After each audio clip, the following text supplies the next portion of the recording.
Ponownie z najlepszego gamingowego baru Chaos Marszałkowska 64, gdzie z tego miejsca oczywiście wszystkich zapraszam na niesamowite wydarzenie. Kolejny turniej StarCrafta 2 przed nami. Oprócz graczy, których znacie, dziś dołączyło do nas kilku spoza czynnych graczy, czyli legendy.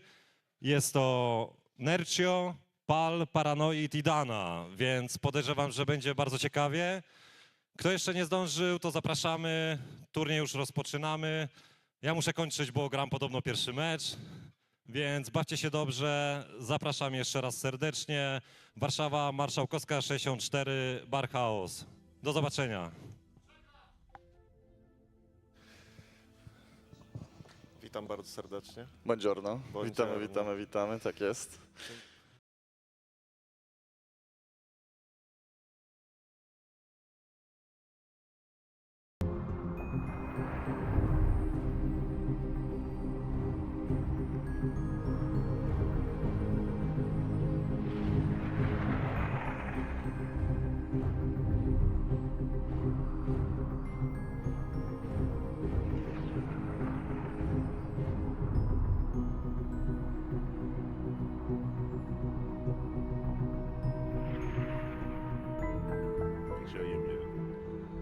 And welcome back, everyone. Welcome back to something a little bit different, something a little bit special, your annual Polish LAN event. Welcome back, everyone, to the H.4.0.S Galactic Battle. I'm, of course, your side VIP, and with me, I'm joined by Kura handling the production, and I'm sure later on by another CranKy Duckling as well. Welcome, everyone. Welcome to a weekend full of StarCraft, a day incredibly full of StarCraft as well. We are here in the beginning of a pretty major event.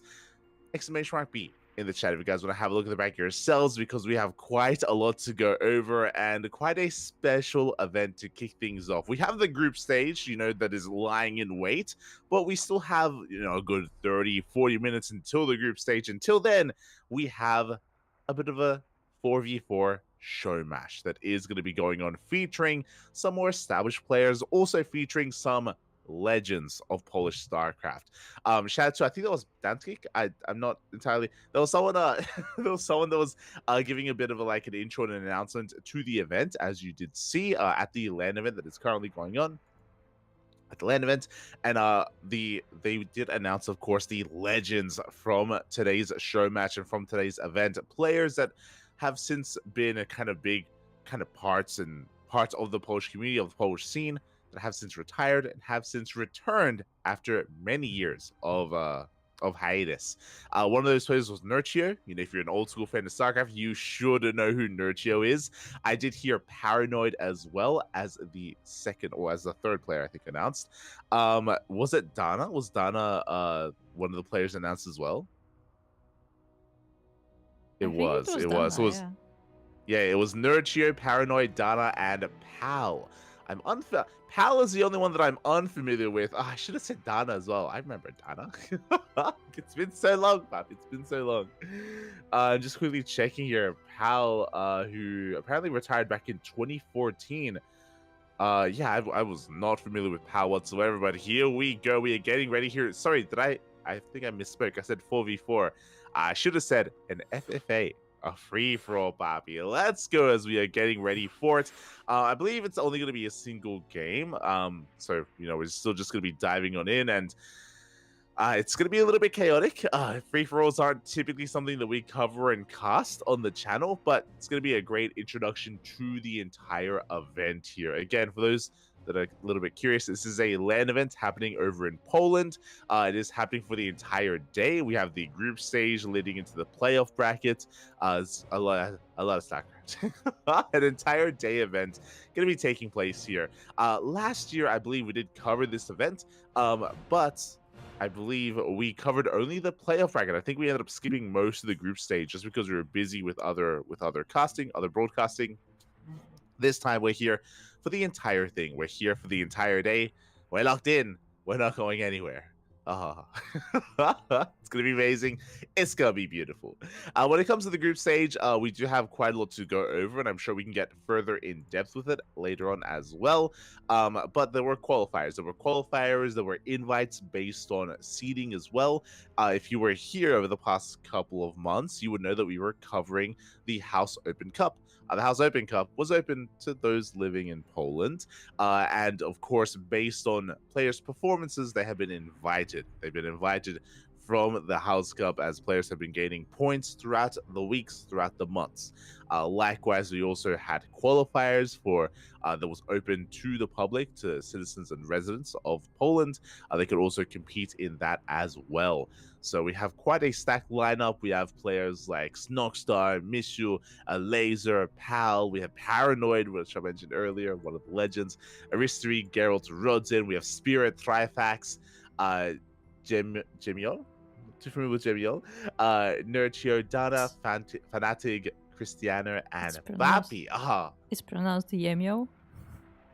Yemio. There you go. Okay. So yeah, we do have quite a stacked lineup here. We're missing a couple of players. Exclamation mark Funada, Rail, for example. Rail isn't here.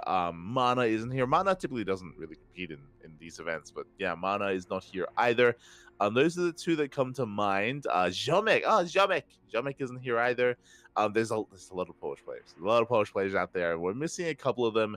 I mean, they had the opportunity to make it here through the qualifiers, did not quite either participate or take part in the qualifiers events, so we're not able to make it here. Regardless, stacked lineup nonetheless. 16 players. 16 players going to be duking it out here to determine the best in Poland. I believe the reigning champion of the previous house event was Spirit. Spirit did bring down a laser in a quite a memorable fashion, an event that we won't forget anytime soon. I do recommend checking out the VODs if you missed out on last year's House Galactic Battle. It wasn't even a Galactic Battle. Last year's House event. I do recommend it, especially the finals was intense, was crazy. There was a lot in it as well. The storyline of a laser and Spirit duking it out. We even had the Protostars, Christiana and Geralt, also performing well for themselves as well. So yeah, there's quite a lot going into this, and we'll see if Spirit can be a back-to-back champion. We'll see if he can be toppled by some of these other players. Based on the weekly performances, we have seen players like Geralt and Christiana actually perform quite well for themselves, and even upset and bring players like Spirit and Laser down. They've done it before. They could do it again. Meanwhile, the free-for-all is just soon to be getting underway. It looks like we're just getting all the players involved and a lot of the legends involved as well.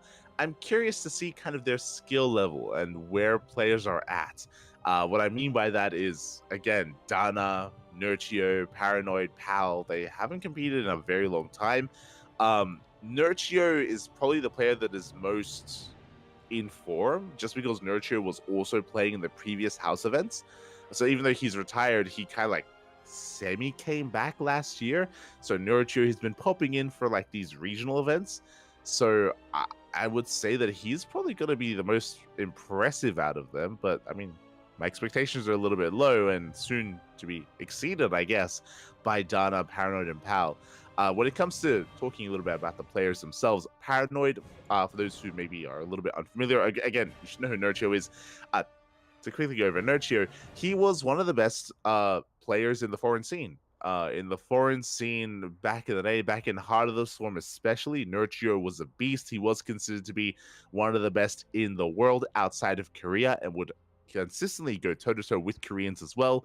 Yeah, he was definitely up there as a legend, not just in Poland, but in the entire scene, actually. So yeah, it's really cool to see him returning here once again after such a long time. He did retire back in around 2017, so the early years of Legacy of the Void. Legacy of Void came out in 2016, so it was around 2017 when he did step away from the game, which was a bit of a shame.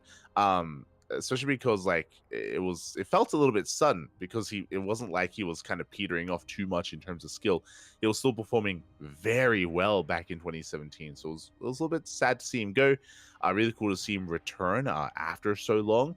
Outside of Nurture, we have Paranoid. Paranoid, for those who are unfamiliar with him, if you're familiar with Acer, back in the day, Paranoid was a part of Team Acer alongside Bly, alongside Scarlet.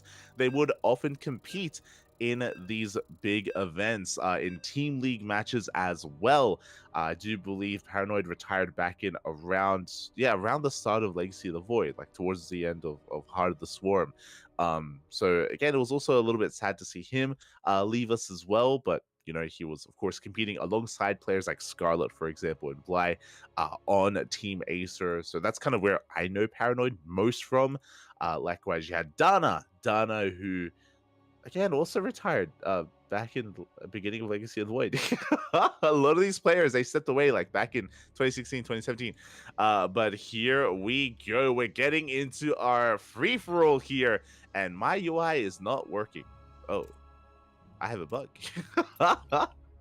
Not like this. As in the bottom right-hand corner, we have Rodzin here for the Platinum Heroes. We have center right, we have Dana. Top right, we have Paranoid. We have top left, Mishu. Center left, Pal. Bottom left, we have Geralt alongside Nurchio as well. Kura, do you also have a bug? Do you? Yes, I do. Okay. I don't know if we can fix it mid-game. Yeah, so unfortunately, we can't actually change the interface mid-game, I don't think, unless you want to try and mess around with that.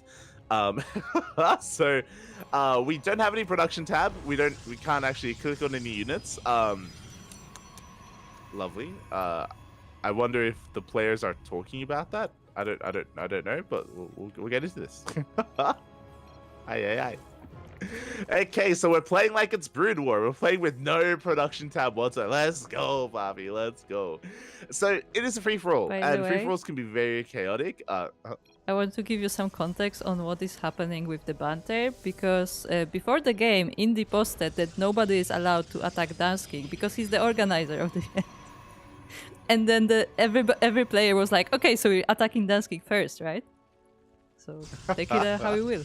And Mishu was the one who wants to ally with him so far. Let's go. Shaking my head. But here we go. We are kind of getting into this, and so far nothing too crazy. Everyone's going to be taking some expansions. It looks like there are some relatively free natural bases. There are some island bases towards the towards the top right and bottom left as well. Very interesting to see that. I'm assuming you follow my camera. So yeah, really interesting to see here, as we do see third bases being taken by Paranoid. Mishu already going to be rocking up towards Paranoid's bases. Oh, and there's actually nothing here. Lings are still on the way. Queen is still on the way as well. So Mishu is having his way with this middle line. So far, not killing any drones yet. Good control out of Paranoid. Lings have arrived. I do think we could potentially get some more damage done here, but we do back off for the time being. Paranoid will be able to expand, but this feels so uncomfortable. Like there is no breathing. Bases are right next to each other, and things like early game Reaper harass are going to be brutal to deal with, as again Paranoid is dealing with first hand. Aye. So yeah, just a really congested map here. It looks like we're getting into our 1-1 setup here. At least Danskik is. We have Link speed on the way as well for all of our Zerg players. No one rocking up into anything crazy. Dana with a spike roller first. Interesting. Dana, likewise, I'm sure a little bit paranoid as well of any kind of aggression early on. As it looks like Mishu has found the base of Dana. Dana going for a second spine crawler as well. And rushing into Overlord speed and a lair. Wait, what? Wait, what? Okay, so Dana making some moves happen. This looks like 2-base Muta. If it wasn't for the Overlord speed. The Overlord speed is really throwing me off. We are taking additional gases here. 2-base Muta would make a lot of sense. Are we cut off from each other? We are not. We can just walk around. Okay, yeah. I don't. The Overlord speed is an odd one. There's going to be an odd one here. We'll see if we can make use of it. Looks like we have a 1-1-1 opener out of Mishu, getting ready for a tank drop at the same time. Looks like we have Adepts going to be threading the mineral lines here, killing a lot of workers already of Pal. Leave Pal alone. I believe Pal was the player that has retired the longest ago, where he retired in 2014, as opposed to the other legends that retired back around 2016. But we do have a DT opener here out of Pal, And the first Dark Templar is on the way. First Dark Templar is going to be on the way. Meanwhile, the tank within range of the third base here of Paranoid. Queen goes down. This third base is no longer... It's within range! No shot. This third base is not going to get up and running here. Paranoid, yeah, calling Nishu out a little bit.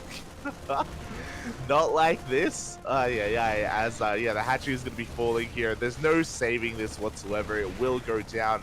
Now, thankfully, losing this third base isn't the biggest of deals because, like, no one else really has a third other than Nurchio. Nurchio is the only one that's been able to expand freely. But he's next to Danskik, and Danskik's throwing down, like, 8 racks. What's he doing? We have, like, 9 racks on the way. So Nurchio, he's looking pretty comfortable here towards the south. And, again, the only player to be on 3 bases. We do see Danskik. Sorry, he took the island base. He took the island. Let's go. Let's go, man. Island base has been taken. We have caught another queen. Another queen is going to be going down for Paranoid. Speaking of island bases, oh, that's why we got Overlord Speed. Ah, I understand. Okay. So Dana got Overlord Speed to actually hop over to that island base instead. So that is where we've headed. That is what the purpose of rushing into the lair. We'll see if it's going to be worth it here. As an episode do shade in, and they're going to be getting a couple of extra drones. Oh. We get 1, we get 2, we get 3. The workers do go down. Likewise, Mishu does have a drop threatening the bases here of both players. And oh, looks like we ended up losing Paranoid there. Looks like Paranoid has been eliminated, is the first to fall. Again, next to Mishu, our Terran player was brutal. And Mishu, he's not content with just killing one player. He's going for another. He's going for Dana. Dana, though, so far safe. Mishu hasn't checked, did not scout that island base, so he's unaware that Dana is on 3 bases. To be fair, it isn't saturated yet, but we're getting there. No, Dana made a link. Link's gonna be there we go. It's okay. We have Overlords headed over to help defend. Drop Lords being sent and ferrying drones over towards top right. Meanwhile, as we head over towards the bottom part of the map, we have Blink Stalkers that are amassing here. We do have the island base has been found. No, Dansky! Mishu! I like how he drops 1 Marine and then he leaves. He's like, oh, I just realized who I'm attacking. he's my partner in crime. So he's going to be leaving Danskik alone. And I mean, Danskik, he's got a decent amount of production here. Like, he's going to be able to... He doesn't have an army right now, but he's getting there. He'll be able to make one soon. Meanwhile, we have other armies clashing. We do have Nurture going to be knocking or trying to knock down the front door here of Geralt. Geralt looking quite terrifying himself here. Actually rushing towards Skytoss. We have +1 air attack on the way. Liberator coming from behind. We have Mishu harassing a Mineral Light. We have Nurture knocking down the front door at the same time. Mishu, he comes in though. Harassing both Geralt and Nurture at the same time. Drones are going down. And this forces Nurture to turn back home. This does give Geralt some time to breathe. Geralt stuck on 2 bases, rushing into carriers though, as we speak. And Nurture doesn't really have anything to deal with that. No Hydras, no Spire. Geralt, he knows how to win an FFA. He's going into Skytoss, and he is slowly getting away with it. We have still DTs amassing here. Mishu, he is being left to his own devices, and because he killed and eliminated Paranoid, he is working towards taking his bases. Meanwhile, Dana clashing with Rodzin. Rodzin, of course, working on Blink Stalkers as his army composition is busy dealing with Dana. Sorry, yeah, is busy dealing with Dana. So as these 2 players face off, again, Geralt, he's left alone. He's slowly building up these carriers. Geralt's going to be a bit of a sleeper agent here. We'll see how he does activate. He's also taking the pocket base. He's also taking the island base, I should say. So if left to his own devices, he's going to get out of control.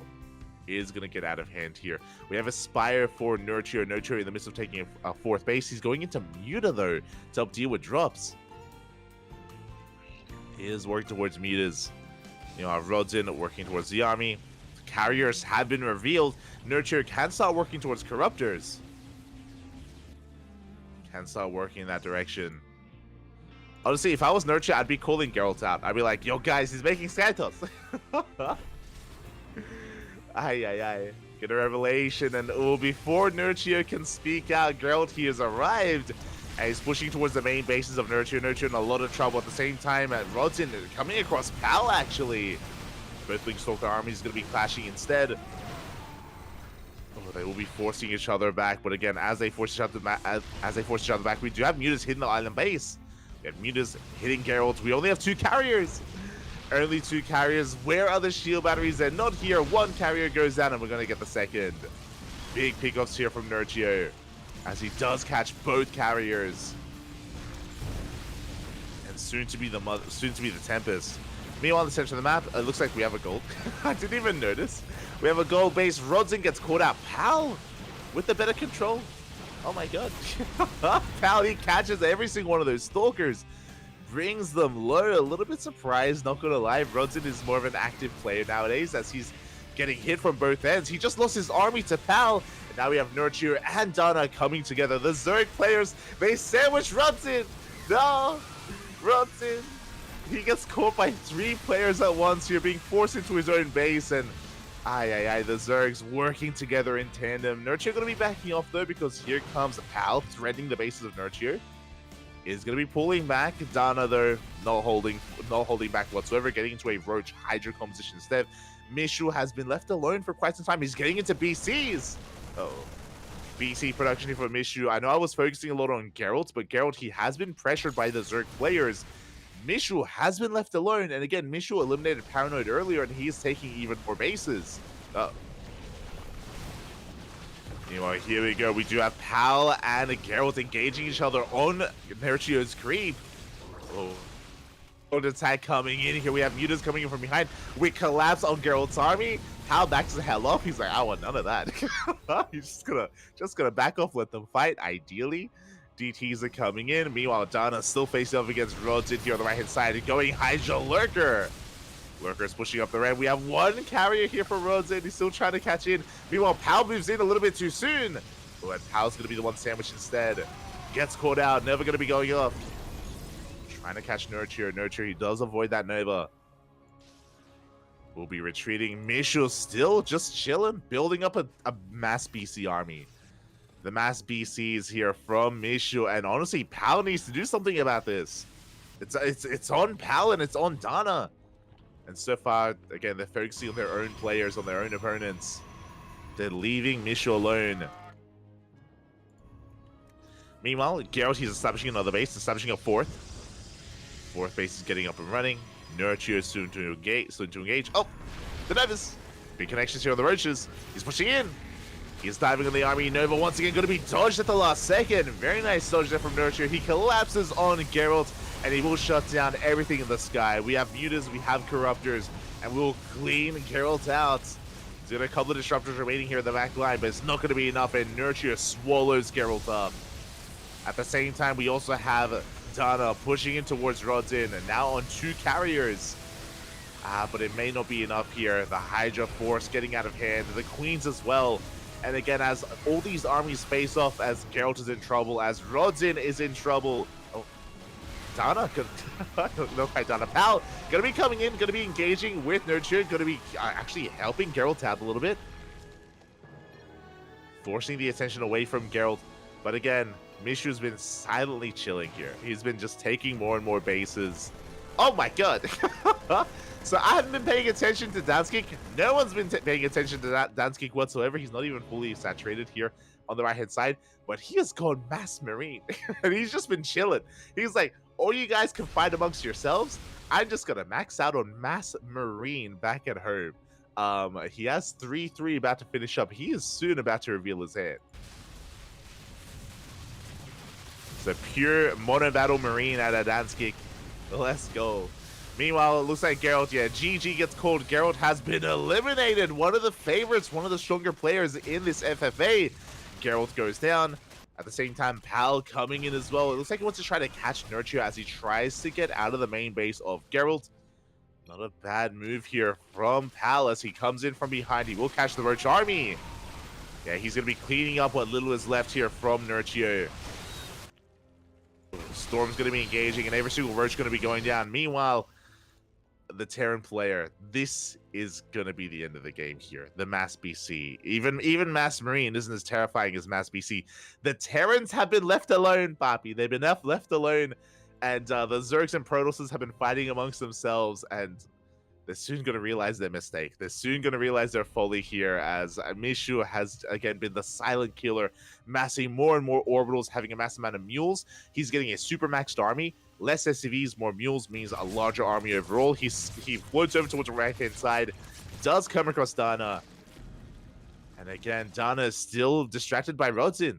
Again, because Rodzin and because Nurture never attacked Danskik, they were kind of focusing on their opponents on the other side. And yeah, Mishu has been left alone. Left alone this entire time. Meanwhile, it looks like DT's and harassment has been wreaking havoc here in Nurture's bases. Nurture doesn't actually have a lot of money. He doesn't have a much of an economy whatsoever here, actually. So he's in some trouble. He needs to find an expansion. He needs to get another base up and running. Meanwhile, we do see Dana backing off. He does back off for a moment here. He is going to be heading over towards the Terran player. The BCs have been revealed. And it may just be too late. With Mass BC, here we go. We do see Dana realizes that he has to be focusing on the Terran player, but there are already so many BCs.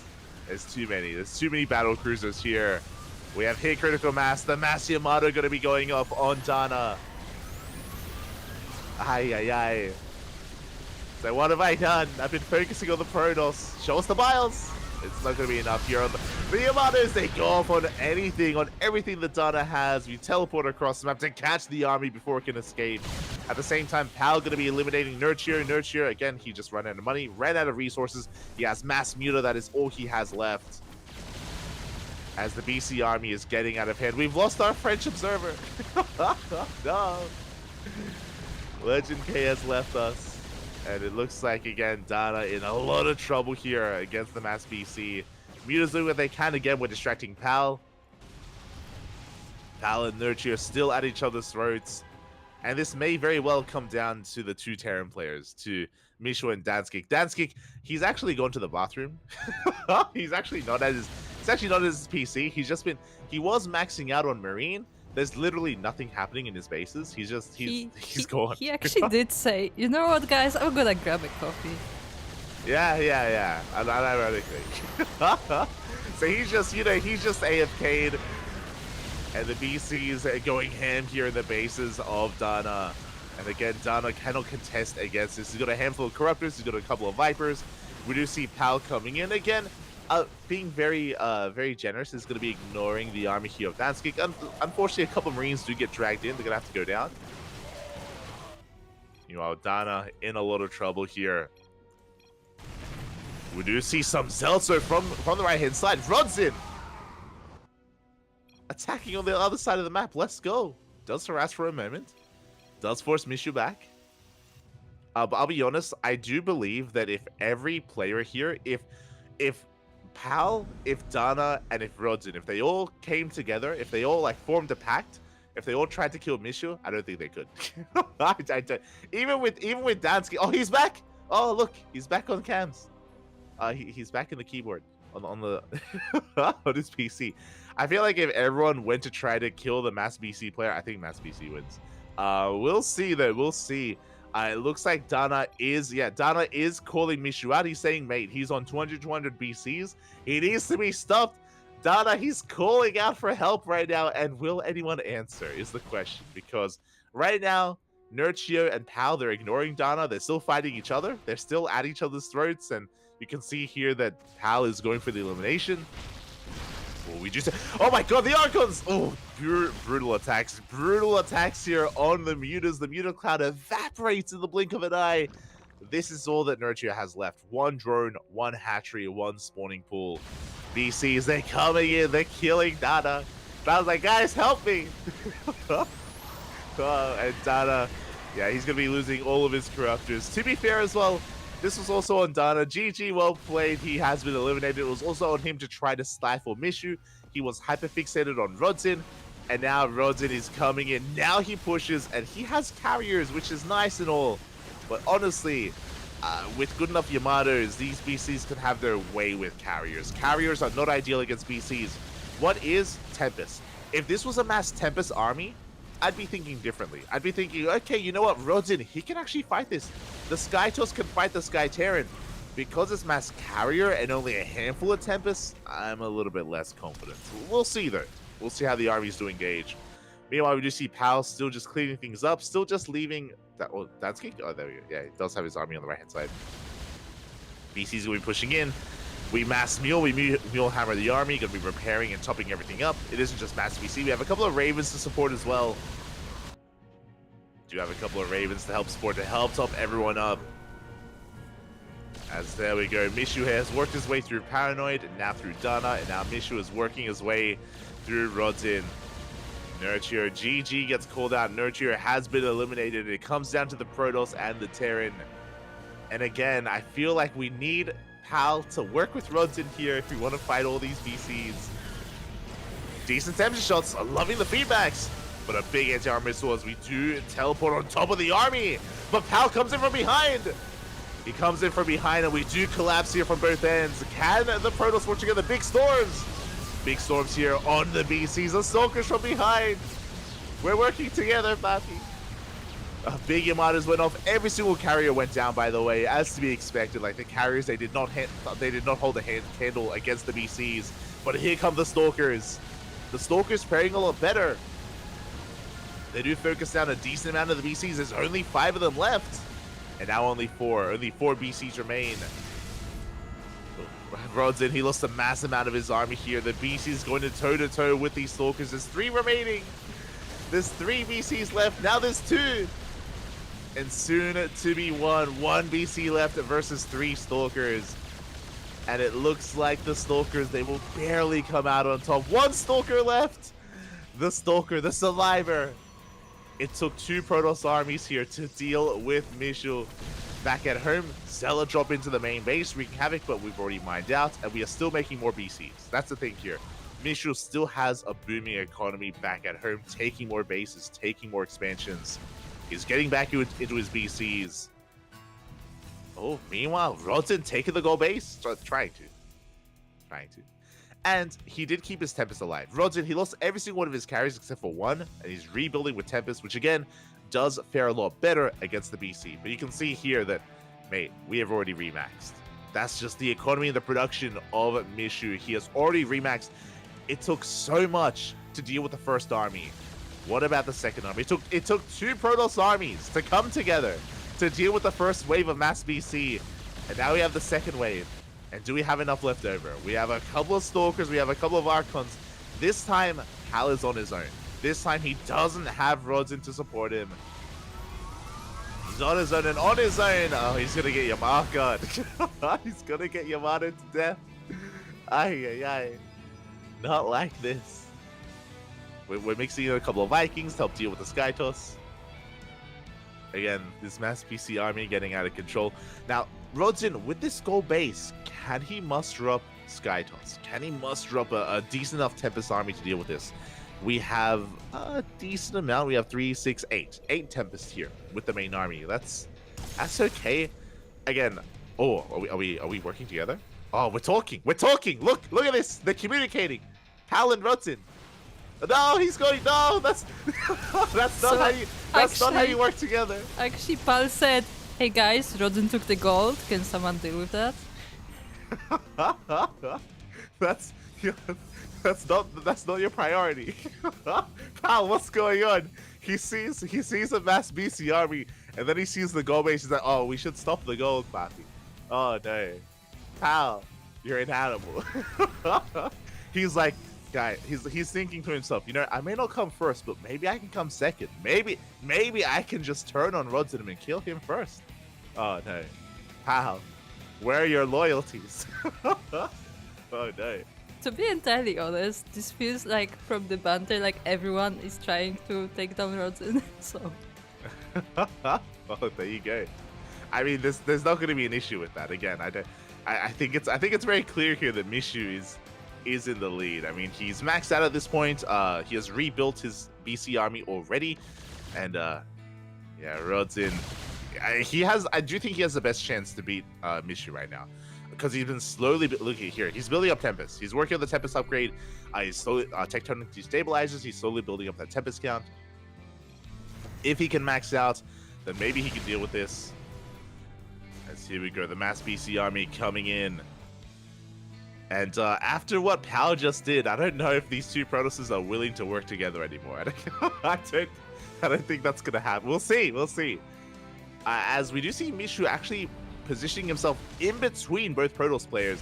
At the same time, oh, we have Danskik floating around. He's chilling.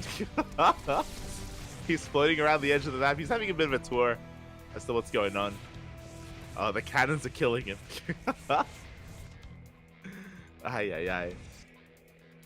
As this was all these Marines. You know what? I wouldn't be surprised if at the very end of this FFA, as we have Zealots actually harassing the mineral lines here, getting a lot of damage done. So Pal, he's actually doing quite a lot here to stifle some of the economy of the Terran army. I wouldn't be surprised if Mishu, just like goes on like stop command or like just doesn't attack and he floats into all these Marines at the end of the game to let Danska kill him. It's possible. It's possible. Here we go, Stalkers, they come in from the right-hand side. We do focus on one of those VCs. We get one, we get two. Ooh, big anti-armor missile, big storm here covering everything. And the Stalkers are melting. You don't see it, but they just evaporated. They just evaporated here. It was a bold move out of Pal. He blinks on in and instantly dies. Every single Stalker just went down. Basically, he got censored. The BC censored the death of all those Stalkers. Oh. And Pal has no army. He has no army remaining. He did his best. He killed, I think, 2 BCs. I think he killed 2 battle cruisers. And it is going to come down to Rodzin versus Mishu. It's going to come down to these 2 players here. Mule Hammer here does get caught out. How many Tempests do we have? We have, ooh, decent amount. We have 6, 9, 12, 15. 15 Tempests here. 15 Tempests versus, I want to say 16 BCs. Oh, wait, no. That's like 20 BCs. Oh, boy. We snipe one. Again, we have the range advantage here. We get a Revelation. Big Revelation on the army. Nice feedbacks as well on those Ghosts. But we teleport on top of the army, and we cannot take a fight. We have to get the hell out of here. 1, 2 Tempests do get caught out. Good kiting so far out of Rodzin. He kites another BC. Yamatos, though, are locking on. This Raven giving a lot of range here, giving a lot of vision to the army. Vikings going ham, and we have to make a final stand here. A couple of Stalkers are warped in. Mass Yamato going up. And Mishu, he is cleaning this up. He is knocking this down. Again, on his own, Rodzin cannot stand up against this. He did fare better than Pal. Like, Pal was killed 2 BCs. So, Rodzin's been able to kite quite well against this. Gets 1 more battle cruiser. Looks like we're waiting for Yamato. Ooh, we get another. God, we have 40 remax. Jesus, the production. We teleport behind the army. We sandwich these Tempests here. And here come those Yamatos. And everything gets cleaned up. Mishu, he shuts down the final opposing army. He's gotten out of hand. He's gotten out of control. GG gets called. Rodzin taps out. And Pal, he has nothing left. This is his army. He's got a handful of Stalkers, handful of High Templar. Technically, Pal does outlast Rodzin. True. Pal looking to get 2nd place. Sorry, looking to get 3rd place here because, yeah, we now scan the army. we scan the Mass Marine. We're aware of what's going on. Zealot's going to be harassing. But here comes Mishu, looking to hunt down the final opposing player here, which is Pal. Pal, the only Protoss left. Oh, he's looking for the EPs. He wants them. The Vikings are going to be a little bit lackluster here. There's nothing for them to quite do. They can always land on the army.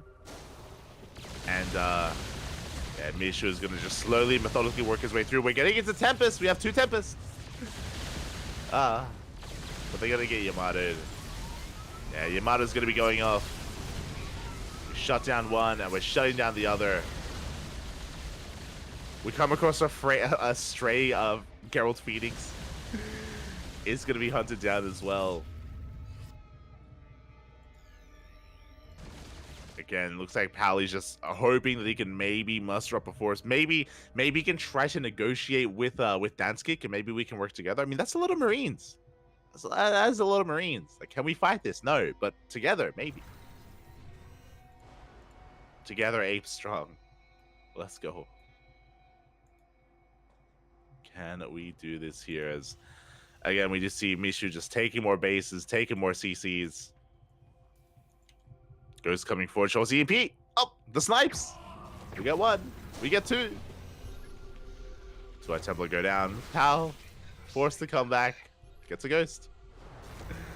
And here we go. Looks like we have made our move. Dance kick. Now he woke up. He had a bit of a nap. He had a 30-minute nap. He's like, all right, what's been going on in this game? Who's still alive? Who's there? Yo, can he go in for the finishing blow? Dance kick. Comes across the carcass of Rodson. Does come across his dead body. Gonna be able to kill it. Now, the problem with the army is we do mass Yamato, and here we go, the Marines, they do actually sandwich the Stalkers.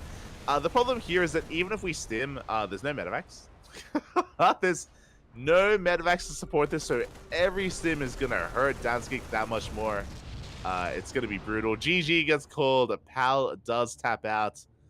He knows that the writing is on the wall, and now it comes down to two players. It comes down to Mishu and Danskik. And again, does Mishu tap out? Does he just give the win to Danskik, as Danskik is the owner? Attack. Mishu is asking, He's asking. if that's everyone, and Indy said yes, it's just you versus him.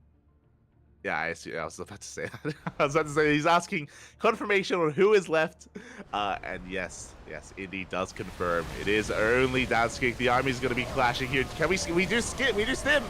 We stim forward, Papi. 3-3 Marine. Oh, that's a lot of Marines dying, actually. A lot of Marines are going down as they try to chase down the BCs, and Danskik is going to be able to get a couple of them. Does get 2, 3, 4 BCs in the end. Vikings going to be landing, but these are still very efficient trades for Mishu as he does float back, and he will just annihilate these Marines. Oh my god. Yamato's going to be going off here on the Vikings. We can take the fight. We just waddle on in, and Danskik will be losing everything. He built up towards a maxed out Marine army. He had one stim in him. He killed like 5 BCs. And now we're going in for the kill. There's nothing left. There is nothing left here. Mishu does not give the win to Danskik. Does not allow the owner of this tournament to take it all. Ah. What is that? Spirit. He censored himself, but he was basically saying, get out. And GG gets called. Mishu will be our FFA champion. GG. GG, well played. I do apologize for not having or for the UI being a little bit bugged. Something that we haven't really seen before, but yeah, I guess we weren't set up for an FFA. We were not set up for it. Regardless, GG, well played. Mishu does take it in the end. Again, he was left alone. Everyone else was focusing on fighting each other. By the time we realized what was happening, it was a little bit too late. If you remember, Dana was the first to call out and be like, guys, we need to do something about him. But at the time, Pal was fighting Nurchio. At the time, Rodzin was fighting Dana. And yeah, the cries of Dana were left unheard. And in the end, there was a really cool moment. My favorite part of that was when initially when Mishu got surrounded, when he got surrounded by Pal and by Rodzin the first time. That was a really cool moment to see them.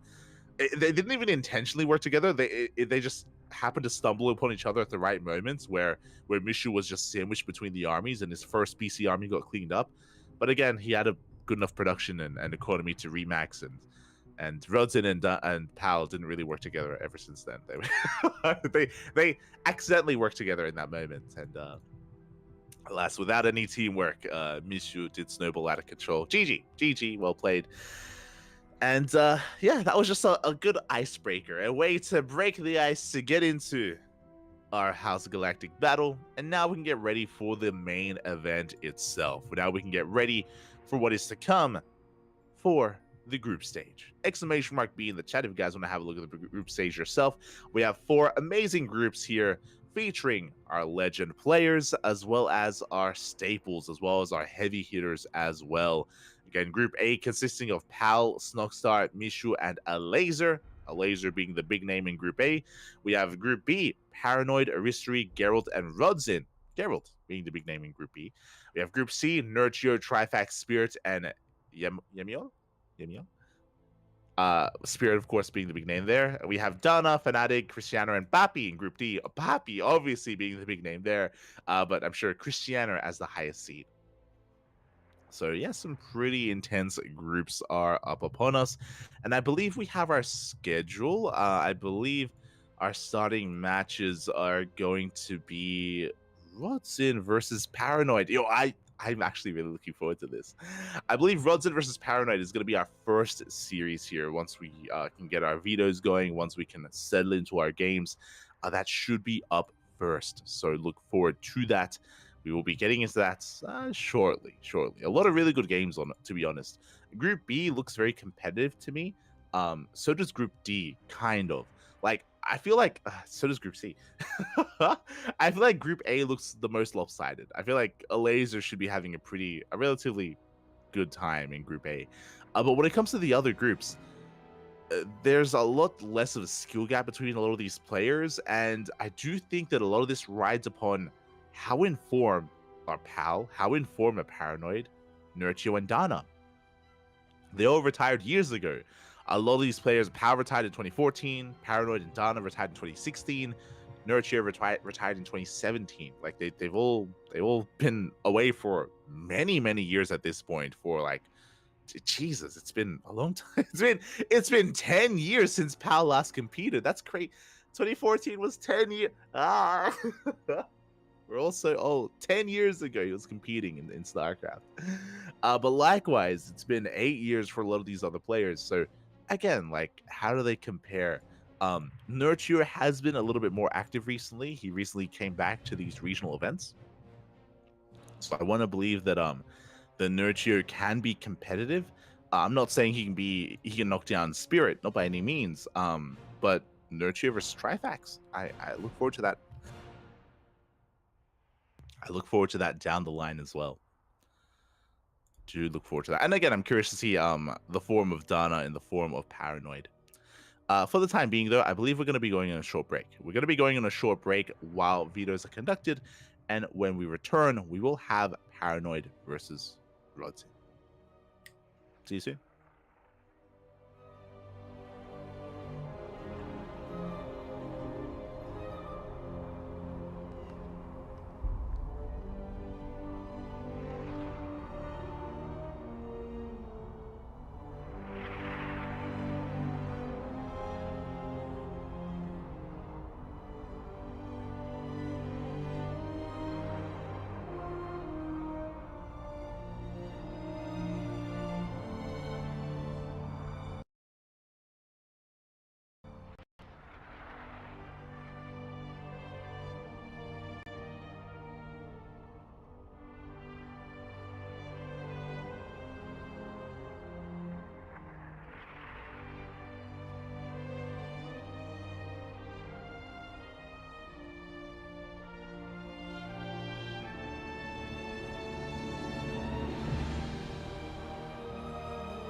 And welcome back, everyone. Welcome back to the House Galactic Battle. We just wrapped up with the FFA, with the kind of entree, with the pre-match here to the tournament, but now we've returned with the main event itself, with the group stage. We have our first matchup. It is going to be a ZVP between Paranoid and Rodzin. If you weren't quite aware, again, we do have some returning legends, some retired players from years gone by. Paranoid retired 8 years ago. Long time ago since we've been able to watch him play. I've never had the luxury of casting Paranoid. I've watched him from afar, was never able to cast him, and it looks like, oh, we are going to be remaking, because we may have forgotten WCS. No, we had it. I don't know. Oh, did we forget Zed? Was Zed meant to be with us? We'll see. But we are getting ready here for our first matchup for Paranoid versus Rodzin. We are preparing here. Again, the entirety of the group stage is going to be playing out. I believe the first round matches are all going to be starting, and we'll be able to catch up with some of those later scores and matches later on down the line, as we do all file in and get ready for game number one. Again, the vetoes are done. Game one is going to be Solaris. It looks like we are just getting some colors ready for our players to make sure that everything is set up, everything is looking good and beautiful for us. And I hope everyone in the chat is enjoying themselves. Again, it's going to be an entire day full of StarCraft. If you are here and if you're curious about Massive Coliseum, Massive Coliseum is going to be occurring later on tonight, and we will not be casting. We won't be casting Massive Coliseum tonight, because this will literally take up the entire day for us. So we're going to be focusing on the House Galactic Battle, and tomorrow we're going to be catching up on whatever we've missed of Massive Coliseum. So the lower bracket matches of Massive Coliseum, we're going to be casting tomorrow instead. So if you want to catch up with us, we got you covered there. Otherwise, we're diving in to game one. This time with the correct colors, this time with the correct players, as we're loading into Solaris. Now, as I was talking about Paranoid again, it's been many years since he has competed, and as a result, I'm not too sure how familiar he is with the map pool, with the meta, with builds in general. Yeah, I'm ready to be introduced. I'm ready to get a glimpse of what Paranoid can offer here against a more modern active player. As here we go, spawning in the top right-hand corner of Solaris, we have the red Protoss player representing the Platinum Heroes. It is Rodzin. And spawning in the bottom left-hand corner, we have his opponent. We have the blue Polish player. It is Paranoid. Again, it's been a very long time since he has been an active player. Great to see him return for this event. Great to see him still willing to be a part of the community. That's the thing that I appreciate the most. Players like Paranoid, Nurchio, Dana, and Pal. They've been gone for a very long time, but you're never really gone. As they all, we bring them back in. It's great to see them here once again. Ooh, as, who is it? No, as It looks like we had some latency issues earlier. Legend K, of course, is our French caster and did leave in the middle of the FFA earlier. Potentially 2 latency issues, and yeah, it looks like we may have some latency issues here as well, as we may end up losing it. But hopefully those issues are resolved, and hopefully Legend K can join us in the future, can join us in the next game or even our next series. I do hope so, as we will be waiting for this timeout to occur. And again, my eyes are really on Paranoid to see kind of what build he brings to the table. There are some things that never change. I mean, I say that. No, yeah, okay. I was going to say that Paranoid, he did retire back in 2016.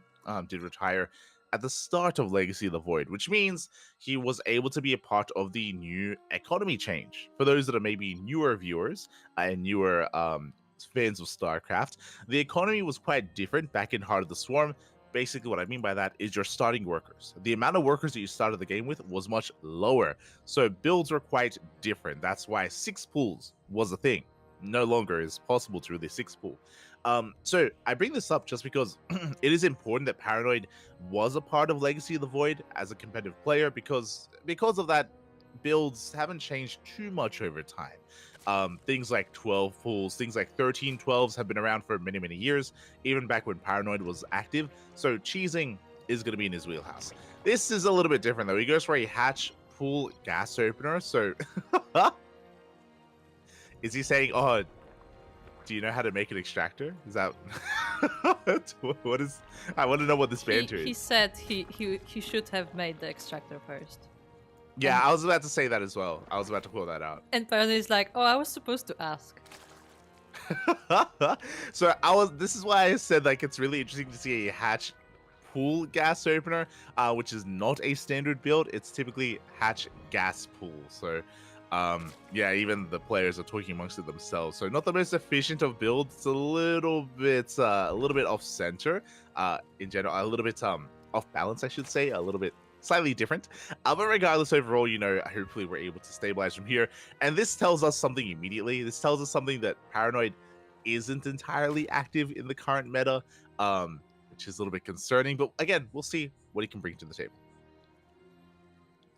We shall see. I think for some context as well, I believe Rodson was helping him with the vetoes, and I believe he even picked the maps for Paranoid when it came to the veto. Well, there wasn't even a veto process, it was just a pick process, essentially. As the third base is being taken at a pretty reasonable time, to be honest. We killed the probe, let's go. So far, so good here as Paranoid is going to be focusing on droning, of course, on producing his queens. Back at home, Rodson going for a Stargate opener. Again, Rodson going to be coming in as a favorite player. He did look quite powerful in the FFA himself. He was really the only one that could stand up to Mishu, given the game state that we did have. And with this Stargate open, we should be headed towards Oracle production. Overlord dives in. We do get a scout. We do get confirmation. Paranoid is now aware of the Oracles, and we're getting to a very fast Evo chamber. Okay, I want to believe this is intentional. With an Evo chamber this quick, well, we did pull out of gas, so I'm curious if this isn't really going to line up. Actually, we're not going to have enough gas for +1 melee. I assume this is for +1 melee and a link flood. Unfortunately, we're still a little bit shy when it comes to the gas to actually afford +1 melee. And likewise, typically, if you do go for a +1 melee, we want to be getting into melee first and then into link speed, and it all lines up. Regardless, we'll see if melee is actually chosen as our upgrade of choice. For now, just going to be droning on up. Queens are amassing as well. We have 2 queens of the natural. We're missing a queen here in the main base. Lack of queens could be the death of us. There is +1 melee, as we did mention, so it is going to be a link flood out of Paranoid. But we do need queens to maintain our economy to be able to afford everything, as the Oracles have arrived. Going to be dipping into the natural, but the queens were thankfully in position. Quick Spore Crawler there out of Paranoid, keeping that drone alive. Quick moves. Only one drone does go down. The ghost! Oh, let's go. Did save his drone. The micro, but he still got it. He still got it, Pappy. Let's go. As Ling's going to be flooding across the map. Double Oracle going to be moving out. We have a third Oracle behind this. This is why opening up Oracle like this is so powerful, because sure, we have a lot of Lings. We can threaten the base, but we cannot deny the base because there's just so many Oracles here to defend. Pulsar Beam is activated. The Lings are being forced back. Behind this, we're transitioning into +1 and Blink. We're into a Twilight Council and a Forge. Whether it's Blink, whether it's Charge, it is all on the table. It is all on the horizon here. This +1 melee is still halfway done. Still halfway done, as we do have the Stalkers dipping on forward, catching an Overlord. Up. Overlord is going to be falling. Decent pickoff. Lings are still amassing. Paranoid still focusing on droning back at home. He's going to be saturating his 3 bases. He's taking gases. Upon taking these gas geysers, that tells us that he doesn't really intend on going for an all-in. Yeah, we have a lair on the way. We have a 4th base. Additional gases being taken. This wouldn't be bad for a Ling Hydra. I wouldn't be opposed to throwing down a Hydra Den at this point, but we'll see as the Alien S gets thrown down, and we have still yet to determine our tech of choice once we get the lair. Meanwhile, Triple Oracle dipping in between the bases. Again, the lack of Queens is concerning. As we go for the 4th base instead, and we have enough DPS, we should be canceling this 4th. 4th base is going to be denied. Link still active across the map. And again, it's going to be close. We're going to run out of energy on one of those Oracles, but yeah, we do force that cancel. We get the kill. The drone does go down. Big pick off there by Rodzin. Paranoid forced to expand elsewhere instead. Things they do check the base. They do confirm the Stalkers as well. Upon seeing all these Stalkers, we should be aware of the Blink Stalker follow-up from Rodzin, as +1 and Blink are about to finish up, and Rodzin is soon about to hit the field with Mass Blink Stalker. Meanwhile, Paranoid is going to be going into Failing Speed. Lingbane, the lair is done. Roach Warren now on the way for Paranoid. It's going to be Lingbane, Roach Ravager. Pretty standard army composition, but can he keep up with Rodzin? Because Rodzin's already here. He's already knocking down the front door of Paranoid. No time to make Roaches. Lings are in production. We're already pushing in. Ling's going to be going down, and this first push from Rodzin is looking terrifying already here. Paranoid not ready for it whatsoever. Drones are under fire. Queens as well. 5 workers go down.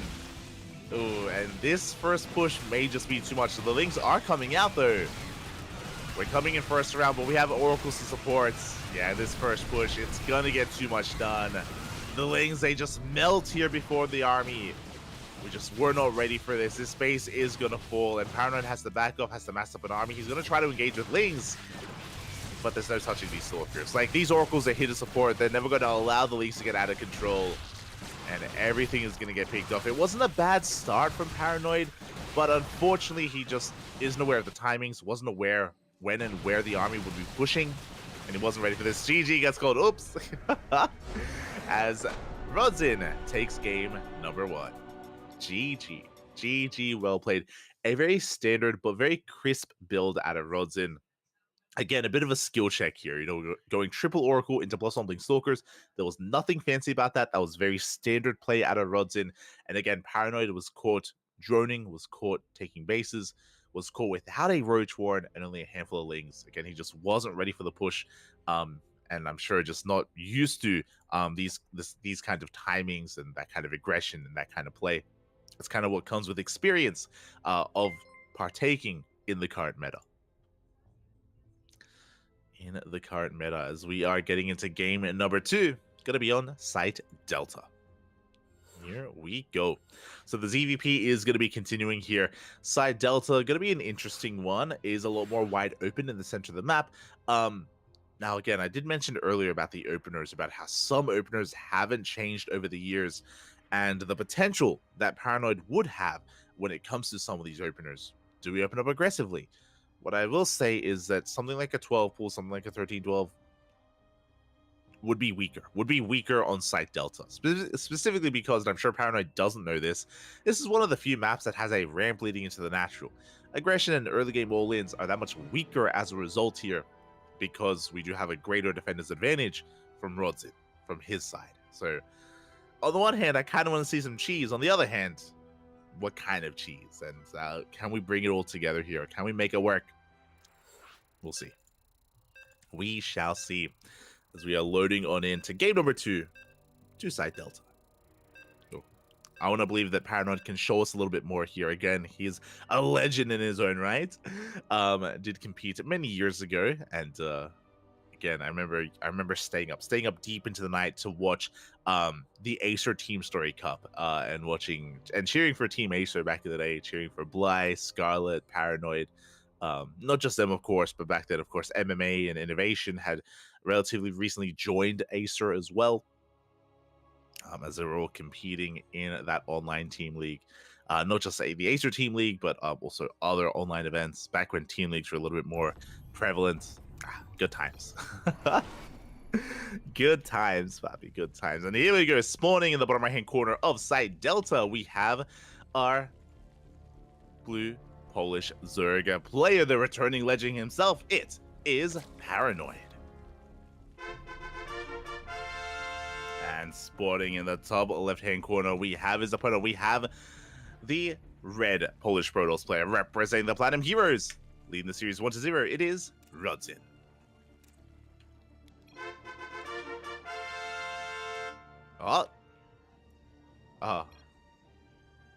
Is he talking about the He said, "Do the mana something trick?" Sorry. So do the mana trick of lacking hold on the zealot." Let's go. Oh god. As we are getting into this. True, that's crazy. In the time that Paranoid was active and retired, Mana has also been active that entire time. That's crazy. True. Wait, is Mana the only one? I think so, yeah. From back in Paranoid's day, from back when Paranoid was active, I do think that Mana was the only one because Geralt, Cristiano, they're all newer, younger players. Rodzin as well. Maybe Ziomek. I think Ziomek was maybe active back then. Do you remember, Kura? I do not remember. Okay, I know that Soul wasn't. Soul was still like in the womb back, back when Paranoid was still active. I'm checking Ziomek. Ziomek. No, he's a new player. Yeah, he's 2019. Sorry, 2017. Oh my god. Yeah, that's crazy. That's crazy to think about how, looking at all the players that are currently active in Poland, like, I think Mana, as well as the other legends that are here, are the only ones that were around back when Paranoid was active. Yeah, crazy. As we're settling into this. We are settling into this. And before I get ahead of myself, a big shout out to Danskik in the chat. Gracias, papi, gracias. Dzień dobry. Thank you so much for gifting some subs in the chat. Not just resubscribing for 5 months, but gifting a couple of subs as well to the community. Thank you so much. I don't know if Danskik is still there. I imagine he's enjoying himself at the LAN event himself. But thank you so much for the support. Thank you so much for all the love. Gracias, papi, gracias. Dzięki. As here we go, we have the Overlord dipping into the main base, getting a scout on the tech. Once again, it's going to be a Stargate opener out of Rodzin. We have a Stargate opener from our Protoss player. Meanwhile, Paranoid still easing into this, getting into his hatch. Now gas pool opener as well, pulling out a gas, so he's relatively aware of some things that should be expected here at this game state, getting into link speed and droning. But again, as we saw in the previous game, like, it isn't just about our openers, it's about the follow-up as well. It's about being aware of when and where you need an army, as we are spicing it up. Rodzin going for an Oracle opener into a Phoenix. Oh boy. Phoenix here on the way for Rodzin. With this, he can deny any kind of Overlord scout. He can deny any vision from Paranoid. Speaking of, this Overlord is going to be going down. Once again, Paranoid going for a really fast Evo Chamber. Once again, it looks like he wants to race his way into +1 melee. It isn't quite... actually, much better lined up this time. Let's go! +1 melee on the way. And we're rushing into Sky Toss. Rodzin, he's not holding back. He's not holding back, Papi. It's going to be Sky Toss on the horizon. We're rushing into carriers, and Paranoid has no idea. But Paranoid is making a flood of lings. A little bit too premature. +1 melee is still a ways off, but could we potentially punish Rodzin before he can get into Sky Toss? That's the question. Can we punish him? Can we somehow break him? Oh boy. As Ling's going to be checking and making sure the third base isn't snuck out. Containing his opponent to 2 bases. Meanwhile, It is not a carrier rush. We're going to be safer going for a Tempest rush. Tectonic destabilizers on the horizon here for Rodzin. Rushing into Tempest, and this is going to be a little bit brutal. This is a build. This is a build here in PvZ. Classic has done it. Hero has done it. Australia has done it. Plenty of Protoss players have whipped this out in recent times. And this can be devastating. This can get out of control. Meanwhile, Paranoid, he's massing Lings. It looks like he's pretty all in with this. Paranoid is cutting workers at 41. Lair now on the way. Interesting. And with the mass amount of Lings, can we threaten the natural? If we had some Banelings alongside this, then maybe. As again, Paranoid, he's hoping to deny the third, but there is no third. These Lings aren't really achieving too much. Honestly, all these Lings could have been drones, and the game state would be the same, if not, I mean, it would just be better for Paranoid. Like, there's no third. There was never going to be a third base. These Lings, unfortunately, unable to achieve too much. And as we're hyper fixated on link production, I'm concerned. How many queens do we have? 4. 4 queens. 1 creeping queen for each base and 1 additional queen to spread creep. That is not going to be enough. We're getting up to 4 Tempests, and these Tempests on their own, 4 Tempests could end the game. They could end the game. I'm concerned. We have a couple of queens in production. We still have not scattered the main. Additional links are massing here on the ground. Again, if we had a Bailey nest, then maybe we could bust in. Maybe. Possible. Here we go. Third base on the way. Rodzin going to be exposing himself. Is spotted by Paranoid. Lane does get eyes on this. Third base now on the way. We're making 20 more lanes behind this. So Paranoid, I do believe that he can break the third base. He can break the base.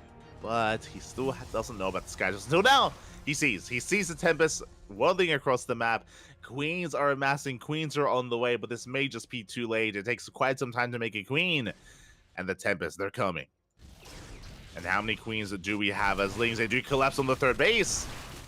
They collapse on the base, hoping that the Tempest turn back around. But we're not turning around. We're focusing on the push. We have 5 Tempests. We lift up a queen. 6 queens to defend. Now 5 queens to defend. And again, good kiting here from Rodzin. Third base is going to be cancelled. But we can kill this hatchery. We can kill the queens. We have options. Good target firing here on the Tempest. Tempest getting quite low here, but we come back in. We're going to be picking off the queens and up. Tempest getting low. Tempests are getting low, but we get another queen. We had 5 queens. Now we're down to 0. 0 queens left. Base going to be knocked down. At the same time, Lings, they try to bust into the natural. The natural is safe and sound. We have denied the third, but only the third. As that's going to be a kill on the third base of Paranoid, and we can keep on pushing from here. How many queens do we have left? We have 1 queen. 1 queen remaining. Hydras are on the way, and the Tempests are not stopping. They're not slowing down. They pick off the rallying reinforcements here. We pick off some of these Hydras. As we camp the production, Lings is still amassing across the map. We're getting to Void Rays back at home. And these Tempests, they will have their way with this. They shut down every single Hydra. The Overlords are being camped. We're soon to supply block Paranoid. We can try to bust him with an overcharge. It's never going to happen. It's never going to happen here. The Lings, they're trying to break in. We have a secondary wall behind this. Oh, that's the Cybercore. Up. It's getting low. The gateway. We're focusing on whatever we can. The force fields are thrown down. The wall is looking solid for Rodzin. And the Tempest is still going ham across the map, still picking off whatever they can. As the Lings, they're slowly breaking in. We made it. We kind of made it through here, but we have a third wall behind this. As we barely do break in. The second Tempest has arrived. Cans are finishing up. GG gets called. A bit of a sad face here, and Rodzin will take the series 2-0. GG. GG, well played. A solid game there out of Rodzin. Having, again, a solid game in game 1, in game 2. More of a fun one. Just having a bit of fun here against Paranoid. And it was a cleaner opener out of Paranoid. Unfortunately, he never got a scout. He wasn't able to piece together what was happening until it was too late. And Rodzin got out of control with the Sky Toss, with the Tempest Rush. GG. GG, well played. congratulations to Rodzin. My condolences to Paranoid and best of luck. It is a GSL group, so Paranoid will have another chance to make it out later on down the line. Rodzin kicks things off with a win, and he's going to be advancing on to face off against the winner of another series. The winner of, let me just double check, the winner of Aristry and Geralt, which is going to be a pretty good series. Pretty damn good series. Meanwhile, we have our next series lined up. Again, traditionally, we would hope to try to focus on groups one at a time and finish up groups as well. That's how we usually cast things here on the CranKy Ducklings. But because all these matches are happening at the same time, and because we want to feature as many of these matches as we can, we're going to be hopping around a little bit. Going to be hopping around. Up next, we have our next series. It is going to be Snuckstar versus Mishu in the TVZ. There we go. We're going to be hopping over to Group A from Group B. So best of luck to Rodzin, best of luck to Paranoid in their future matches. We are going to be jumping around a little bit here. A little bit. So we're going to be going on a short break. When we return, we'll have our Terran versus Zerg matchup. See you then.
And welcome back.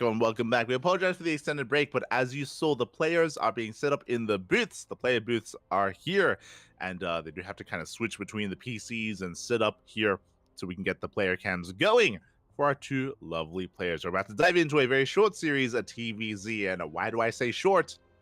Because of our Zerg player. He has a reputation. He is known for rushing, for being hyper aggressive, and I'm sure that's going to be the case in this series as well. As we dive into our first match of Group A, we just wrapped up earlier here with a PVZ between Rudzin and Paranoid. Paranoid, of course, returning after a very, very long hiatus after being retired for 7+ years. And now we are here with our Terran versus Zerg. And here we go, spawning in the bottom right-hand corner of Site Delta. We have the Polish Terran player, the Red Terran.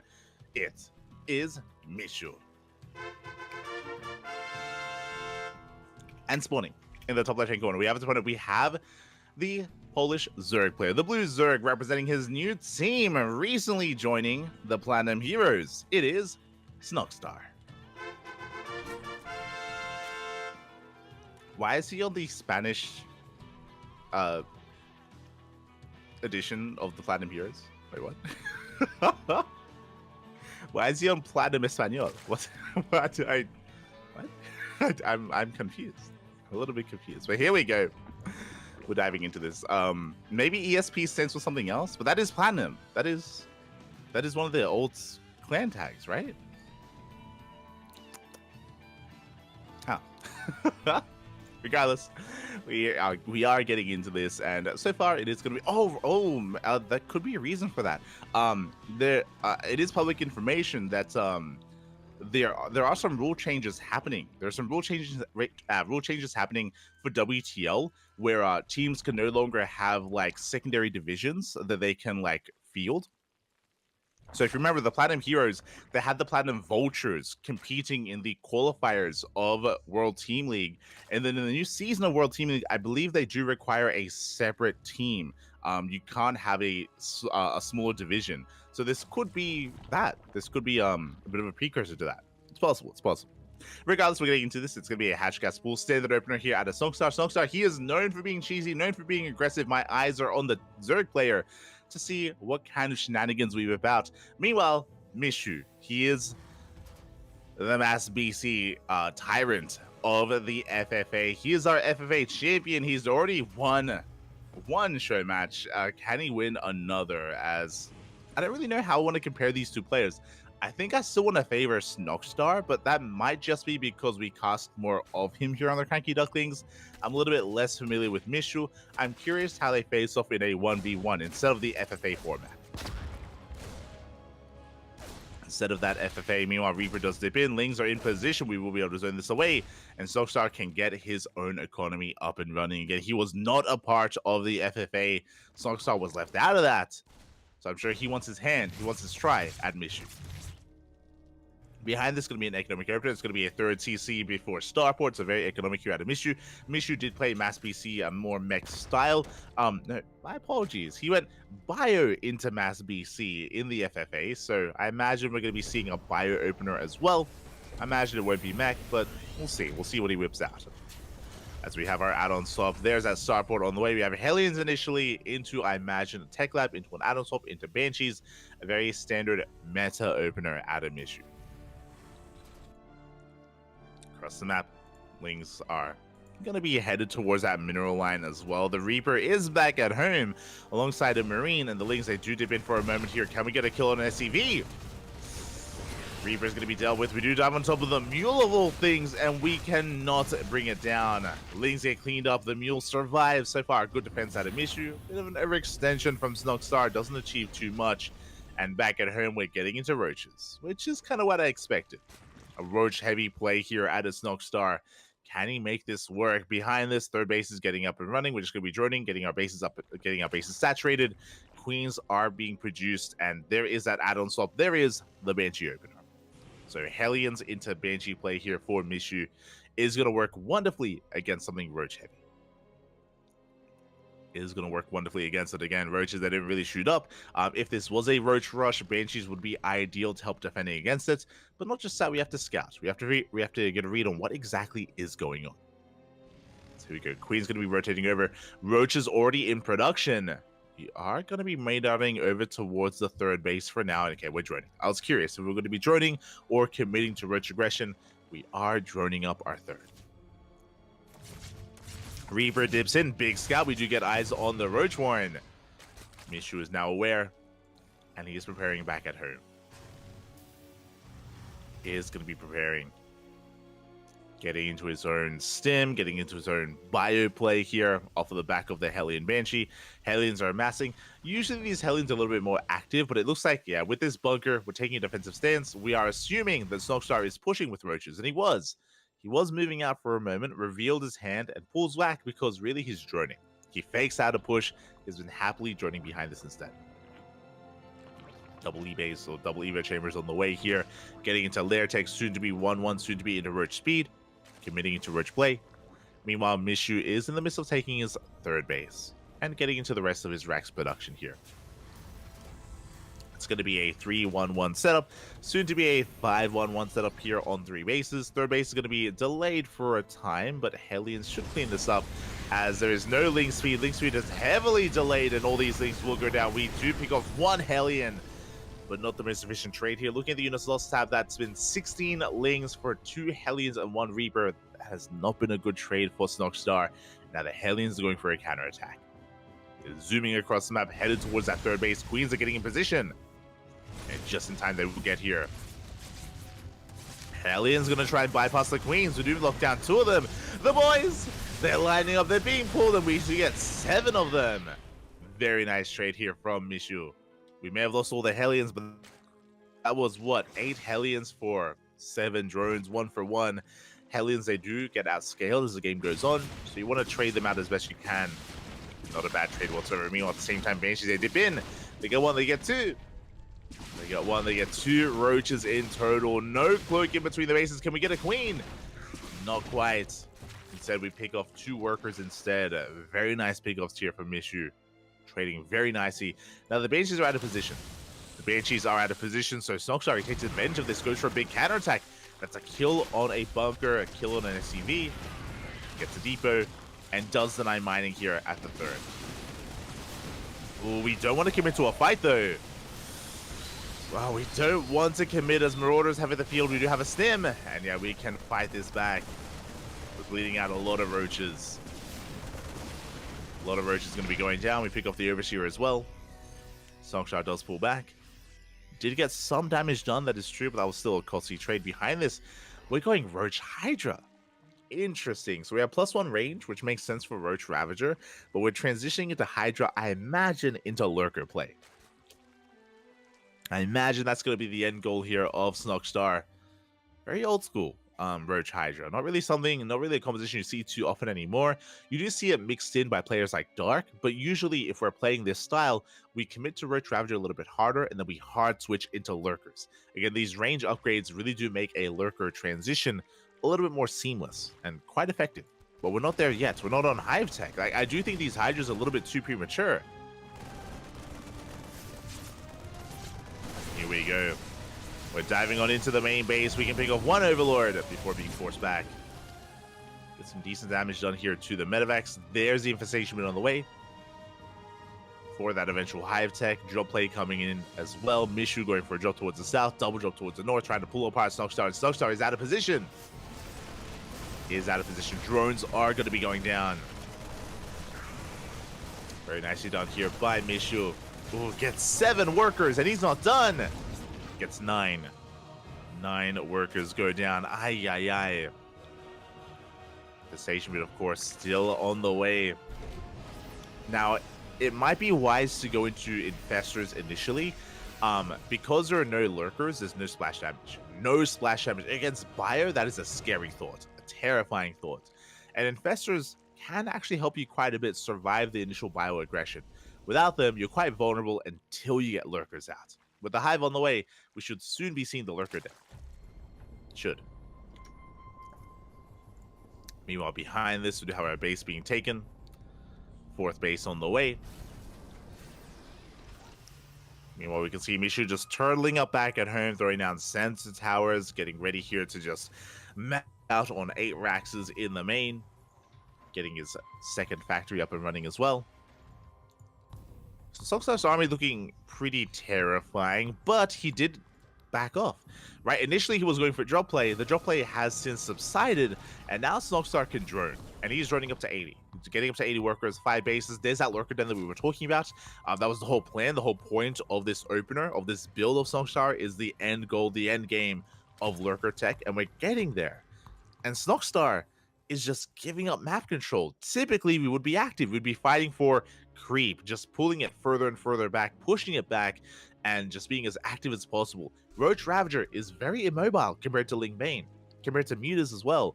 So you can take advantage of that, but Mishu instead, he backs off. He allows the creep to get a bit out of control, and now we're focusing on one big push. Mishu, he has maxed out. One push to end it all. That's a lot of Hydras. That's a lot of Hydras here to defend. 5 Vipers on the way, but they just now started. We're pushing into tank range. And this mass Hydra army, it's so vulnerable. It's so fragile. It's not going to touch the bio. It cannot touch the bio. Snogstar has to back off. He's gathering up energy here on these Vipers. And Mishu is coming. And again, this mass Hydra army, it's not ideal. The Vipers will help, though. There it is. Blinding Clouds are thrown down. Tanks are covered, but the Buyer, the Mass Marine Marauder, stimming on forward, breaking through the Hydras, and the Hydra army melts. GG gets called, and Mishu will take game number 1. GG. Again, Snogstar having a very unorthodox outlook here on this playstyle. So when it comes to what he was trying to go for, Roach Ravager into Lurker Tech is a thing. Is a thing you can do. But I even did mention it at the time about how typically you would throw down the Hydra tech and the upgrades, but you wouldn't actually make many Hydras. You would commit to Roach Ravager. And honestly, if we had a maxed out Roach Ravager army there instead of all the Hydras that we saw, we would fare a little bit better. In a head-to-head fight, Roach Ravager isn't really ideal, but the idea is that you bile down like a tank or two, you kite back, you slowly chip away at the army, you know, you can maybe remax with Hydras behind it, and ideally you work towards those lurkers, right? But going pure Hydra like that is not an ideal army. Is very fragile, doesn't trade efficiently, and it's yeah. we saw why. It just melts before Marine Marauder, alongside those tanks behind it, of course, as well. So in the end, Snogstar, he was caught with his pants down. He had a bit of an odd composition, and Mishu took advantage of him. GG, well played. Now we're getting ready for game number 2. Game number 2 going to be taking place on quite a different map. From Site Delta, we head on over to Alcyone. We have our lobby, we have our map, and we are getting ready to dive on in.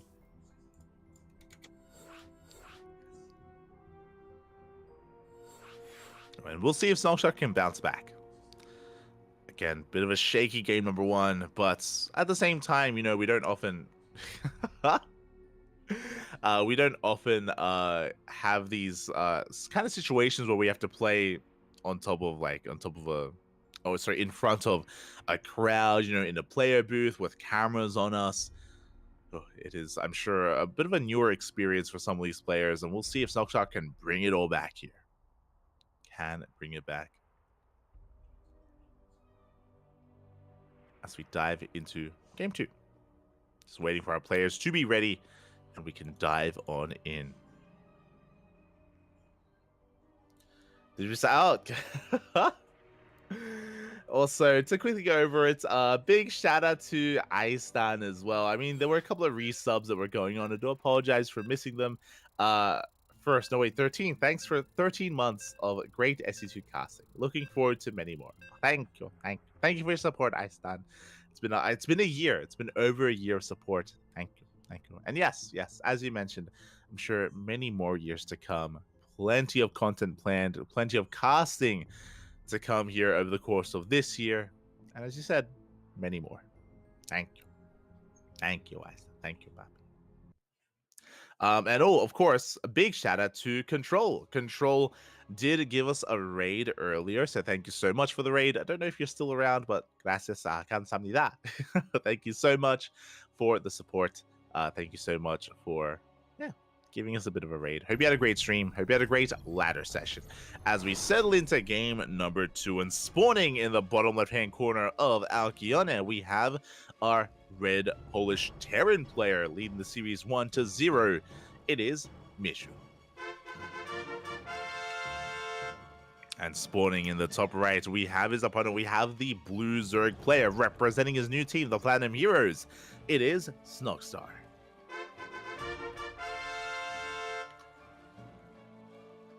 Here we go. So we settle into Alkione. Again, Alkione, quite a large map. One of the larger maps in the map pool, known for its long late game as well. It's split map play. Snogstar, could he have a more comfortable time here? Potentially, if he did plan on going for another kind of late game outlook. If he goes for another rush into, or another play into lurkers, into hive tech, if that's going to be his end game, his end goal, then this map could help him with that. Reason why, rush distance by ground is a little bit longer. Likewise, these ramps do help quite a lot when it comes to the defending player as well. You can rush into the goal base and be a little more greedy economically. You have options. You do have options here. But as I mentioned before, Snogstar, he's mainly known for his aggression, for his cheese. So is that what we see here in game 2? Is that how we can bounce back and force the ace match? Personally, I'm hoping we can get an ace match here. But it's not on me. It's on the players. It's on Snogstar. Here we go. But now though, we do have our rack expand. SCV Scout moving out for Mishu. Getting across the map. Trying to get a read on what is going on. Is moving out, and with this SUV Scout is going to be confirming the standard opener of our Zerg player. It's going to be a hatch gas pool. Third base is soon to be on the way, but hello, Monsieur Drone. Where are we going? The drone is rallied to a third base, rallied to the gold. So a very fast goal base here from Snogstar. And can we get away with it is the question. Reaper is on the way from Mishu, moving out across the map. He's going to be dipping in towards that natural. He's going to be dancing with the units here of Snogstar. How long will it take before we realize that the gold is on the way? How long will it take? So far, we're going to be dancing with the army. Snogstar does prioritize link speed. There is that third base now in production. Mishu gonna be backing up. Ooh, did take a lot of damage actually. A lot of damage was dealt to the Reaper. Oh my god. Behind this third CC before Starport. Third CC is on the way. Queen trying to sneak up on that Reaper. Does pull back. Bearing in mind that this Onaga does not reveal the goal bases. And Mishu hasn't confirmed the third base location. Not yet.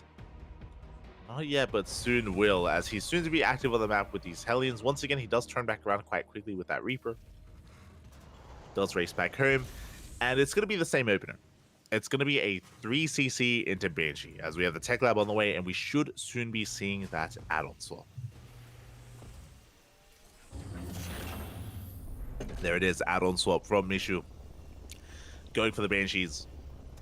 Now, what's concerning to me is that if the Banshees come out, if they come across this third base, they're going to knock it down. Fast Evo Chamber at a Snogstar. Interesting. We're rushing into +1 Carapace of all things. I am curious here. As Queens, they try to catch the Reaper. Reaper checking for the third base location. We see the lack of triangular third. We see the lack of linear third. Big scout here out of Mishu. He realizes that, hold on, something is clearly wrong. And the drones, the main node has been spotted. This could only mean one thing only, the goal base. And the Reaper will chase these drones all the way to the gold as well. At the same time, big link counterattack, but we have Hellions to defend. And the Hellions will roast up these links. We got one SCV. Only one worker does fall. Two drones go down to the Reaper. Reaper does confirm the gold. And now we have an objective. We have a goal here for Mishu. Deny the gold. And here comes the Cloak Banshees. Cloak Banshees, they are on the horizon already. The first one moving out. Cloak isn't done yet. Spore Crawlers have not been thrown down. Snogstar a little bit vulnerable, but there we go. Spores now starting up here in every single mineral line. And can we hold? Can we survive? Can we get away with the gold? Now, the +1 carapace is an interesting one. Okay, we are going to be getting into Ling Bane. Ling Bane on the way here for Snogstar, not roaches this time. Oh, no. Meanwhile, Mishu going to be embracing his inner demon here. It is going to be a mech. 2 more factories on the way. Mech on the horizon here for our Terran player. Being run by dips in. Hellions going to be able to deal with it. Cloak is soon to finish up here. Not done yet. As the Banshees do threaten the gold. Unable to find too much damage though. Ooh, as we do try to ignore the queens. Get a couple of tumors. We push towards the natural base, where we do have a couple of spore crawlers already set up. Spores are set up. We're just amassing lings as we speak. But again, we're working towards Blue Flame into, I imagine, Cyclone production. And I do worry here for Snogstar. Last game, Snogstar blindly went into roaches. This game, he hasn't scattered. Snogstar, as he's been getting into his own Ling Bane, he hasn't seen the build of his opponent, doesn't know what exactly he's amassing, doesn't know what he's running into, but he doesn't care. Snogstar is all in. He's cutting workers. He's fully saturated at the gold base. He is undersaturated at the natural. He's cutting workers at 41, and he's going for a big Ling Bane all in. The queens are welding across the map. This is going to be a timing with +1 carapace. Queens have been spotted. We now know of the all in, but can we stop it? That's a lot of Hellions. Oh my god. That's a lot of Hellions. Ay, ay, ay. Baneling speed is nowhere near being done. The Lings are being roasted. We're going to try and get us around. Hellbats are morphed in. And the Lings, they cannot lock down the Hellions. They slip away, and we clean up every single Ling. The Banelings, they crash into the SCVs. But the Banelings, they line up. They get shut down. And the mass Hellion comes out on top. As we do kite back the Lings, they melt. We had no idea that we were running into mech. That's the problem. We had no idea that we were running into a wall of Hellions. And the barbecue is real. Cyclone's on the way, so now we can just shut down these queens. As there's only a handful of Lings left, they're trickling in. Blue Flame is now done. Blue Flame does finish up. We're slowly breaking through, though. We're running out of Hellions. Banshee gets focused down. Ooh, but we do get the final queen. And there is still a handful of Hellions remaining. And again, they are Blue Flame Hellions. They roast up all these Lings. And we do survive. And now Snogstar is in an awful position. He's in an awful position. He was all in. He had cut worker production. Now he's droning, but he's behind in workers. Despite the bathing connections, despite all the dead SCVs, we did kill 16 SCVs. Doesn't matter. Mishu still has an economic lead. He's still ahead. And now he has map control. Now he has map control. We see Snogstar trying to get into roach production. Tumors are being knocked down. Additional factories on the way. Winter mines on the way as well. As Mishu is refining his army, getting into Cyclone Hellion. And Snogstar getting into roaches, but still trying to re-drone and resaturate his bases. The gold base is helping, what I will say. The gold base is helping Snogstar stay afloat. But still is behind. 4th CC on the way. Liberator moving out on the right-hand side. We're working on 2-2. Working on +2 vehicle weapons and plating. Still continuing Banshee production, which I do enjoy. We've all been there. Unfortunate double scan. That's a bit of a misclick. That was meant to be a mule. That was, I'm sure, meant to be double mules instead. As they're working towards a Ghost Academy.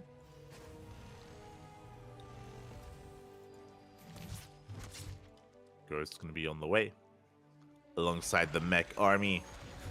Liberator rocks up. Is going to be able to deny mining here at the 4th. As long as we can. As the roaches have been revealed, and we dive into the mineral line. Meanwhile, Snogstar, he's cut workers once again.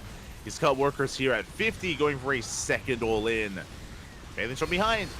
We connect here on some of the Cyclones. Not too bad. Boys are being pulled, but a little bit too late. And the roaches, can we break in? No. The answer is we cannot. We are killing a lot of workers once again. That's going to be 23 SCVs going down. Mishu still has a worker lead. And nothing shoots up. The Banshees are wreaking havoc here. The tank count is still looking solid behind this. We do deny mining at the 3rd, but we have a 4th on the way. We have a 4th base on the way. Snogstar being forced back once again. as he now re-drones, getting into a Spire tech. Mishu still has his economic lead, still has the 4th base soon to be up and running. We are still getting into more Banshees. Now this meter switch is an interesting one. Because the roaches were just revealed, Mishu is rebuilding and focusing on anti-ground army. Tanks, Hellions, Banshees on the way. We don't have any more Cyclones. The Cyclone count was reset, so a meter switch could work well if it goes unscattered.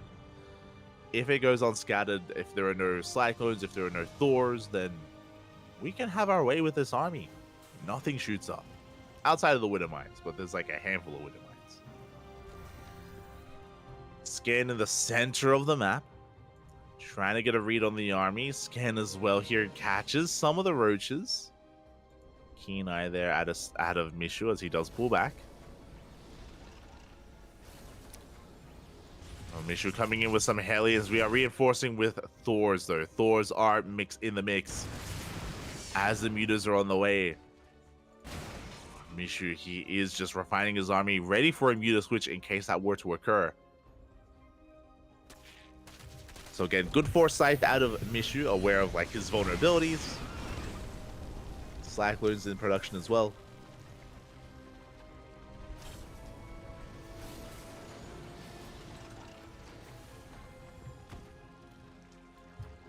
And Snogstar is at least denying the 4th.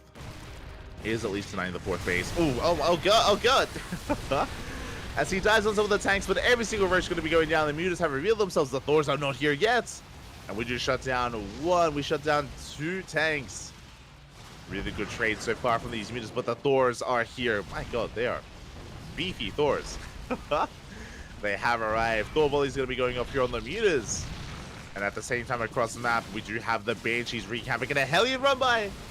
Hellions, they get into the mineral lines. They try to, but they run into the roaches. Damage, though, is being done. Even though we get 8 SCVs across the map, we have killed 12 drones. Ooh, the mutas are on A move. Not like this. The mutas are on A move, and they will be shut down by the Thors. Likewise, Banshees still wreaking havoc. 21 workers go down. And it looks like we will not be getting a back and forth here. Snogstar had a different approach. Again, he went all in, and he ran into Hellions. Unscattered Hellions. He ran into a wall of Hellions, and his Lingbane evaporated. From that moment, Snogstar has been on the back foot. He's been behind. Tried to go for a secondary roach all in. Didn't work either. Mishu had already been working towards tank production, and his tanks held the line. And now, as we try to go for a Hail Mary play into mutas, Mishu already had Thors. Already had Thors coming out. And Snogstar, no matter what he tries, Mishu, he's there one step ahead. Is just constantly one step ahead here. Snogstar going for one final push, one final Hail Mary here from our Polish Zerg player. He's pushing in, does catch a tank. Tank's looking quite exposed. The Biles. Ooh, they connect with the Banshees of all things. Very nice Biles here, but we have an insane mech army. And we're going to be able to shut this down. As we waddle on forward, we focus on every single one of these Ravagers. GG gets called, and Mishu will take the series 2-0. GG. GG, well played. And as we wrap up this group stage match, a big shout out to Thriving GG in the chat. Thank you so much. Thank you so much for the raid. Hope you had a great stream. Hope you had a great ladder session. Welcome, everyone. Welcome to the House Galactic Battle, to the group stage for the time being. If you're unaware, this event is a Polish offline event. It is a LAN event currently occurring over in the land of Poland. As you can see, we have player cams, our players just discussing the games themselves. There's Snogstar, there's Mishu, there's so we're getting out of the way of the camera. But yeah, it is an offline LAN event that is currently going on in Poland, and we are the official English broadcast for the event. And we have an entire day of Galactic Battle up ahead of us, of the House Galactic Battle. This is merely the group stage. If you're a fan of players like Laser, Geralt, Spirit, Christiana, Rodzin, Nurchio, if you're an old school fan, Nurchio is there as well. So we have plenty of players from across Poland duking it out in this offline event. And here we go. You can see the group stage. You can see some results coming in here. No big upsets. No big upsets yet. We have Cristiano 2-0ing Fnatic. We have Nurchio 2-0ing Yemiel. We have Spirit, who did take down Trifax 2-0 as well. We have Rodzen coming out on top. Geralt on top over Aristri. Just looking at some of the details here. Aristri versus Geralt. That was a 2-0 in favor of Geralt. And likewise, Alazer as well as Mishu 2-0ing their respective opponents. So nothing but 2-0 so far. But the big names are soon to be facing off. They're about to duke it out here. We're going to be going on a short break as players do have to get ready in the player booths. As you can imagine, whenever we cast a series, players do have to get their setup going here in the booths as they are on stage, as they are in front of a crowd. And up next, we have another legend from times gone by. We have Papi up against Dana. Let's go. Again, we did feature Dana earlier in the FFA show match. Dana, of course, was the first to realize that Mishu was getting out of control with BCs, and his cries were left unanswered. So Dana going to be featured against Papi. I'm excited. I'm very excited. For those that are maybe newer viewers and newer fans of StarCraft, Dana is an old school retired player. There's a bit of a what's the word that I'm looking for? There's a bit of a trend. There's a bit of a theme. That's it. There's a theme when it comes to this tournament, and that is the legends have returned. There have been invites since retired players. Pal is a player in Group A that retired back in 2014. We have, of course, Nurchio, Paranoid, and Dana, all retired players from early Legacy of the Void from 2016 to 2017. They haven't really been competing much at all, but they have been brought back into the fold in this LAN event. It's great to see them all still embracing StarCraft after many years of retirement. They've all come back, and really cool to see them again. But what is their form? Again, Dana hasn't been competing since 2016. Like, it's been a long time. So I'm curious what he is going to be looking like against Papi, a more modern player. Papi, a newer player that kind of rose through the ranks in the COVID era of StarCraft many years after the retirement of Dana. So, yeah, I'm curious. I am curious here. Again, we're going to be going on a short break. When we return, we'll have Dana versus Papi. See you soon.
and welcome back, everyone. Welcome back. Whew, we just wrapped up with Snogstar versus Mishu, and now we are diving on into another group here in the group stage of the House Galactic Battle. Welcome, everyone. Welcome to Group B. Sorry, Group D. There we go. To Group D of the House Galactic Battle. Again, Cristiano, he just 2-0'd Fnatic in this group, and now we're here to determine who faces off against Cristiano in the winner's match. Will it be Papi or will it be Donna in a ZVP? Let us go. Again, looks like the groups have been slowly progressing here, and we already have our first eliminated player. It is going to be Yemiol. Yemiol has been eliminated. He was 2-0'd by both Nurchio and Trifax. But here we go. Now we're diving into our next game, into our next series, and spawning in the top left-hand corner of Hardland, we have the star of the show, the star of the CranKy Ducklings. We have the Polish Protoss player, the red Protoss representing Berserker Esports. It is Papi. Hi, Papi. And spawning in the bottom right-hand corner, we have his opponent. We have the blue Zerg player representing his clan Nomi. It is Donna. The legend has returned, an old school player that has returned after a very long hiatus, and we'll see how he can perform here against someone of the likes of Papi. Again, Papi is more of a newer face here to the scene, has been on the rise in the absence of Donna.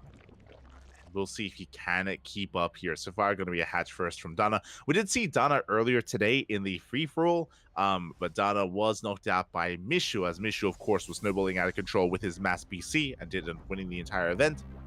Donna was his first, or actually his second victim. Mishu's first victim was Paranoid. Feels paranoid, man. Was the first to fall.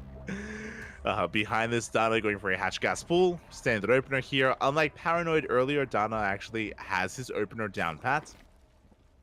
So I'm looking forward to a more competitive match between these two players. We did feature Paranoid earlier as another returning legend, and clearly Paranoid hadn't actually played that much StarCraft, wasn't really as crisp when it came to his opener, when it came to his build, when it came to his play.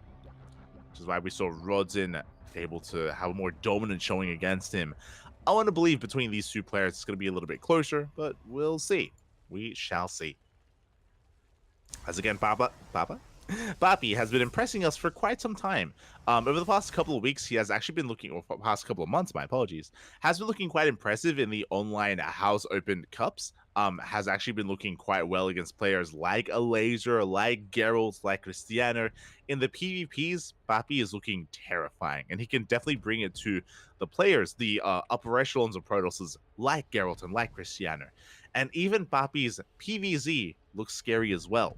In the finals that he had against a Laser, he did bring a Laser to the ace match in a best of 5. Went all the way to game 5. So Papi is going to be a bit of a dark horse coming into this, and I want to believe that in this tournament he can go far.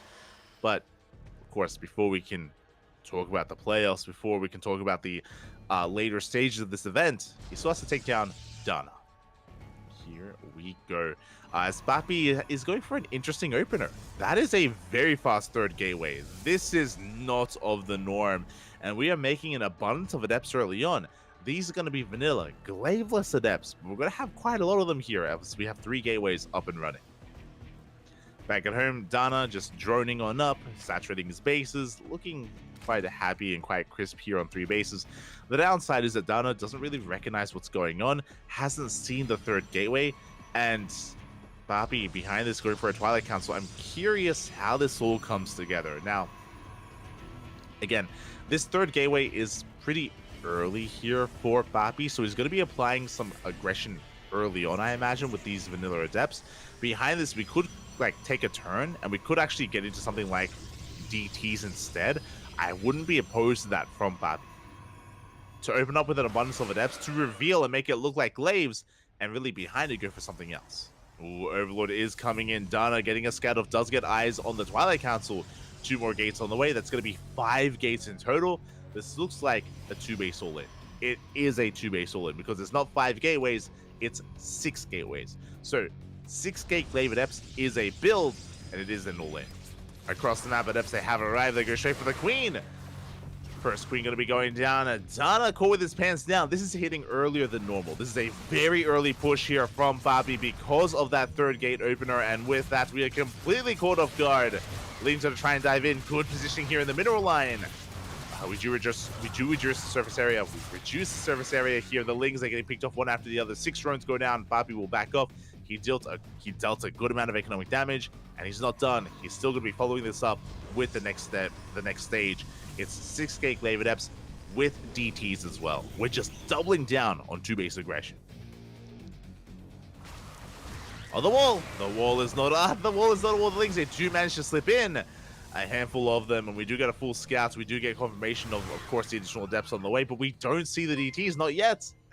No, the Lings are being forced out, they're being cleaned up, and we do not get eyes on the Dark Shrine. We are unawares, and I don't see us throwing down any spores. There's no reason to. Right now, we're hyper fixated on the mass adepts that are confirmed. We saw the gateways, and there we go. We get eyes on the Dark Shrine. Big scout here from Dana. But does he have the economy to defend?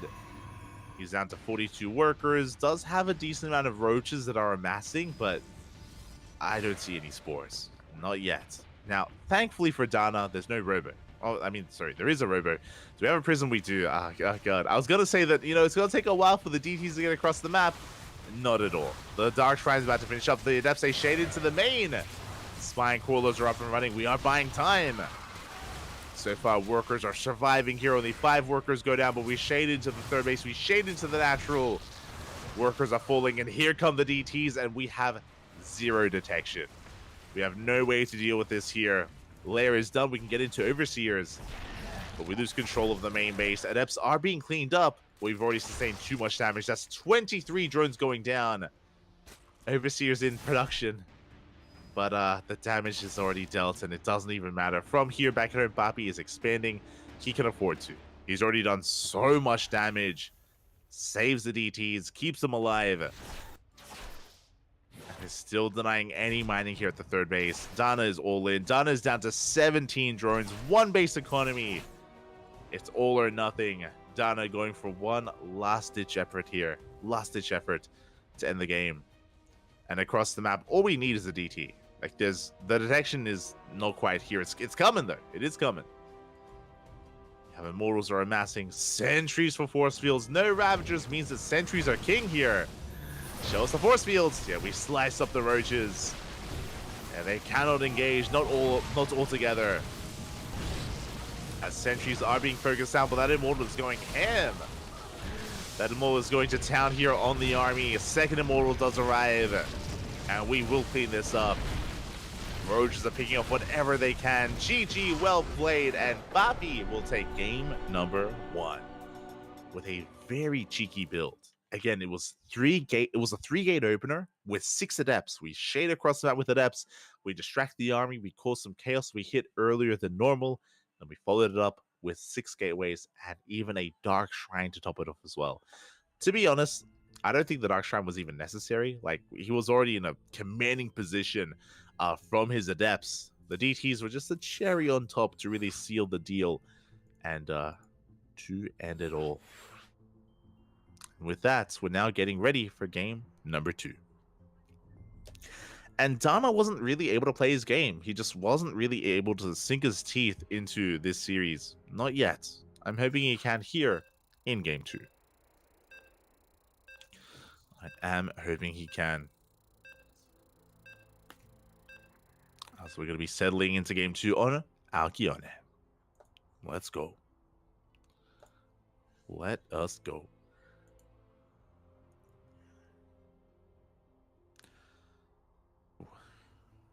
Again, Alkione, much larger map in the map pool.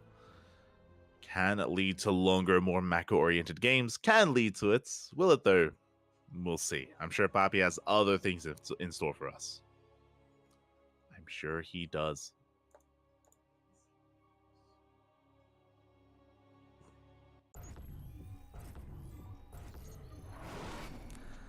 So we're getting into game 2 and spawning in the top right-hand corner of Alkione, we have the Polish Zerg player currently down in this series, looking to fight back, looking to force that ace match. It's the blue Zerg player. It is Dana. and spawning. In the bottom left-hand corner, we have his opponent. We have the red Protoss player representing Berserker Esports, leading the series 1-0. It is Bappy.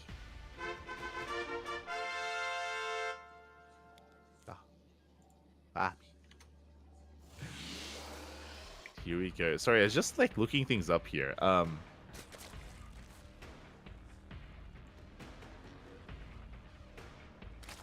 was just looking things up. I was curious if there was like a reason for Mana's kind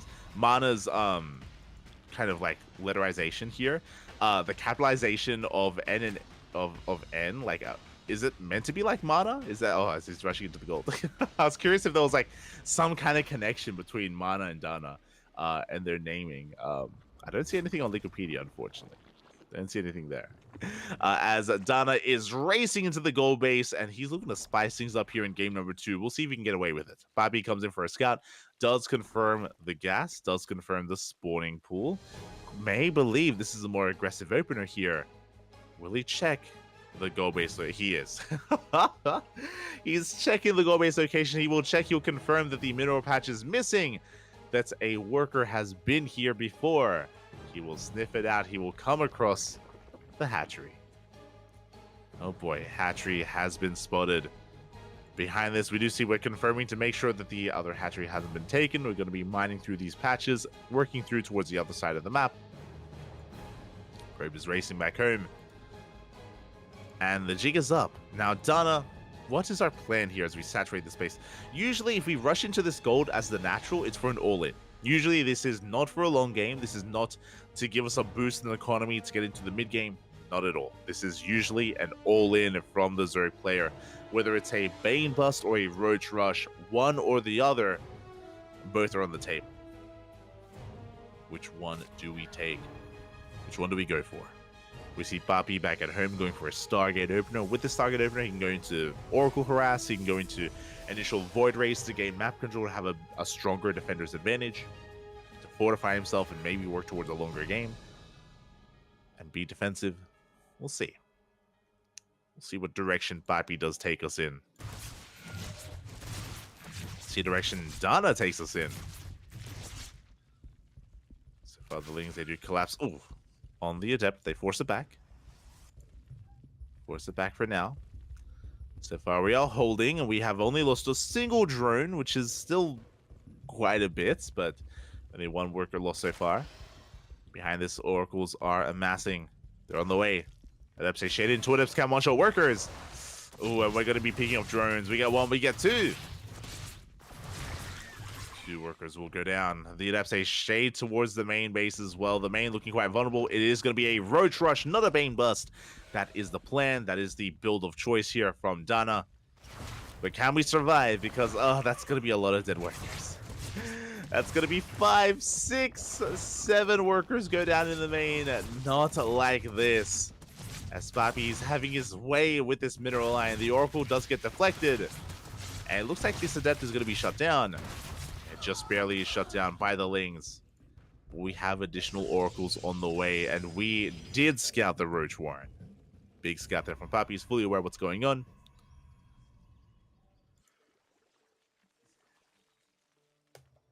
Is aware of the eventual all-in from Dana as we are pushing that creep across the map. We're getting a third base, I imagine, just for Larva.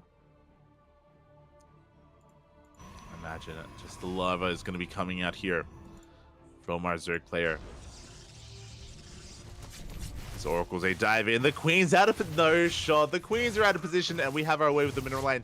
7 workers go down. Only 1 drone survives. Oh my god. And this all-in is stifled already. We do deny the third. Very nicely done.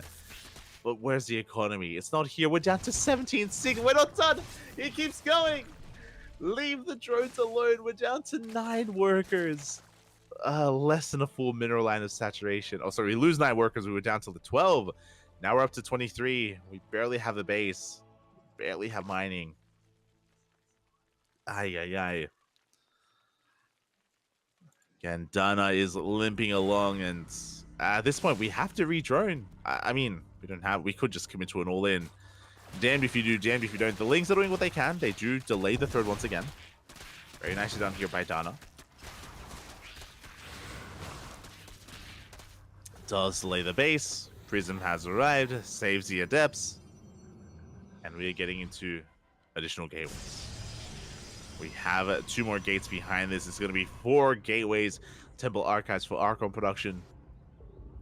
Oracles are still alive. Third base soon to be taken. And it looks like Bapi isn't building up towards a push. Looks like Bapi is focusing on his economy, which could be his downfall. He's working on expanding, taking a third base. His army is still lacking, by the way. And Dana is building up his roaches. He's droned up to 32, only 32 workers, and now it's all or nothing. Mass roach here from Dana. We need Immortals back at him. We need Archons. Again, Bapi, he saw the roach war and he's aware. He sees the lack of saturation. We need an army. Because Dana is soon to push out. Comes across an Archon. Doesn't get it.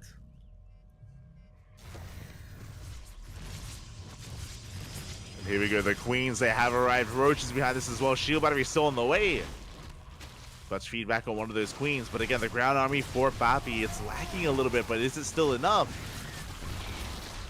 Oh, it is. It barely is enough. We focus on the Queens, the Roaches.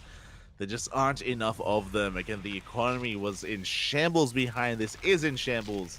And we just could not afford a large enough army to break the third base here of Bapi. Shield batteries, they finish up in time. The Nexus finishes up as well, which means we have an overcharge available, if we even need it.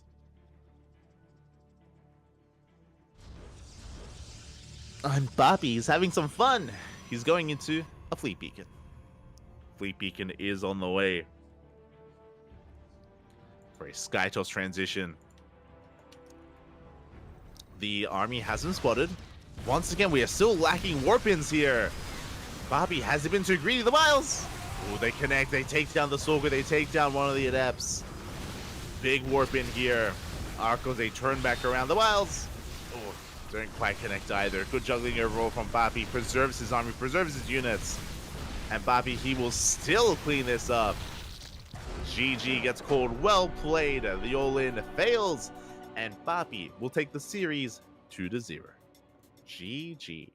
GG, well played. I was concerned that maybe Bapi was being a little bit too greedy, and I do think he was being greedy, but he isn't quite punished for it. Does come out on top. Does show us that, again, he is coming in as someone that can threaten the title of this tournament of the H.4.0.S Galactic Battle. GG. GG, well played. Congratulations here to Bapi for winning it in the end. Again, we even get a player shot as well. Ah, Bapi. It's got a beanie. Let's go. As we do get player shots here from our players, we can see that we are just getting ready for our next matchup. As we did mention, there is a stage, there is an audience, and depending on the players that are going to be competing, they will be brought out here to set up on the stage PCs. And who is going to be coming up next here? Let me just double check. So we just wrap this up. Of course, Bapi advances on to face off against Cristiano in the next round, if I'm not mistaken. Yes, he advances on to face off against Cristiano. Meanwhile, we're going to be focusing on our next series. It is going to be... who exactly? Interesting. I believe it's going to be... wait, what? I believe it's going to be Pal versus Snockstar. I believe that's going to be up next on the channel. It's going to be Pal versus Snockstar, followed by the Group C match, followed by... ooh, Nurtio. Oh my god. Okay, I'm looking forward to it. We're going to be going on a short break. When we return, I believe Pal versus Snockstar up next. Up next on the channel. So take this moment to get some food, get some water, get some snacks, because we are merely still at the beginning. There's still so much more of this tournament still to come. It is a one-day event. A one-day event. We still have to cover all the group stage, followed by the playoff bracket. There's a lot to come. See you soon.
welcome back, everyone. Welcome back. We have returned with our next matchup of the night. We just wrapped up with a featured legend match. We just wrapped up with Dana versus Bapi. Bapi, of course, coming out on top. Now we are here to feature another legend of Polish StarCraft. We're diving into a PvZ between Pal and Snogstar.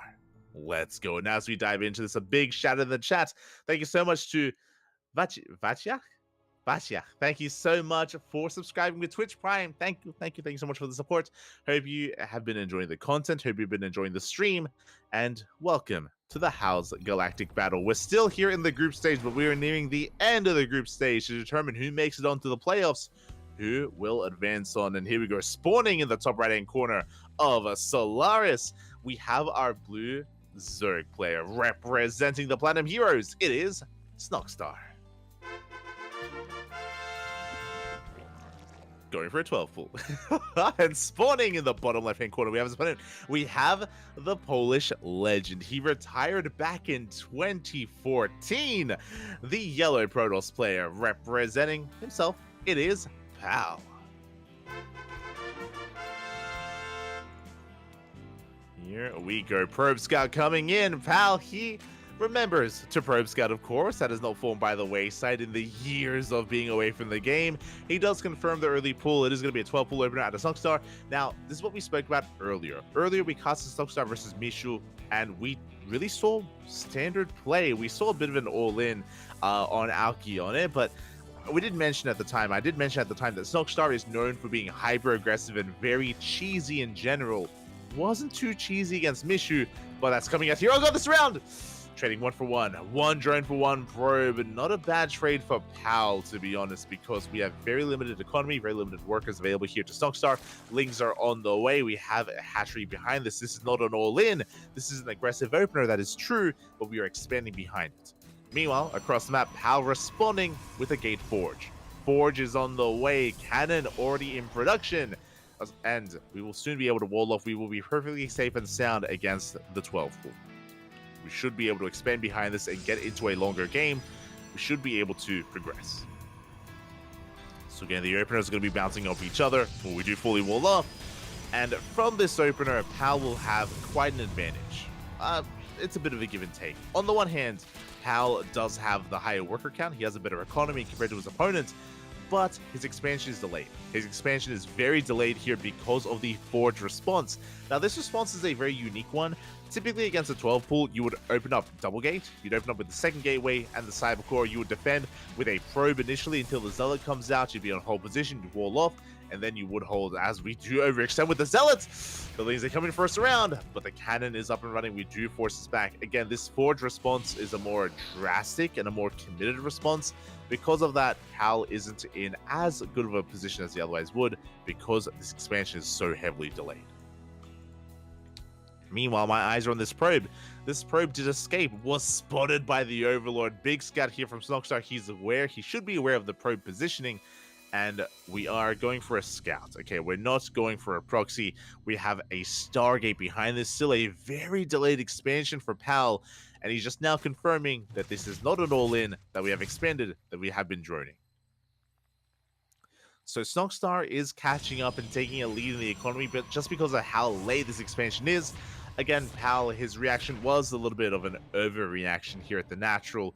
I'm sure was assuming that his opponent was maybe going all in, and as a result, Snogstar, in the midst of all this chaos, takes a worker lead. He's able to drone up even further from here.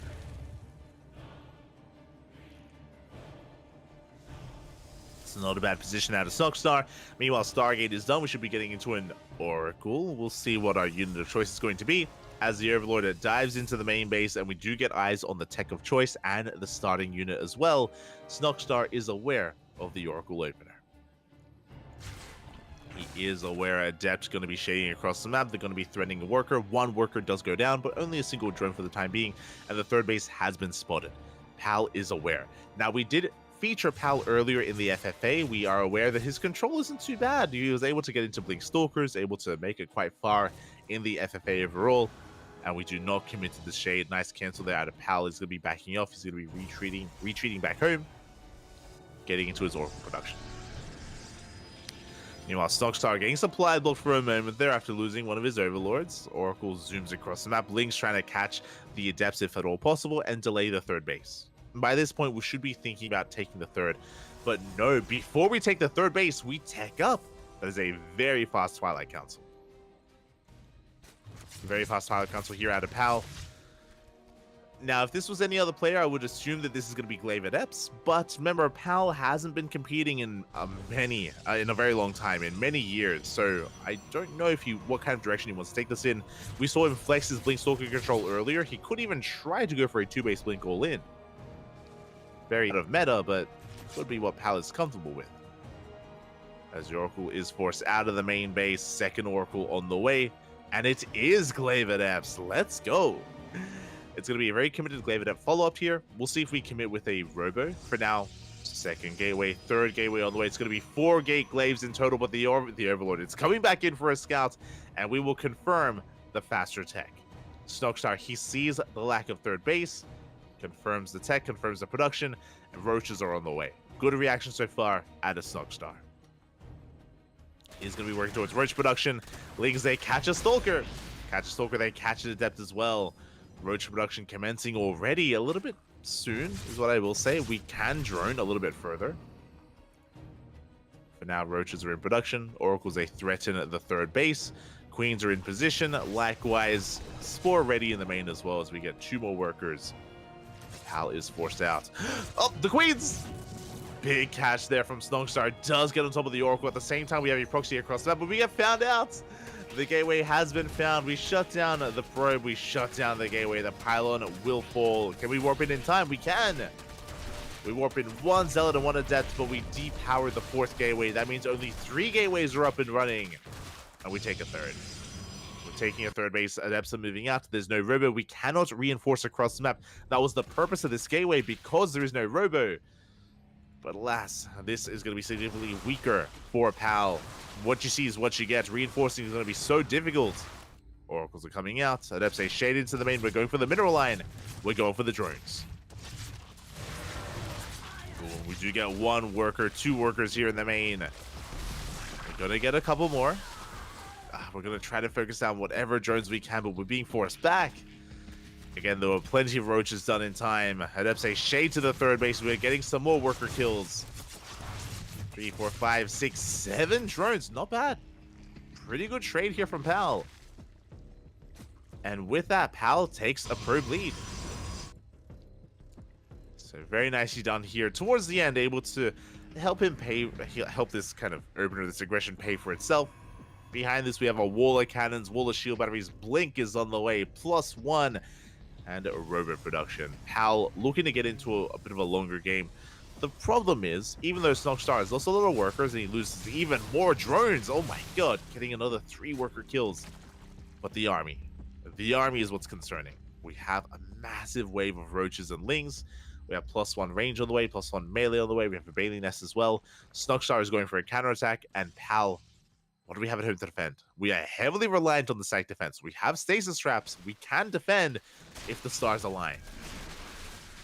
We have 3 stasis traps. 1, oh, doesn't get baited out. Just barely. The Immortal! The Immortal is exposed. We dive on top of it. We get 3 volleys off, and the Immortal does go down. Ooh, big stasis trap, though. And Snogstar is going to be forced back, but getting 1 Immortal is a good start. Does reset the Immortal counts. Additional gateways on the way behind this. Snogstar behind this is also droning. He's just saturating his bases, getting up to 3-way saturation, and working on his 4th hatchery. Ooh, can we deny no shield battery? No shield battery. We could deny +1, but no, we go for the Stalkers instead. And we will back off. We will retreat. We will respect the Stalker count of PAL. Another Roach gets picked off.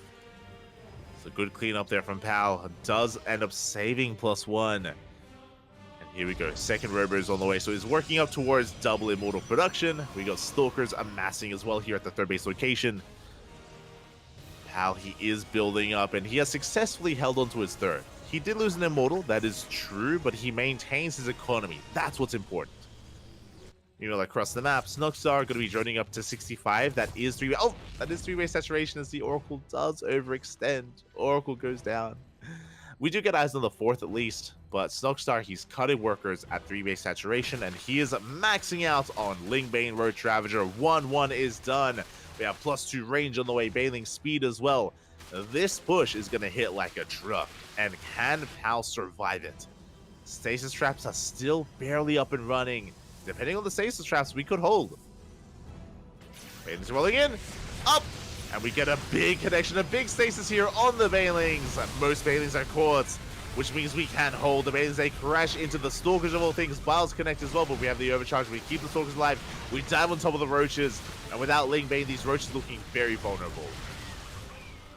Very vulnerable with their about to run out. Oh, Stasis Trap is about to run out. Lings, they do get broken free, and the Bailings, they roll into the army. That's still a lot of Bailings. The force fields are pretty good. Oh my, how? Very nice force fields, but the Immortals, they're exposed, and 2 Immortals go down. We're running out of energy here on the shield batteries. Pal will hold, he will survive. But that was a costly trade. He lost 8 workers and 2 Immortals in the process. That trade wasn't without its losses. Behind this Snogstar, he's remaxing. He's squeezing out a handful of drones. We have 3 more workers on the way, but we're still remaxing on Roaches, on Lings, on Bailings. Snogstar is getting ready for the second wave, for the second push. And this time, Pal will not have Immortals. He had 2, now he has 0, and he just now restarts his Immortal production as a late Immortal. It's not going to be ready. It's not going to be ready in time. Bailings, they do roll in. Oh god!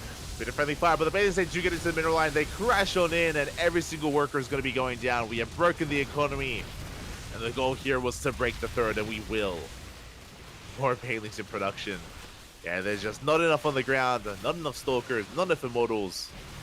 GG gets called. Pal had an impressive performance here, but Snogstar will snowball out of control.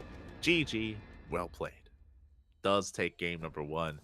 And what a game 1 as well. There were layers here to this game. Snogstar initially opening up with the 12 pool. Didn't quite achieve too much damage with it, but did force an overreaction. Again, Pal, his natural was very delayed. And likewise, he delayed his 3rd base as well in favor of Glaive Adepts. The Adepts, they did damage, don't get me wrong. And likewise, we were able to defend quite well against the first attack. But the Immortal count was stifled time and time again, was knocked down. And we weren't quite able to really build up a solid army. As a result, we were just stuck at home. And Snogstar, not just that, was even able to shut down the production. Remember, the Glaive Adept aggression was meant to be even stronger. We were meant to be able to reinforce across the map with a 4th gateway, but the gateway was scattered, the proxy was shut down, and Pal never really got into his game plan. Never got to his end game of 4-gate Glaive Adepts. Was stopped before he could really get going. GG. GG, well played. With that, we're getting ready for game number 2, but I'm impressed. I'm still impressed by how Pal did perform despite his inactivity. Didn't look too bad. Did not look too bad whatsoever. As I'm just checking, yeah, before this, Pal, he last did compete back in Oh, my apologies. I thought he had left his team in 2014. And yeah, he was very sporadic thereafter. He played once. Sorry. Yeah, he played in 1 event in 2015. He played in like 2 events in 2016. 1 event 2015, 1 event 2016, like 1 event in 2017 as well. So he was semi-active in the years preceding, and then he disappeared. Disappeared for many years after 2017. Good to see him back. And hey, again, not looking too bad.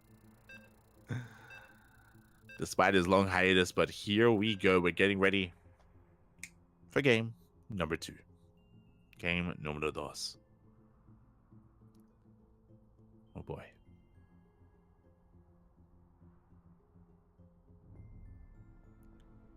As we load in to Oceanborn. Oceanborn going to be our map of choice here. Catching up. Oh, I forgot about Happy. Ah, I see Happy.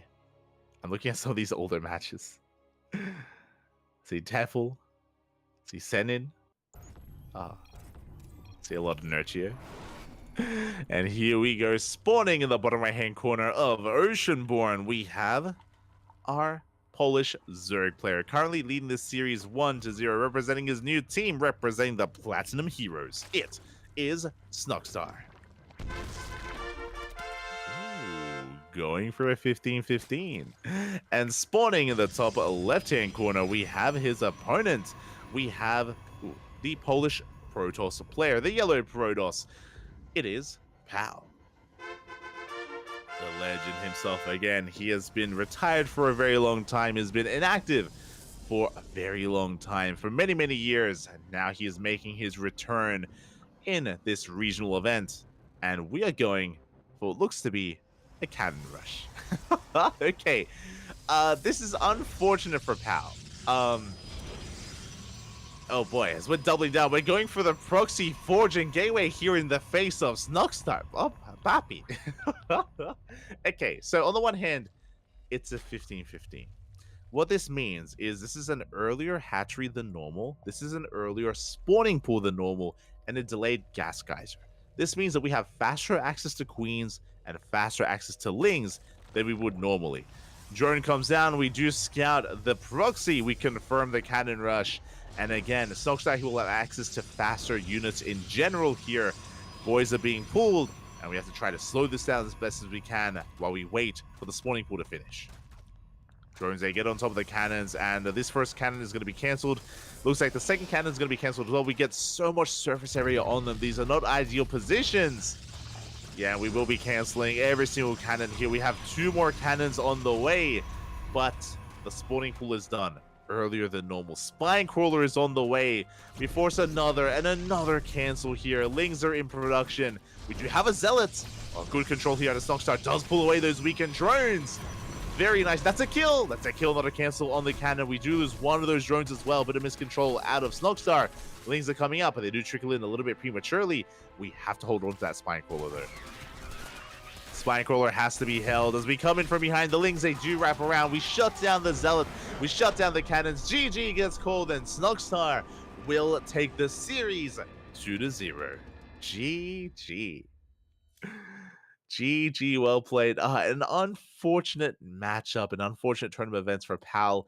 He just happened to be going up against a pretty safe opener. Again, the 15-15, faster hatchery, faster spawning pool means faster lings, and Snockstar just completely shut it down, looking very comfortable and very confident in his defense. Even had some slick micro towards the end when it came to pulling away those workers. Big shout to Pal. There was a lot of potential with that. If only it was a standard opener, if only it was a hatch gas pool, we could have seen a little bit more success. But was a little bit unlucky with the build orders overall. GG. GG, well played. Shout out to Pal, of course, for competing here, but I believe that is going to be Pal eliminated from the tournament. Is going to be eliminated from the tournament here. Didn't have a bad showing, was even able to have some fun and flex in the FFA earlier, but alas, does meet his end at the hand of Snockstar. And with that, the groups are wrapping up. It looks like we have Group B already completely wrapped up. Exclamation mark B in the chat if you guys want to have a look at the back of yourselves. In the end, Aristory 2-0'd Paranoid. Aristory! Oh my, this is, I would say, a little bit of an upset. Aristory 2-0'd Rodzin. I was favoring Geralt and Rodzin in Group B. Rodzin gets eliminated and Aristory advances on instead. GG, a big win there for Aristory. He will be advancing out of Group B in second place. Meanwhile, we have a Laser also advancing out of Group A in first place as well. To be expected, Laser is the favorite player in his group. The other groups are still wrapping up. They're still ongoing. We are going to be going on a short break. Here, and when we return, we will have our next matchup.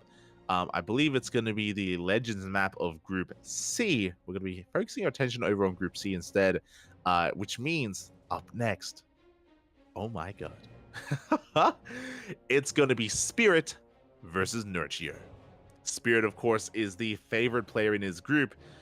Nurture is another StarCraft legend, not just a Polish legend, but if you're an old school viewer of the chat, an old school fan of StarCraft, Nurture should be a name that you know and should be a name that you remember. He was one of the best players outside of Korea for a long time. He was one of the best players in the foreign scene. He was dubbed a foreign hope for quite some time there. Back when he was, of course, representing Red Bull. He was up there along the likes of Snoot, of Scarlet. They would all go back and forth in the foreign scene. And yeah, he definitely made a name for himself. He was definitely a titan and a force to be reckoned with. Unfortunately, Nurture did retire in early Legacy of the Void. His kind of era of dominance was end and middle of Heart of the Swarm. That was kind of 2014, 2015, leading into 2016. But again, Nurture, he did step away. Oh wait, my apologies.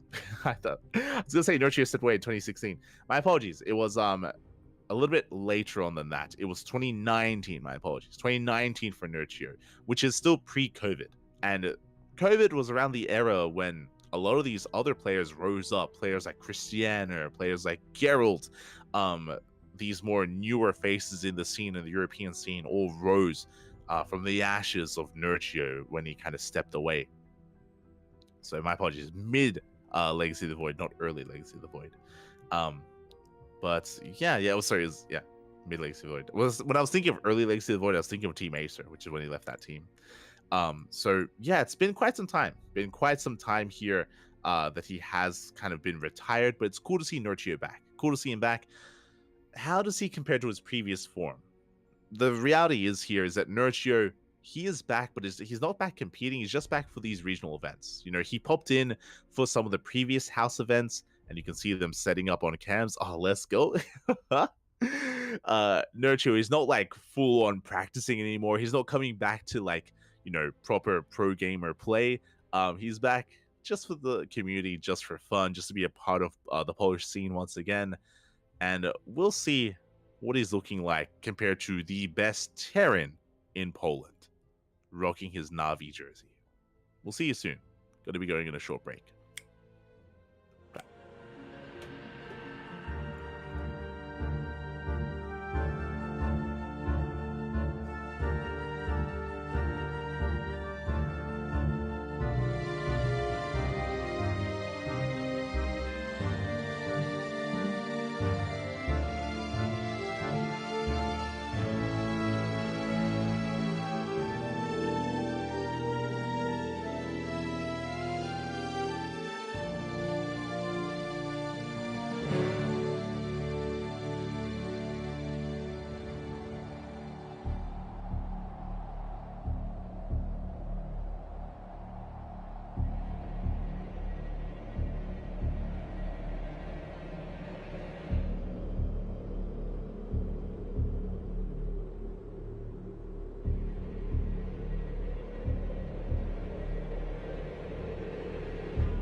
And welcome back, everyone. Welcome back. Ooh, hope you enjoyed that brutal OST as we have returned with our next matchup with the winners match of Group C. Here we go. The return of a legend from Poland, from just StarCraft in general. The return of Nurture. It's been a long time coming here. Nurture versus Spirit. We have the old legend of the Polish scene up against the current reigning best player in Poland as well. Spirit, he was actually last year's last House Open, or the House SC2 Circuits champion, did have a dominant performance over a Laser last year. Can Nurture succeed where a Laser failed? Best of luck. Best of luck. And spawning in the bottom right hand corner of Golden Aura, we have our Polish Terran. Polish Terran players. It looks like we do have a bit of a technical issue here. Just going to be fixing some things up before we do get into game number one. Poland, Kuro, do we know what is this? What's up? What's wrong? So, update. Spirit said it would be nice to have sound. Oh. So it looks like Spirit may have some audio issues, and we'll quickly sort that out. So we'll just be waiting for that to be cleared up. But again, once the issues are resolved, we'll be diving right back into our next series here. Nurture versus Spirit. Oh my god. Again, I cannot wait to get a read on what's going on and get a read on Nurture specifically to see kind of what his skill level is at. Even if it's good, even if he's up there when it comes to the GMs, I mean, Spirit is still the best player in Poland, or at least the best Terran in Poland. And we'll see as we are loading back in. And in the top right-hand corner, bottom right-hand corner, we have, representing his new team, Na'Vi, the Polish Terran Tyrant. It is Spirit. And spawning in the top left-hand corner, we have his opponent. We have the returning legend of old. We have the red Zerg player. It is Nurture. It's been far too long here. Again, I remember watching Nurture back in the day, back in the early Heart of the Swarm era. Been many, many years since then, and many years later, we're back. He is back, and he's up against, again, one of the best in all of Poland, one of the best Terrans in all of Europe. He is top 3, arguably top 2, alongside Clem, alongside the Hero Marine in Europe. Oh boy. So we'll see if Nurture can make some magic happen and cause an upset. For now, Hatchgas Pool. Hatchgas Pool opener here out of Nurture. Everything looking normal, everything looking standard. We are loading into Golden Aura. Again, a short rush distance by ground, but a very congested map. We've spoken about this map before, but how your 3-base and even 4-base setup can be very well fortified, very well defended, and we have seen a lot of late game on Golden Aura. What I will say, though, even though we have seen a lot of late game and a lot of split map scenarios, is that typically in both ZVT and ZVP, the Zerg players should have map control. They should have map control, and they should make it just a terrible task or a difficult task for the Terran player to expend and take a 5th base, either here towards the south or here towards the north, and the Zerg typically takes these fringe bases as their own. Typically, like if things are going back and forth and if the flow is standard between the Terran and Zerg. But again, Spirit is coming in as a heavy favorite, and I'm curious to see how he does approach this. Now, Spirit, he's known for economic and greed play. Like, he's known for being a very economic pro gamer. That is true. But if you remember, the last time that we casted Spirit versus a Laser in the House SC2 circuit, we saw Spirit actually pop off and flex on a Laser in a way that we haven't seen many times before. We saw Spirit play mech. We saw him go for 2-port BC. We saw him cheese and proxy. He did anything and everything under the sun against a Laser with success as well. It wasn't just macro play at a Spirit, but he did kind of have a little bit of fun with it as well. So that just shows us the kind of wide breadth of play that Spirit has available to him. Just doesn't have to play macro, he can also be hyper aggressive. Speaking of, that's what's happening here. 1-1-1.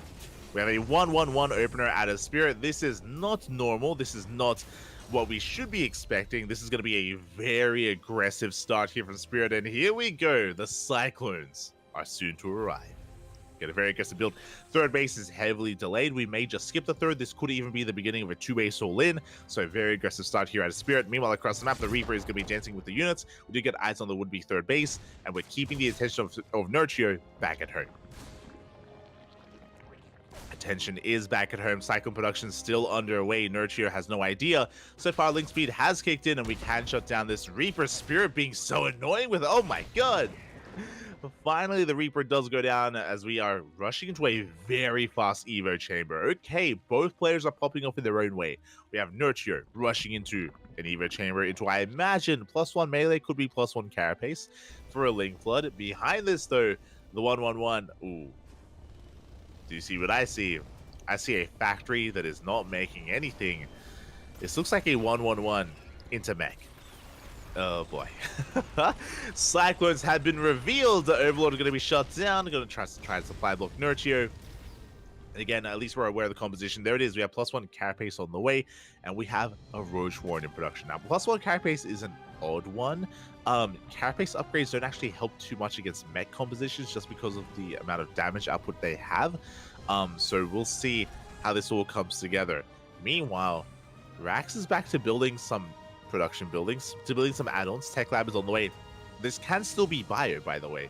We started off with Hellion Cyclone, and we do have map control. We do push across the map. We try to get on top of the Queen, but the Lings ain't coming for us around. Did we dive too far? Were we too greedy? Good control here so far out of Nurtio. Stutter stepping forward, catches 2 Hellions and catches a Cyclone. Very nicely done here by Nurtio. Very nice move so far. And we will soon hit that +1 carapace timing. We have 20 Lings in production. Stim is on the way. Thankfully, it is going to be bio. We have seen Spirit play mech before, but not here, not in game 1. Let's go. It is going to be bio play. At the same time, though, he's still applying a lot of pressure to this third base location, dipping on forward. The Spore is done. The Banshee is going to be forced back. Only 3 drones go down so far, and we overextend. We dive into the mineral line, and everything's going to be shut down. The Hellions and the Cyclones for 5 workers. Not the best trade here for Spirit. If this was only Hellions, I would think this is okay. But that was Cyclones as well. 2 Cyclones and 6 Hellions for only 5 workers. And now we have map control. Lings, they go for a big counterattack. The wall is a wall. Spirit is looking solid. Now, Nurtio hasn't seen the main base. Remember, he went Roaches. You don't throw down a Roach Warren unless you believe it is going to be mech. +1 carapace is about to finish up. I was going to say that if Nurtio did go a little bit further, he would have seen both eBays. Even seeing 1 eBay here at the natural is a bit of a tell that it could be Biden. Doesn't have confirmation, but he's got pieces of the puzzle. Meanwhile, behind this, third base is now being taken. We're getting into a 5-rack setup here on 3 bases. Tank production commencing. And we are going into Spire Tech and +1 melee. So this Roach Warren was for safety in case it was mech, but we know it's not. We have correctly identified it is not going to be mech. We are not investing into Roach speed. We're not investing into +1 range. We are investing into Lingbane Muta. Lingbane Muta on the way here for Nurtio. At the same time, Banshee does dip in. We do get 3 drone kills. Up. We've got 3 workers, but it looks like we do take down a Queen. Queen does fall. We're going to get even more workers here in the main base. We deny mining at the gas, which is that much more important because we are playing Muta. Gases are so paramount here for Nurtio. Taking all 6 gases, taking a 4th base as well. Transitioning into Lingbane Muta. Spirit still has yet to scout. He hasn't seen the tech, doesn't really know what Nurtio is up to, not yet. He hasn't seen the additional gases, so he cannot piece this together as he's still building up a bio army. And the Lings will confirm. Big scout from Nurtio. He does confirm the tank production as well as the Marines. Nurtio is now aware fully of the bio. Now these mutas, obviously they cannot engage with the Marine army in a head-to-head fight. Spirit will come out on top, but Nurtio can of course bypass the bio army and get into a mineral line and wreak havoc in the economy. Here we go. As Spirit is going to be looking to moving out with a double drop. Meanwhile, Nurture, he's getting his 5th base up and running. Creep is spreading. So far, he's not looking too bad here. His 4th base still not fully operational. Just now finishing, just as Spirit moves in with his double drop. At the same time, though, here come the mutas. Oh, Spirit, he is going to be responding here, stepping back into his main base. The turret is still on the way. And we do manage to get a couple of SCVs. We have 2, 3, 4 SCVs go down and some Marines. Not too bad. Get a 5th and a 6th SCV so far. Not a single muta has fallen, but they're getting low. Yeah, getting quite low here. But again, really crisp micro out of Nurture. He doesn't lose a single Mutalisk. We'll get the hell out of there. We have more mutas on the way. We're investing into +1 range. We are still committed to Ling Bane Muta. Again, a composition that you don't get to see too often against Bio. It's usually Ling Bane into Hydra, or just Ling Bane into Ultra, or just Roach Ravager play. Mutas have fallen off, but I appreciate that Nurture is embracing the mutas. Not the first time today. If you remember, Nurture also went mass muta in the free-for-all. I mean, this was the composition back in the day. As here we go, we dive on top of the tanks. First tank going to be going down. We do have the 2nd and 3rd tank targeted as well by the mutas. The melees we crash on in. We're pushing towards the mineral line. Marines, they do shave off some of those mutas though, but we do bust in and SCVs are going down. 11 workers fall.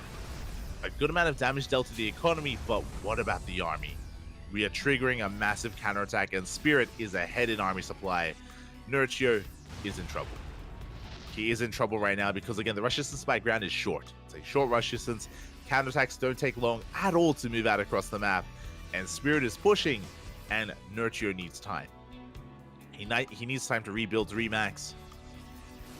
He's up against the wall right now. As Spirit is pushing onto Creep. Is going to be threatening this 4th base. It's okay, we do have a backup base already up and running. So Nurture may lose the hatchery, but he's still on 4 bases here as he's getting ready to engage. Mutas, they do dip in. Ooh, Queens are going to be knocked down. Nurture still just rebuilding, remaxing.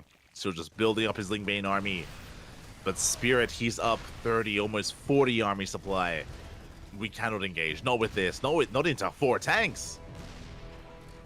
The best chance here for Nurture is to maybe catch out some reinforcements. As we mentioned, he does get a Marine. Does try to catch whatever he can, but here we go. The tanks, they keep on pushing. Spirit doesn't turn back around. He kills the base and he wants more. Nurture is going to try to collapse on this. He's going to try, but the spread is too good. The split is too good, and Spirit will clean up the Ling Bane. GG gets called. There's not enough on the ground, and Spirit will take game number 1. GG. GG, well played against Spirit.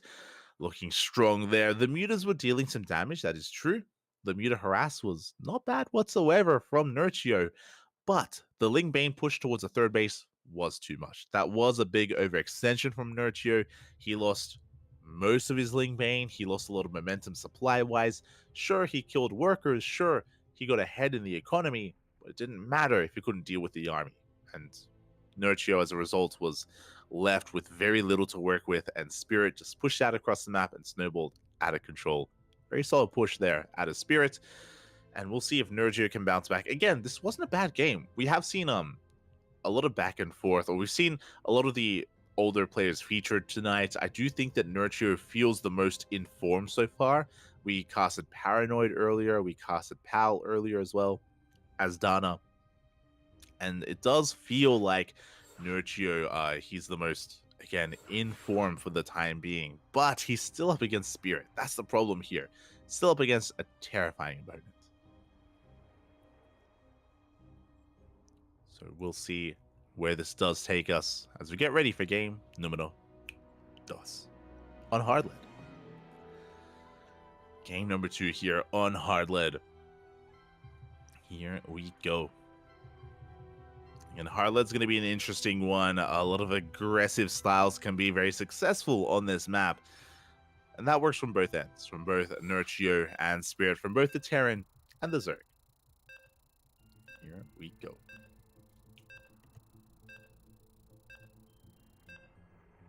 I mean, ideally, I would love to see an ace match. I'd love to see Nurture coming back into form, but that's a lot to ask. That's a lot to ask to a player that, again, has been retired for many years and only recently coming back just as a more casual endeavor. It's great to see him nonetheless, though. I do appreciate it. Great to see Nurture around again. And I love that he's mellowed out as well. I was talking about this earlier, like during the break, but Nurture back in the day, he was known for having a bit of an attitude. I wouldn't say on the level of Idra, but like, similar-ish. But likewise, similar to Idra, if you've been watching some of the more recent like Brood War events and like these more get-togethers, Idra's very chill nowadays and very much so getting along with everyone else like in these big StarCraft get-togethers and gatherings. Great to see.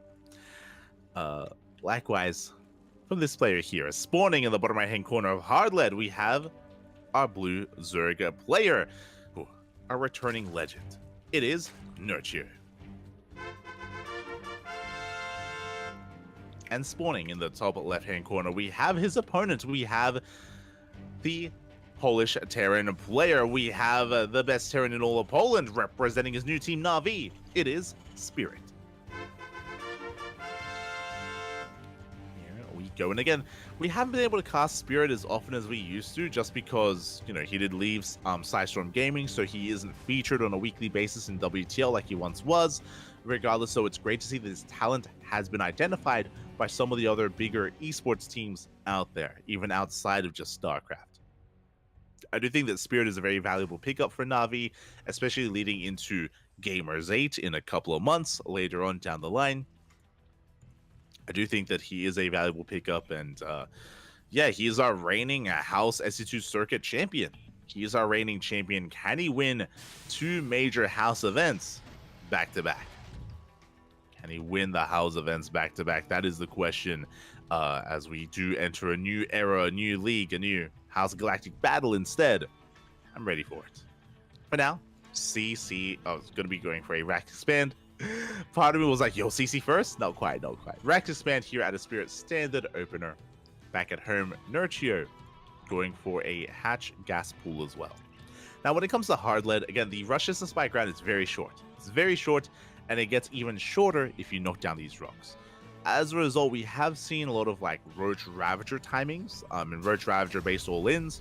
Likewise, we've seen some Ling Queen all-ins as well, like Ling Queen Nidus. Can work quite well, especially if the Terran player is a little bit too greedy. The problem is that I don't know how many cheese builds Nurture has tried out. Again, he hasn't been back that long, and he hasn't put in as many hours as he once did, so I don't really know how many builds and how many playstyles he has that he's comfortable with at the moment. I mentioned before that he went Mutas in the FFA. He went Mutas in Game 1. Does that mean Mutas in Game 2? As we are going for a 3rd CC before Starport. Very economic opener at a Spirit. Very economic here from our Red Terran player. Behind this, Nurture is still just building up back at home. Just going to be droning, looking to piece this together. Important that we point out that this is an economic opener. If you remember last game, Spirit opened up with a 1-1-1 Cyclone push. Spirit was very aggressive on Golden Aura. Here, he's respecting his opponent a little bit more. He is going for something more economic, something more mid-game focused. So we're going to have a much cleaner, a much safer, more passive start to this game. To game number 2. As Reaper is going to be dipping on in. Let's dive into the main base, getting a scout off, making sure that there's no hidden Roach Warren, there's no additional gases. Just really safe and secure play here at his Spirit. He will lose the Reaper, but it was worth it just to confirm there was nothing weird going on. Speaking of, that is a fast lair. As soon as the Reaper goes down, bam, we throw down the lair, we throw down the second gas geyser. This is a 3-minute 40-ish lair timing, or 3-minute 45. Very early on here. What could this be? Would you have a 3rd, 4th gas on the way? It looks like Mutas. Looks like Mutas. Feels like Mutas. Is going to be Mutas once again. Typically, if we wanted to go 2-base Hydra, we would have taken 1 less gas geyser. You don't need to be as intensive with it. So I'm feeling very similar play to the previous game. That is a fast Evo chamber though. Curious. Am curious. As back at home, we do have our 3cc Banshee opener here. This would be beautiful against Roach-based play, but there is no Roach for it. There it is, Pulsar and Carapace on the horizon here for Nurture. Very similar build to game number 1, except this time we do have a faster lair, and we see why. As we mentioned, you don't take 4 gases like this quickly without a Spire in mind. So it is 2 Ace Muta, as we did mention. Also, what was I saying earlier that looks and feels like a lair? Sorry, looks and feels like a spire is what I meant to be saying. I may have misspoken. But yeah, Hydras would have been one less gas, guys. So 4 gases do lead into Muta play. And Muta's going to be on the way here for Nurture. Again, it does feel like it's what he's most comfortable with at the moment. And what he is most confident in as well. But again, this is something that he's already whipped out once against Spirit, and this time he's going for something more economic. Again, the third base is getting up and running for Spirit. He's working on his 5-rack setup. Back in the main base, Banshees, they do arrive. They do get 4 drone kills already. Soon to be 6. At the same time, Hellions, they dive into the third base, but Nurture is in position. Good whole position here with these Lings, or really good that he was able to keep them here back at home to defend. Was ready for a Hellion dive. Nurture is keeping up, but the meticulous control out of Spirit is becoming a bit much. 9 workers go down in between the natural and the main. This is becoming much. And looking at the vision, did we see the Spire? We did. The Spire this time has been scouted, so this time turrets should be ready in time. In game number 1, it was more of a surprise, and as a result, Nurture got a lot of damage done. This time, though, Spirit has more time to respond. More time to react. Hellions can be rotating around. Banshee's coming in once again, getting another 2 drones. As the Mutas are moving out. Oh, these turrets, it looks like Spirit may not have actually seen the Spire itself. His units may have, but he did not, because these turrets are late. They should have already been done by now. Nurture, he still finds damage here, getting 5, 6 SCVs in the main, 7 even, 8. Oh my god. It's going to cost us 1 Muta, but 1 Muta for 9 SCVs, worth it here for Nurture. Is worth it. So not a bad start here for Nurture. Did lose a lot of workers earlier though. That's the problem. It isn't just 9 for 1. He didn't just lose 1 Muta. Winding it back here, looking at the units lost tab, we lost 11 drones. 11 drones went down to the Banshee harass. So these Mutas really just tried to even things up. And here comes the army of Spirit. And we invested so much into these Mutas. The Banelings are not ready. Banelings are being morphed in. We have 21 Banelings in production. That's a lot of Banelings. They're in production. But even when they finish, they're slow. Speed is a ways away. They're waddling on in. Good split here. Good spread out of Spirit. And he's snowballing out of control. We just cannot engage. This investment into Mutas was not good enough. Banelings, they're going to be going down. They will not touch these Marines. Again, the Mutas, they just evened up. They just stabilized the amount of economic damage that was dealt. The main army, though, is snowballing out of control. And the Ling Bane is suffering here. Because we rushed into Mutas, we didn't rush into Baneling speed. We didn't have a ground army. And this is the risk you take when you do go into a fast lair and into fast Mutas. And with that, we still on 4. The build has been punished. GG gets called, and Spirit will take the series 2-0. GG, well played. Really solid play out of Spirit. Again, showing why 2-base Muta is so risky of a build, and showing kind of the vulnerabilities of that build as well. To invest so heavily into those Mutas while also still taking economic damage back at home. Nurture, he just needed those Mutas to achieve that much more because of that position. And as we mentioned, leading into this game, the rush distance by ground on hard lead is very short. So once you have some momentum, it does snowball out of control quite quickly. Didn't take long at all for Spirit to counterattack, and again, Nurture was just not ready for it. GG, well played. Congratulations to Spirit. My condolences to Nurture, but again, still great to see Nurture returning to StarCraft, or returning to this event. This isn't Nurture's return to competitive StarCraft. From my understanding, he only does rock up here for these regional events. Again, to be part of the scene, to be a part of the community, and to enjoy StarCraft. To enjoy it. GG. GG, well played. With that, we are now going to be getting ready for our next matchup. The final match of the group stage. Exclamation mark B in the chat if you guys want to have a look at the groups yourselves. As we are wrapping up, we have our qualified players here. We mentioned earlier that Geralt and Aristri had made it out of Group B. Meanwhile, Alazer and Mishu both make it out of Group A. Group D, Dana is eliminated first. Oh, my condolences to Dana. He gets 2-0'd by Bapi, 2-0'd by Fnatic. And we have Bapi versus Fnatic currently ongoing. Meanwhile, we have our next series. Nurture, he's not out of the tournament yet. He is knocked down by Spirit, but that was the winner's match. Group C decider match is coming up after the break. We're going to be getting into Nurture versus Trifax in a ZVZ. See you soon.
event. Welcome back, everyone. Welcome back. I apologize for the extended delays, but we have returned here with the House Galactic Battle. We're still here in the group stage, the final game, the final series of the group stage, of course.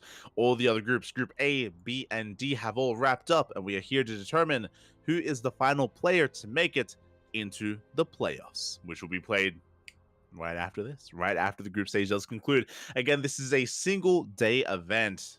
The group stage and the playoffs all crammed into one day, which is why we are here for the entire day. We are scheduled to be casting this event till 6 hours from now. Let's go. We are still in the early hours of the tournament, and spawning in the top left-hand corner of Site Delta, we have the red Zerg player, the returning legend of StarCraft, the Polish Zerg. It is Nurchio. And spawning in the bottom right-hand corner, we have his opponent. We have the Polish Zerg player, the player who has since been competing, improving in the time that Nurture has been gone. We have the blue Zerg player representing CSO Esports. It is Trifax. We go, our first mirror matchup of the stream. Our ZVZ is upon us, and yeah, we'll see how far we can go here. I mean, on paper, I want to say that Trifax is favored. Trifax, he has been competing, he's been improving quite a lot of the time. He even at times gives a laser a run for his money. Trifax is a terrifying Zerg player. I would say top 2 Zerg in Poland at the moment. I would place Trifax above Aristri and above Snockstar. So this is not an easy opponent here, as Nurchio, of course, a returning legend. What I will say, though, about this matchup, about ZVZ, is that it hasn't changed much since the retirement of Nurture. There have been some certain builds that have popped up in his absence, like the 15-15, for example, 12-11s, for example. Another one is the +1 Carapace 2-base Ling Roach all-in as well. Like, there are builds that have been rising, but overall, kind of like the main core concept of ZVZ is still very much so the same. So I kind of want to say that Nurture has a good chance here. A good chance to at least bring this to the ace match, maybe even take the series. It feels like typically mirror matchups are the best matchup of returning players. We see that a lot with the ex-military Korean players like Stats, Hero, Classic, Gumiho, DRG. When they return from the military, their mirror matchup is their best matchup because, again, you know, it does change the least over time, typically, traditionally. That's not the case with TVT anymore, but that's it. We don't need to talk about TVT. It's fine. As the Overlord gets across the map, Nurture does confirm the hatch gas pool opener of Trifax, does confirm the more economic start and the fact that the hatchery isn't any later than normal. So Nurture back at home, going for his third base on time, on location. Very nicely timed third here from Nurture. Trifax going for his own third base back at home. Meanwhile, Lings are moving out. Trifax, I imagine, going to try to scout his opponent. No, we do stop here in the center of the map. Nurture is going to be the one to move out first. Trifax will confirm this with his own Lings. Does engage. Does at least attempt to, as Nurture does commit. Going to be applying a bit of pressure here to this third. Nibbling away at that base. We have 6 more Lings behind this, by the way. Nurture doubling down on Ling production. Meanwhile, Trifax going for a safety Bailey Nest, as to be expected. Bailey Nest is slightly delayed for Nurture. Bear that in mind. There's going to be a window where one player has Bailings and the other does not. As Nurture gets a lot of damage on. Oh, so far getting a lot of damage on to not just the base, but also to these Lings. Does trade up better. Does trade up better in the end, but we'll lose 1 Ling. Oh my god. There we go. We trade 1 for 1. Ling speed does kick in. And Nurture, he does so much to this base. Gets another Ling as well. He's snibbling out of control. Gets a third Ling. Gets a third Ling in the end. And this space is going to be cancelled. That's a kill. That's a kill, not a cancel. A massive blunder, a massive loss there for Trifax. As Nurture is snibbling out of control, he dives into the mineral line. And the Bailey Nest is done. But where are the Bailings? Where are the Bailings for Trifax? He has no time. He has no time. And Nurture is getting out of control. He is completely all in. He is breaking the natural base. The Lings are following the Queen. The drones are being pulled. And Nurture, he has broken the natural. Bailings are on the way right outside, and no defensive Bailings whatsoever there for Trifax. Losing 1 Queen, losing another. Bailings, they waddle in. And we don't waste the shots. We waddle into the mineral line. We want some juicy connections here with the economy. And we do connect. 19 drones go down in total. And we can go for a kill on the base as well. Again, this is what I mentioned earlier, how The dynamic of ZVZ hasn't changed too much over the years, and Nurture, he still has it. GG gets called. Nurture takes game number 1. Let's go. GG, well played. Things very quickly escalating out of control there. Nurture, very meticulous micro. It was very slight. Like there were these minute differences there, but Nurture was slightly out trading Trifax in the Ling Wars, in the small Ling battles, in the 4v4 of the 4 Lings versus 4 Lings. And Nurture very quickly killed 1, 2, and then 3 Lings. 3 Lings died very quickly. On top of that, Nurture was also getting so much damage done to the hatchery. These are these slight wins and these slight advantages, but in a mirror matchup, they mean the world. And Nurture very quickly just snowballed out of control, killed the 3rd, and even if there was a cancel, even if that base was canceled, I'm sure Nurture still would have broken through, still would have taken control of the natural base, and would have snowballed from there. So again, losing too many Lings too early on can just be the death of you in ZVZ. GG. GG, well played. Nurture does take a 1-0 lead. Will we go all the way? Will we go the distance? Will we go all the way to game? Or will we get a 2-0 here? Or can Trifax fight back? Again, in general, as we do have our lobby being set up, in general, I would favor Trifax. I still favor Trifax when it comes to ZVT and ZVP.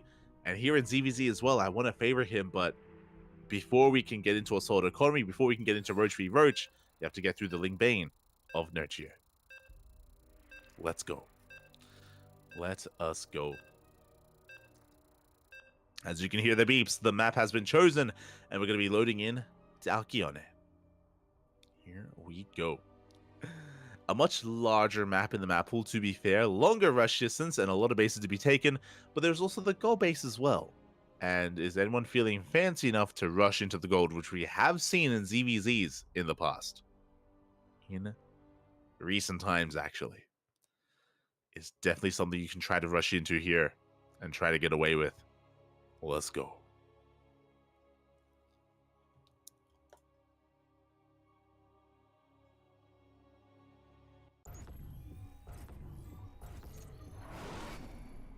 And spawning in the top right-hand corner of Alcyone, we have our blue Zerga player representing CSO Esports. Down in the series, looking to fight back, looking to force that ace match. It is Trifax. And spawning. Oh, going for a 50, going for the 15-15, and spawning in the bottom left-hand corner, we have his opponents. We have the red Zerg player. Leading the series 1-0, the returning legend of StarCraft. It is Nurture.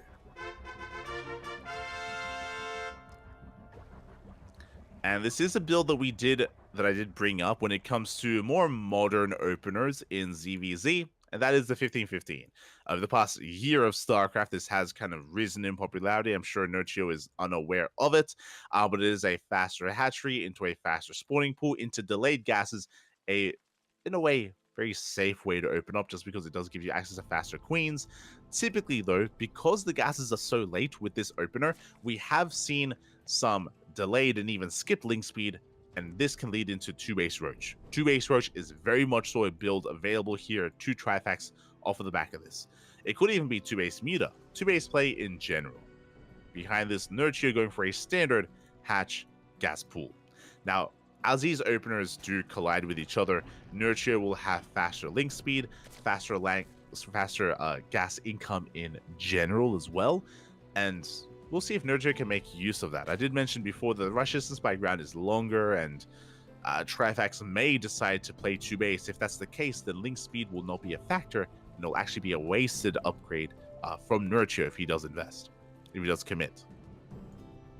It all depends on how Trifax wants to play this out. Gas now being taken, again, very delayed. You can see Nurture starting up link speed, and you can see Trifax still just getting his first handfuls of gas.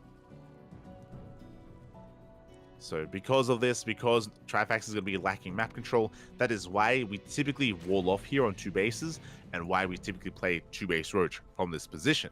Meanwhile, Nurture back at home is droning, making a handful of lings, going to be going for some scouting information.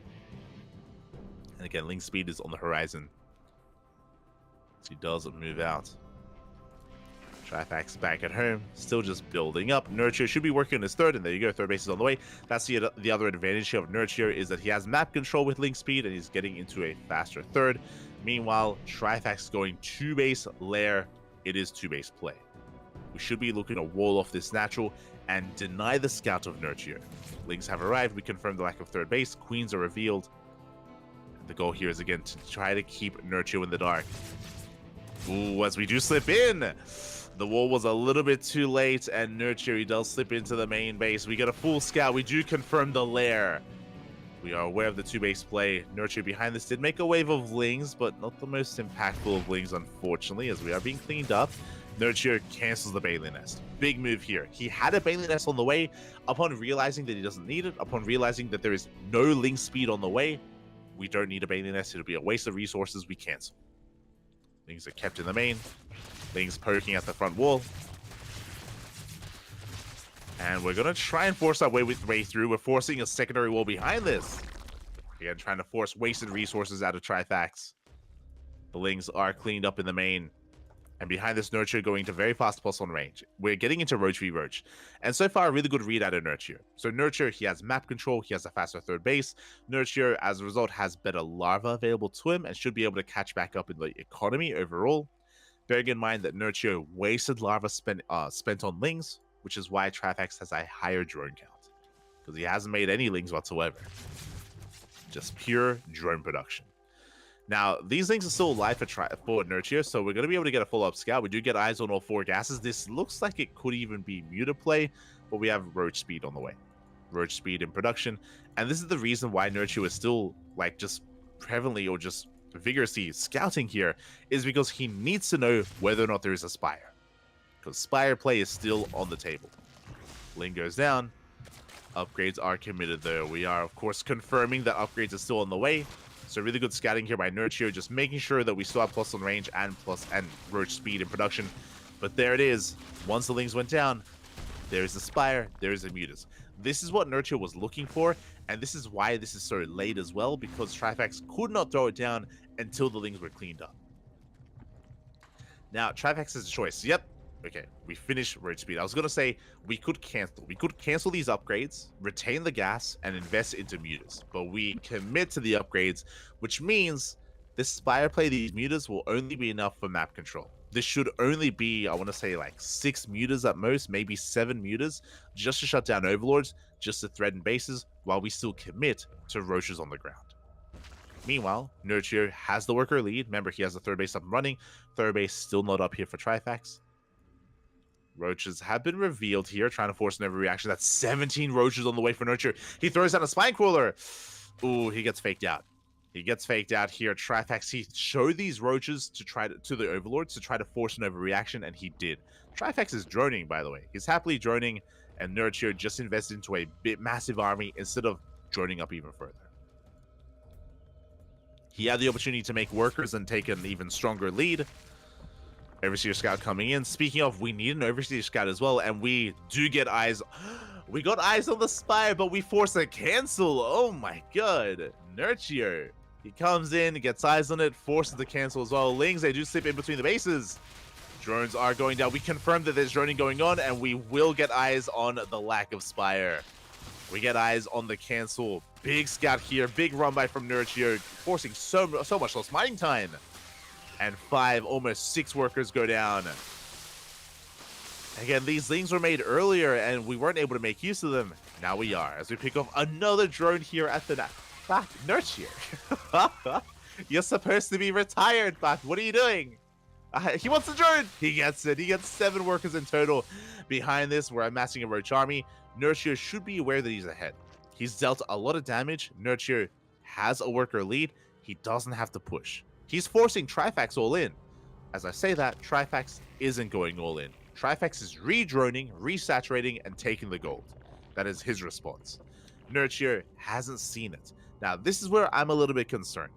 Nurture, I believe in the previous series, he didn't actually veto. I don't know if Nurture actually is aware of the current map pool and certain features of the map. I don't know if he's aware there's a gold base here. So this may go unscouted. Meanwhile, Trifax doubling down on Burrow and Tunneling Claws. is getting into Bard Roach harass, building up his army, and now he's saturating the gold base. He is catching up here thanks to the gold. Nurture throws down a Hydra Den, getting ready for a Hydra Lurker transition. And again, the longer this goes on, the more Trifax can recover. Right now, Nurture has a massive lead. He's up in supply, he's up in economy. He needs to push, but you can see here, he's just faking out a push. We have 11 more Roaches on the way. It looks like we're waiting for 2-2. Okay, this isn't too bad. We're waiting for 2-2 upgrades to finish up here for Nurture before moving out. But again, the longer this goes on, the better it is for Trifax. As this gold so far is just unimpeded. And we can see Trifax closing the gap. He was behind 20, 30 army supply, and now he's catching up. He's slowly catching up here. Burrow is done. Tunneling Claws is done, which means now we can harass. Meanwhile, at least Nurture wasn't resting on his laurels. At least he was teching. So Nurture, he was still building up towards Hydras. And again, this should be for Lurker tech. Meanwhile, oh, Board Roaches, they are sneaking into the bases here. Overseers are on the way. It looks like Nurture may have just scattered this. And Roaches, some of them are being caught out. Main army's going to be clashing at the same time, though. Bard Roaches in the main. They are in the main base. Nurture taking a great fight here. Does take a better fight. Does get a better engage overall. But here we go. The Roaches, they're going for the mineral line. They're going for the economy. Nurture is maxed out. And he's in position. Oh my, he left an army in position. He was aware of the potential for Tunneling Claw Roaches. He does deflect them. Again, good foresight there from Nurture. Good positioning. Shuts down the Bird Roaches. Focusing on his main push. Again, still working on those Hydra upgrades. I believe he has range. I believe he doesn't have Hydra speed. And likewise, hasn't thrown down the Lurker Den yet either. We're still in Roach v Roach. Good target firing there out of Nurture. Get one of the Ravagers. Pushing in. At the same time, behind this, we have Tunneling Claw Roach harass, but we are in position. We do deflect it. There's still not quite anything in the main either. Nurture, he can focus on his push. He can focus on his push, buzzing his way through the army. Biles, they will be grazing the army of Nurture. But he gets a better engage, even coming in from behind. As I say that, we have the defender's advantage. Trifax is amassing a Roach army, and again, this goal base is paying off dividends here. Yeah, Nurture, he's going to be forced back, especially with this wave of reinforcements. Nurture being forced back again. The advantage that he once had isn't really there anymore. We're even on upgrades. Plus 2 is on the way for Nurture. That can help a little bit, but it's not the most impactful upgrade. And again, tech-wise, I was assuming that we would be taking up even further, but we haven't. There's only a handful of Hydras here, and they help when it comes to dealing with Overlords. But again, I do think that this would have been a good opportunity to invest even further, whether it's Lurker tech or Hive tech for Vipers. It just wasn't really gotten into, wasn't really invested into.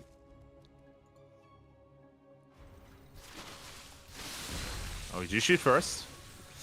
Ooh, Trifax bleeding out a lot of Roaches here. Oh my god. A lot of Roaches do go down. He's also doesn't have any Ravagers. This is dangerous here. Trifax with a purely Roach army. Being forced back. Was a little bit too cavalier with his movement. Does come in for a surround.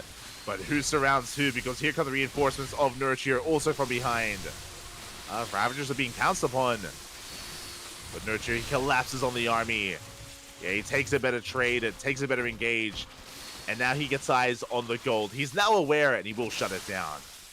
This is the downside of this gold base, is it's that much more exposed. Yes, it has been keeping Trifax in this, but he will lose it. And upon losing it, he's going to be in quite a bit of trouble. He has taken a backup fourth, though. It is saturated. Nurture knows that he cannot quite give up this position, but he's being overwhelmed. Nurture being forced back. A lot of his army is busy cleaning the base, not fighting the army. But when he gets surrounded, Nurture, there's no way out. This army is going to be completely cleaned up. The Ravagers go down, but Nurture, he's committed. He kills one base and he's going for another. And he's going to force Trifax to turn around. He's turning around. He's coming back home. And Nurture, he has time to rebuild. I'm loving the burrow. The drones are safe. The drones, they do burrow underneath the army. But the base goes down. The base does go down. Oh, the move commit. Nurture bleeding out some of these Roaches. The main army pushing through the left-hand side. Trifax being pulled apart. He did spend too many Roaches here on the right-hand side. Yeah, he had a hard time splitting up his army, but he does have the concave, does have the high ground. Nurture with the slightly better upgrades does force his way in. Oh, and Nurture will not break through. He's got a couple more reinforcements, but alas, Trifax with the defender's advantage, he should be able to force this back. He's coming in from behind, cutting off the reinforcements of Nurture. Meanwhile, Nurture, he commits. He just stutter steps forward, gets a queen, gets the hell out of here. He does have to get out of here. Overseer's rallied. Nurture pulling back. He's on 4 bases, now taking a 5th base here towards the top left. And Trifax is stuck on 3 bases instead. 3 bases remaining here for Trifax. He's falling further and further behind. He saved a lot of workers, but he also lost a lot of workers. He's down in workers, down in army. Tries to go for some Tunneling Claw Roaches, but he gets caught out as well. And Nurture racing back home. Chasing that one Roach. Will eventually catch up.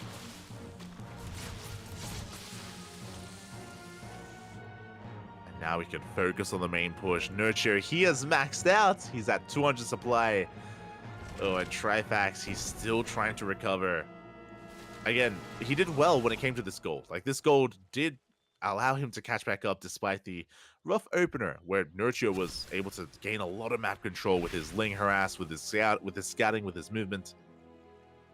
Trifax was clawing his way back in, but now he has lost that advantage. Now this gold base is just allowing him to tread water here as Nurture outpositions. Rotates around, gets an Overlord. No Ravagers, which is a little bit concerning for Nurture. This is an awkward angle for Trifax to fight. At the same time, he's going to be harassing across the map, but he gets a queen, not much else.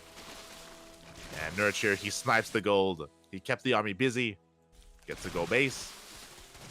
And is pushing towards the would-be 4th.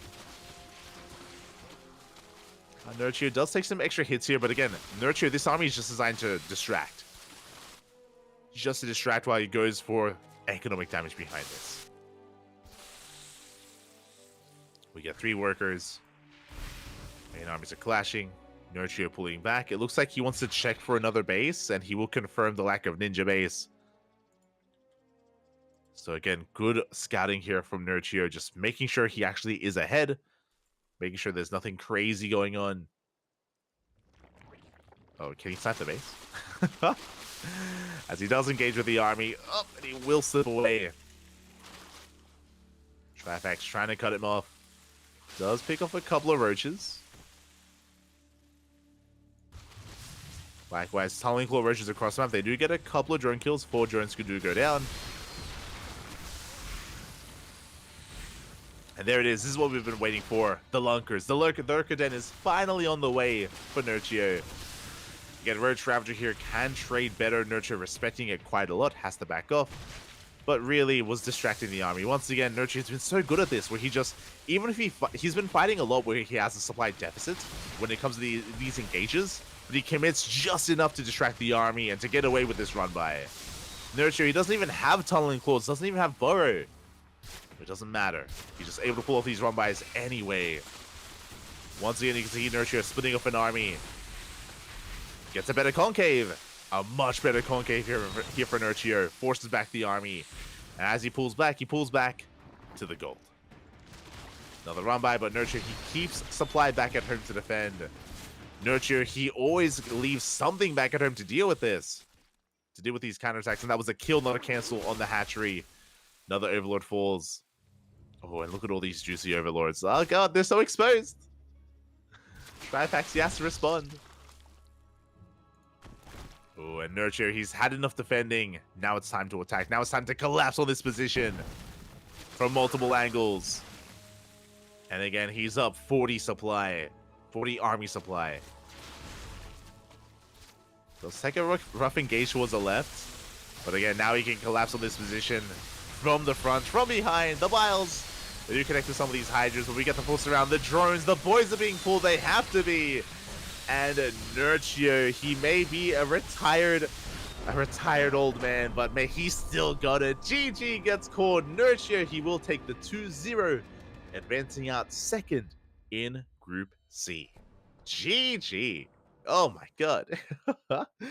GG, well played. Congratulations here to Nurture for winning it all here, for taking the series 2-0 and advancing on into the playoffs. Oh my god.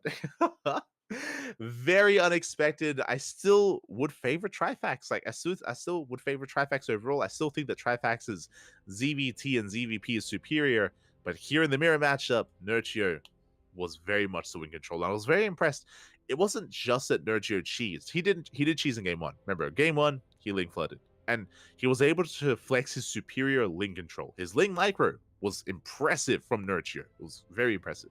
Here in game number two, he flexed not just his micro, but his game knowledge and his builds as well, his scouting, his reacting as well.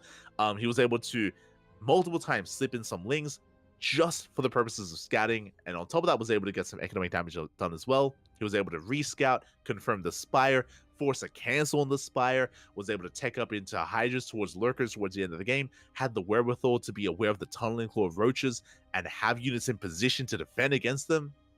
Really good stuff. Really solid play there out of Nurture. Very impressed. Very impressed. GG, well played. Nurture does advance on, and with that, we have our group stage complete. It is now done. It has concluded. We had 16 players rise up and only 8 players make it into the playoffs. And the bracket is final.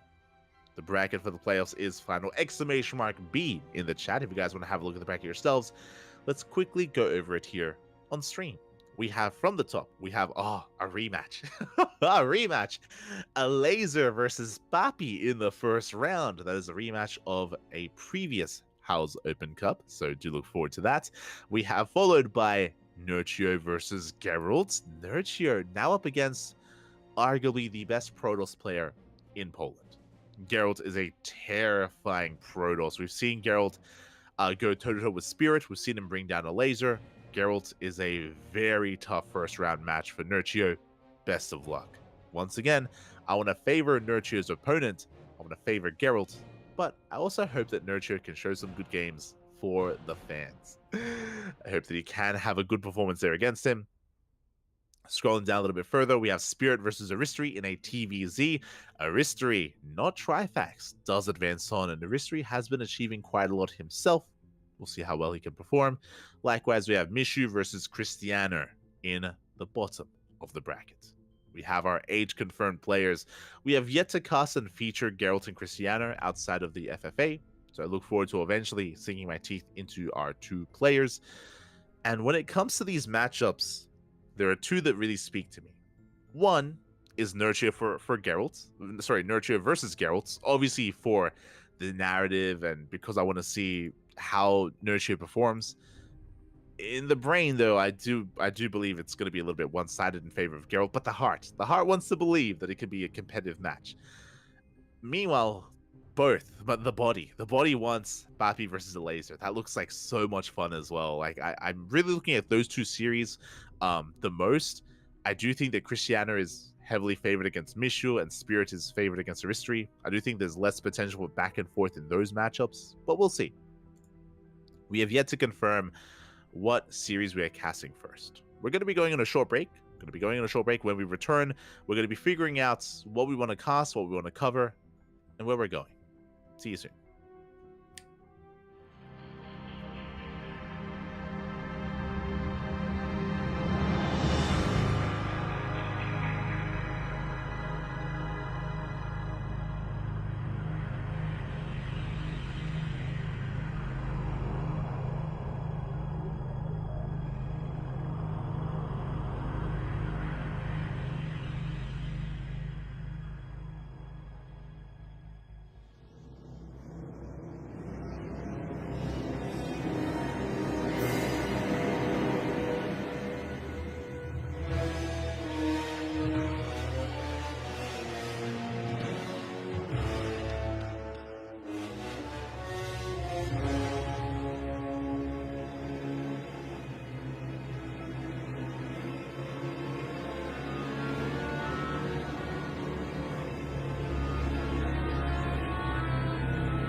And welcome back, everyone. Welcome back. Hope you enjoyed that extended break. Hope you're able to get your food, your snacks, your water, everything ready for the playoffs of the House Galactic Battle by Enderfy. Enderfy?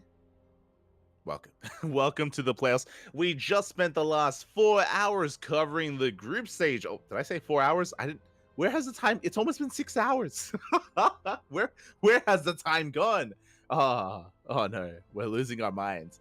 It's been almost 6 hours. We have since covered the group stage, and now we are ready for the second half of the tournament, for the playoffs, for the playoff bracket. Here we go! Exclamation mark! Be in the chat if you guys want to have a look at the playoff bracket yourself, because we are diving into a PvZ between Nurchio and Geralt.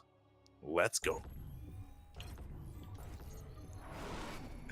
And spawning in the bottom right-hand corner, we have our Blue Zerg player, our returning legend of StarCraft. Not just Polish StarCraft, but StarCraft in general. He just took down Trifax 2-0 in the group stage. Can he keep on going? Can he keep the run alive? It is Nurchio. And spawning in the top left-hand corner, we have his opponent. We have arguably the best Protoss player in all of Poland. We have the red Protoss representing Storm Gaming. It is Geralt. Here we go again. We have yet to really feature too much of Geralt tonight. We did catch a glimpse of him in the FFA at the start of the broadcast. But Geralt was swiftly taken out by Nurchio. it's a bit of a grudge match here. To be fair, the FFA is a little more chaotic, but if you weren't here 6 hours ago at the start of the broadcast, if you weren't here, there was an FFA. There was an 8-player free-for-all where most or a lot of the players that were featured tonight they all got involved. We had players like Mishu, we had Dana, we had Pal, we had Geralt, Nurchio, Rodzin. They all got involved. And in the FFA, we had some skirmishes between players, and Nurchio was spawned in next to Geralt. And Nurchio was able to abuse Geralt with muta play, was able to harass him, was able to eventually kill him as well, and was the player to eliminate Geralt from the FFA. But now the gloves are off. And now Geralt, he's here for revenge in what he is known for in a 1v1. Geralt, he is one of the favorites for this entire tournament, I would say. Obviously, Alej is the best Zerg player in Poland. Spirit is the best Terran in Poland. Again, and arguably, Geralt is the best Protoss player. There are a lot of Protoss players in Poland. There's Geralt, there's Mana, there's Christianer, there's Papi, there's Jomek, there's Rodzin. But again, I would put Geralt barely above the rest. They are all amazing, don't get me wrong, and on a good day, again, could go either way. But Geralt is a pretty big challenge for Nurchio. Can he pull this off? Again, to go over the group stage if you weren't here for it, Nurchio did take down Trifax 2-0 in a very impressive ZVZ. But we spoke about that, about how typically when it comes to returning players, returning retired players, maybe even Koreans that come back from the military, typically their best matchup when they come back is PvP. It's the matchup that has changed the least over the years, and Nurchio clearly did retain a lot of skill. He looked very impressive in that ZVZ. Looked less so impressive in his ZVT against Spirit, if you remember that series. Nurchio did play against Spirit earlier today in the group stage, and Nurchio tried multiple times to go 2-base muta. Didn't work. Did not work against Spirit. Can he make mutas work against Geralt? That is the question. As we're getting into our openers, and here we go, we do have a hatch gas pool standard open out of Nurchio, was forced to take the unnatural natural. Again, Nurchio hasn't been active in quite some time, but so far as builds, they seem solid, they seem logical. There is definitely thought and definitely reason behind them. And hatch gas pool into the third. Meanwhile, we do have Geralt going for a Stargate opener, and the Overlord of Nurchio does confirm the Stargate, does confirm the Oracle first. So Nurchio, he is aware of what's going on. Do have the Adepts shading into the main base, and 2 Adepts do one-shot drones. Ooh, and we're getting a lot of damage done. 3 drones go down already here. A bit of a move command by Nurchio. Lings, they go down as well. We're not done. We are still wreaking havoc, and we get 4 workers, soon to be 5, and we can keep going. This is becoming too much. Ooh, too much damage done here. 6 workers go down in total. And here comes the Oracle from behind to clean up everything else that's left here. We get 7, 8, 9 drones going down the entire mineral line, and this is game-ending damage. This is far too much to be occurring here. this early on in the game. Nurture, his queen's out of position. He only had 3 queens as well. He was distracted by the adepts. And with our initial units, Geralt has a massive lead. Remember, this was merely the opener. This was not an all-in by any means. This wasn't a hyper-aggressive. It was just 2 adepts and 1 oracle. And again, we just skipped out on the links. There weren't enough links to deal with the adepts, and we did come back to mining a little bit too soon as well. And this is looking dire already here for Nurture. The other oracle going to be coming in towards the natural. We have no spore. No spore. We can ignore the queen. Only 1 queen as well. And we are dealing even more economic damage here, up to 6, 7, 8 workers going down. Oh my god, the Oracle barely does escape. And I'm afraid to look at the units lost tab, but let's have a look at it. It is going to be 24. 24 drones have gone down in this game. Earlier, it was game-ending damage. This is devastating. This, I don't even... this is far too much to recover from. Nurture is stuck re-droning, and... What? Can we get some translations from crew? I see a laser in there with a drone. What's he saying? He's saying, I have counted 1 laser of drones. Aye. He's gonna have to count more than that. The adepts, they're not done. We shade in between the bases again. Nurture, I mean, he knows that he's lost far too much. Even with that joke, that comment, 1 laser is drones. That's a lot of drones. A laser. He's known for over droning. He's known for his greed for his economy. And yeah, I mean, we're not done. We're not. Well, oh no. Let me just check. 35 workers go down. Oracle comes in. We're not going to get any more, but that is almost as many as we get a stasis in the main base. Leave. He just wants to get to work. Leave his workers alone. Geralt, you're an animal. Let Nurture mine. You do not want to be a drone in this game, as many workers as we have already died here for Nurture. And essentially what this means is that Geralt, he has a massive lead. He's ahead not just economically, he's ahead tech-wise as well. Nurture, where he otherwise should be teching, is stuck re-droning and resaturating over and over again. Nurture has no standing army whatsoever. When Geralt decides to push out, there will be very little to stop him. Now, Nurture, how do we come back in this game? Infestation bits on the way. This may be for Swarm Host. Swarm Host can be a way to come back. We have seen, fun fact, for example, in ZVP, if we see a player like Dark lose maybe 10 workers. If he loses 10 workers or even 8 workers in the harassment, he's willing to not just go all in, but at times, if he wants to go for a longer game, he invests into an infestation pit for Swarm Host, for infestors, to gain value with NG-based units, essentially, which is kind of what a Swarm Host is. Here we see infestors on the way. That's another good way to gain value here. Again, this makes sense given the situation, but I just gave the scenario that, like, this is what happens if you lose like 10 workers, for example, right? Well, we've lost 35. it's borderline insurmountable from this point, as Geralt, he gets across the map with the Blink Stalkers. Blink is done, +1 about to kick in as well. Nurture is stuck with 0-0 links. Can we get the fungal? We throughout the fungal, we miss it. The blinks are on point here from Geralt. He avoids the fungal, will avoid the main army as well. Trades well against the links, rotates back around. And Nurture, he's hanging on here. He's trying to hang on to his last. Oracle harassing still in between the bases. Nurture mustering up an army. He's going for a counterattack. He's going to be able to get the shield battery at least. Shield battery is going to be going down, but the charge lots are here. And there's nothing for this. There's no Bailings, there's no Roaches. Without Bailings or Roaches, Chargelots, they will have their way with this army. Stasis Trap coming in from behind. The boys are being forced to be pulled. And more workers are falling. And here comes the end of the game. GG gets called as Geralt snowballs out of control and will take game number 1. GG. Again, the initial early game harassment was too much. And Nurture, almost like Cristiano. Nurture, he just wasn't able to get into his game. Wasn't able to really show what he's made of. Again, he looked very impressive earlier against Trifax, and even against Geralt in the FFA, he looked good as well. But that is with a stable economy. Unfortunately, before he could get into a stable economy, before he could really play StarCraft, he was stopped. He was stopped in his tracks here. Again, did not take the opener seriously, and the opener of Nurture was lacking a little bit there. We were skipping out on Lings, and we were skipping out on Queens. It was too greedy. It was too greedy from Nurture. He was punished for his greed for his lack of queens and his lack of lings. That's why Geralt got out of control there. That's why he got out of hand. That's why he dealt so much damage. That's why he dealt game-ending damage. And the game did end in that moment when all the economic damage was being dealt.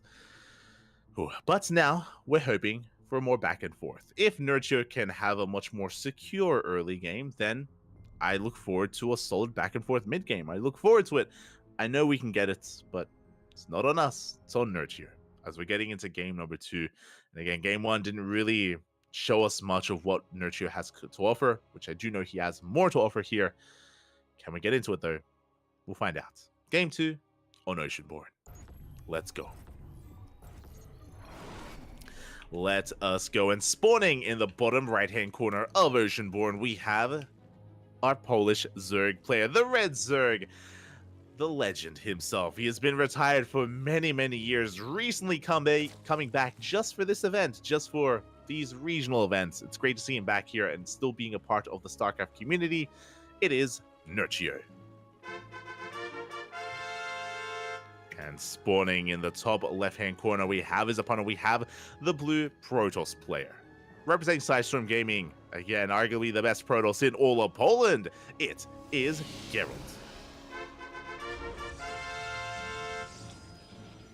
Here we go. As we do settle into this, and Nurture going for a very different opener this time. Oh, never mind. He pulled that drone off to the right-hand side for a moment. I was expecting a pull first, but no, we go for a hatch first here on the low ground instead. Going to be a standard hatch gas pull opener out of Nurture. Everything looking as it should and by the book. But again, it is all about the early game here. Can Nurture avoid disaster? Can he avoid the damage dealt by the initial units here of Geralt? If he can, then we can get it back and forth. We can get into the mid game. Otherwise, we may see a repeat, and the game may end before it really does begin. I'm hoping that that isn't the case, but we'll see. As Geralt does slip in towards the main base, getting a scout, confirming the opener, making sure that there is no fast gas, there's no fast spawning pool, there's no rush coming his way or early tech of any kind. Again, Geralt just making sure that Nurture is on the up and up. As we do settle into this. And from here, we'll see where Geralt decides to take this. Honestly, we should be seeing a Stargate opener. Like, based on this pylon positioning, we should be seeing a Stargate opener here out of Geralt. Should be into Oracle once again. There's no reason to deviate. His opener achieved so much in game number 1, and we should be seeing it again in game number 2. And with that probe coming out, there is that Stargate. It's going to be the Stargate opener here from Geralt. Probe still harassing across the map, trying to delay the third base for as long as possible. Lings will show it away, and the third base will now be taken. And soon, Geralt is going to hit the field with those adepts. There's the first adept, there's the second adept on the way. They're shading across the map. And as we saw, 2 adepts can end the game. 2 adepts can one-shot workers. If we do not take them seriously, if we do not shut them down early enough, then they can cause a lot of chaos and a lot of havoc. First adapter is going to be threatening the bases here. We have 4 more Lings on the way, so you can see here Nurture this time taking it very seriously. Remember, last game he did cut Ling production and was punished as a result. But this time more Lings on the way, Ling speed about to kick in. And Nurture should be able to keep up with this. Should. Your Ling's going to be chasing down those shades. Adepts, they do focus on the tumor. Tumor going to be going down, and we cancel the shade. Geralt recalls back home. He recognizes that this time we have not been too greedy. We have not cut Lings, and Geralt will respect it. Which means we have a game. We have a game on our hands. These adepts, their job, their goal is to protect this third base and allow it to get up and running. These Lings, their goal is to try and delay the third if at all possible. We do test the waters here. We do test the front door at the natural base. The adept is under fire, and the Oracle forced to stay back at home, forced to protect that natural base. Oh. Behind this, though, we do have a very fast Evo Chamber. We're getting into +1 melee here from Nurture. We have seen this in the past, but again, we're rushing into melee upgrades early on. Natural base getting saturated. We have continued droning as well. Nurture did make an extra wave of lings, but only for map control. He is droning up behind this. I am concerned by the lack of queens. We have 3 queens. Ooh, the 4th queen was delayed. Lings, they get across the map, but here come those oracles. Never mind, they are distracted. So far, so good for Nurture. Does engage here with the adepts, and he forces the oracle to stay back at home, which means he's given time to allow these queens to finish. Which means these oracles will not threaten the mineral lines, which means Nurture is safe back at home. Spores are on the way, 1 in each mineral line, and he's looking secure. Is looking secure here. Meanwhile, behind this, Geralt, ooh, going for a swarm toss style. That is double forge. Double forge for +1 attack and +1 armor as well. We should be working towards blink, charge, really both, to be honest, and this is going to be quite a hefty style here out of Geralt. For now, Oracle's going to be threatening the mineral lines. So far, Nurture has avoided any damage. Oh, Stasis Trap only gets 1 drone as well, so nicely done here out of Nurture. Ooh, as an upside shade in towards the 3rd. The wall is looking solid. The queens are in position. Ling's going to be engaging, and once again, we don't really deal too much economic damage. But here we go. The adepts, a shade in between the bases here. Finally, drones are going down. We get 1, we get 2, we get 3. 3 workers, but that was what, 6 adepts? That was not quite worth it here for Geralt. Yeah, 6 adepts for 3 workers. Not a good trade for the Protoss player, but here comes the stasis. The reaction up. Oh my god. We do have a reaction in the main base here. It looks like the stasis is barely out of range of anything, so it will not be triggered. And Nurture goes for a big counterattack. The adepts just died, which means we have very little to defend back at home, and the oracles are out of position. Oh, this 3rd base is under fire. Zealot's going to be going down. We get the Zealots, and from here we can get the probes as well. And this is getting out of hand. Nurture shuts down at 10, 11, 12, 13 workers full. Very nice counter damage here from Nurture, and he is in this game. Behind this, we spoke about it, 1-1, Blink Stalkers on the way. And as I mentioned, this should be a Swarm Toss style. It's going to be for charge as a follow-up, and Archons as well to support. But before that can happen, we are flooding Lings. Remember, these are +1 melee Lings. Nurture, he rushed into +1 melee very early on. That means these Lings, they pack quite a punch. Overcharge is popped. We do force it, but we get us around. The Zealots, they get caught out. They're out of range of the overcharge. Zealots will be going down. And we collapse on this 3rd base for a 2nd time, and Geralt is in a lot of trouble. Once again, going to be losing his mineral line. Every single worker going to be going down. We could even go for the Nexus. We could, we will, we are. That base, it gets surrounded. We're going for the kill on the base itself.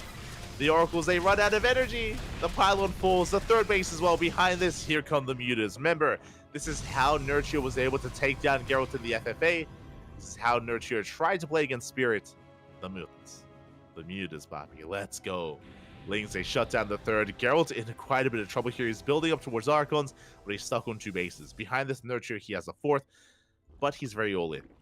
Bearing in mind that Nurture has been making a lot of Lings. That's true. He's getting damage. Also true. But Nurture hasn't been droned. His 3rd base, very undersaturated. He needs to deal damage here and drone up back at home.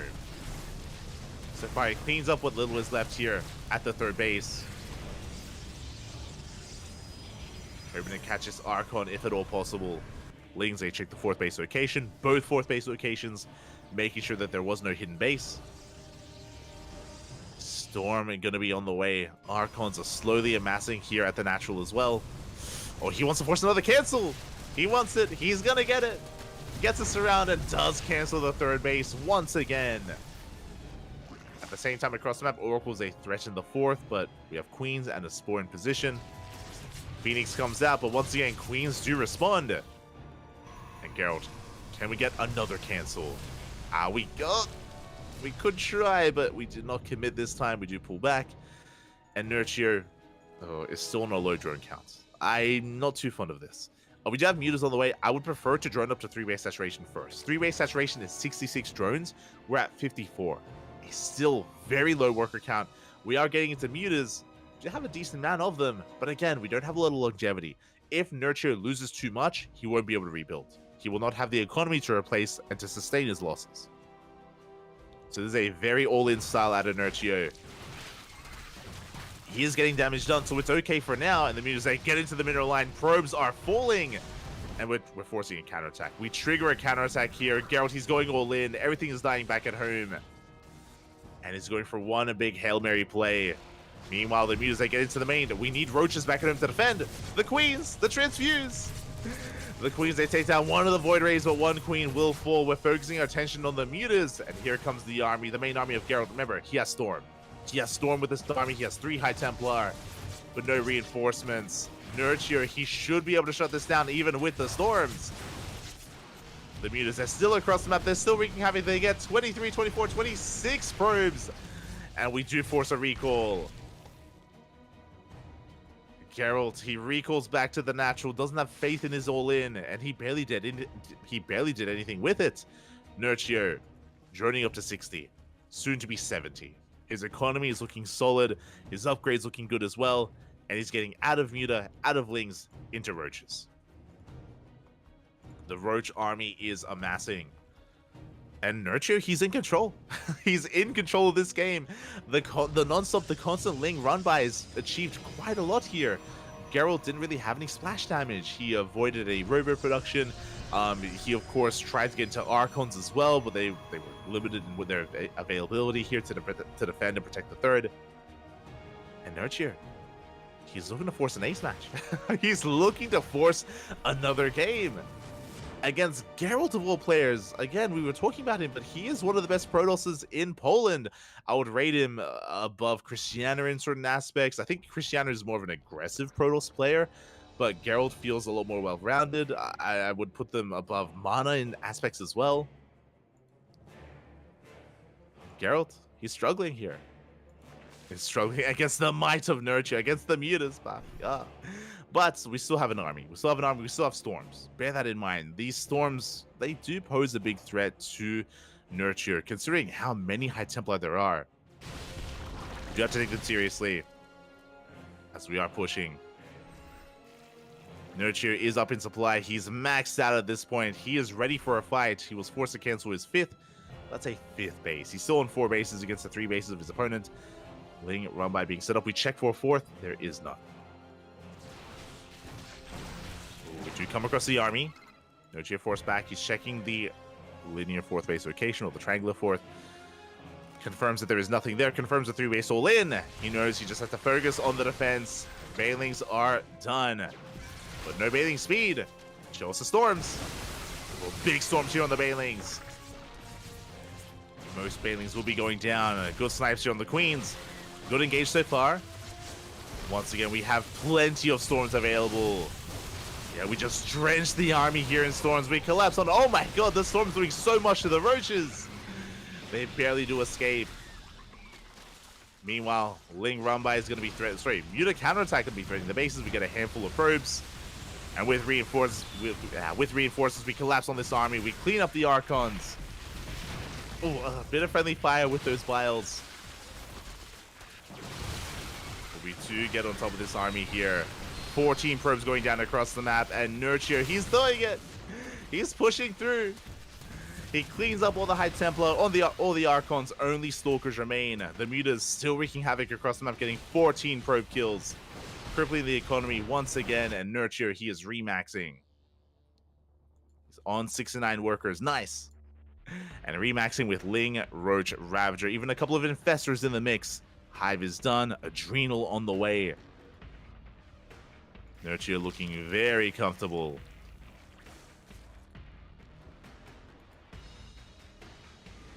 Geralt going to be rotating around. He has potential with these Stalkers, and he will snipe a base.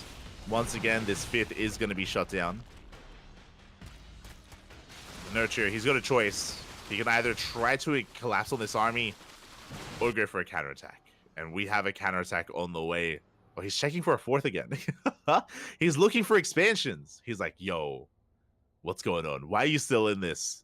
Do you have an economy? Can you sustain yourself? Zealot Rumbai gets caught out. Again, there is no 4th base. Lings, they do dive on top of the army. Not a bad trade for Nurture. The Fungals, they do connect. Ooh, good target firing out of Geralt. He can blink away. He will blink away. He's being chased down. Do we have a storm? Knight Templar forced to spend their storms on the Lings and only on a handful of them, and we collapse on this position. Stalker's going down. Bailing's a crash into the wall towards the natural. And Nurture, he is doing it here. We are looking to force that A smash, to force a series out of this. Oh, the Nova!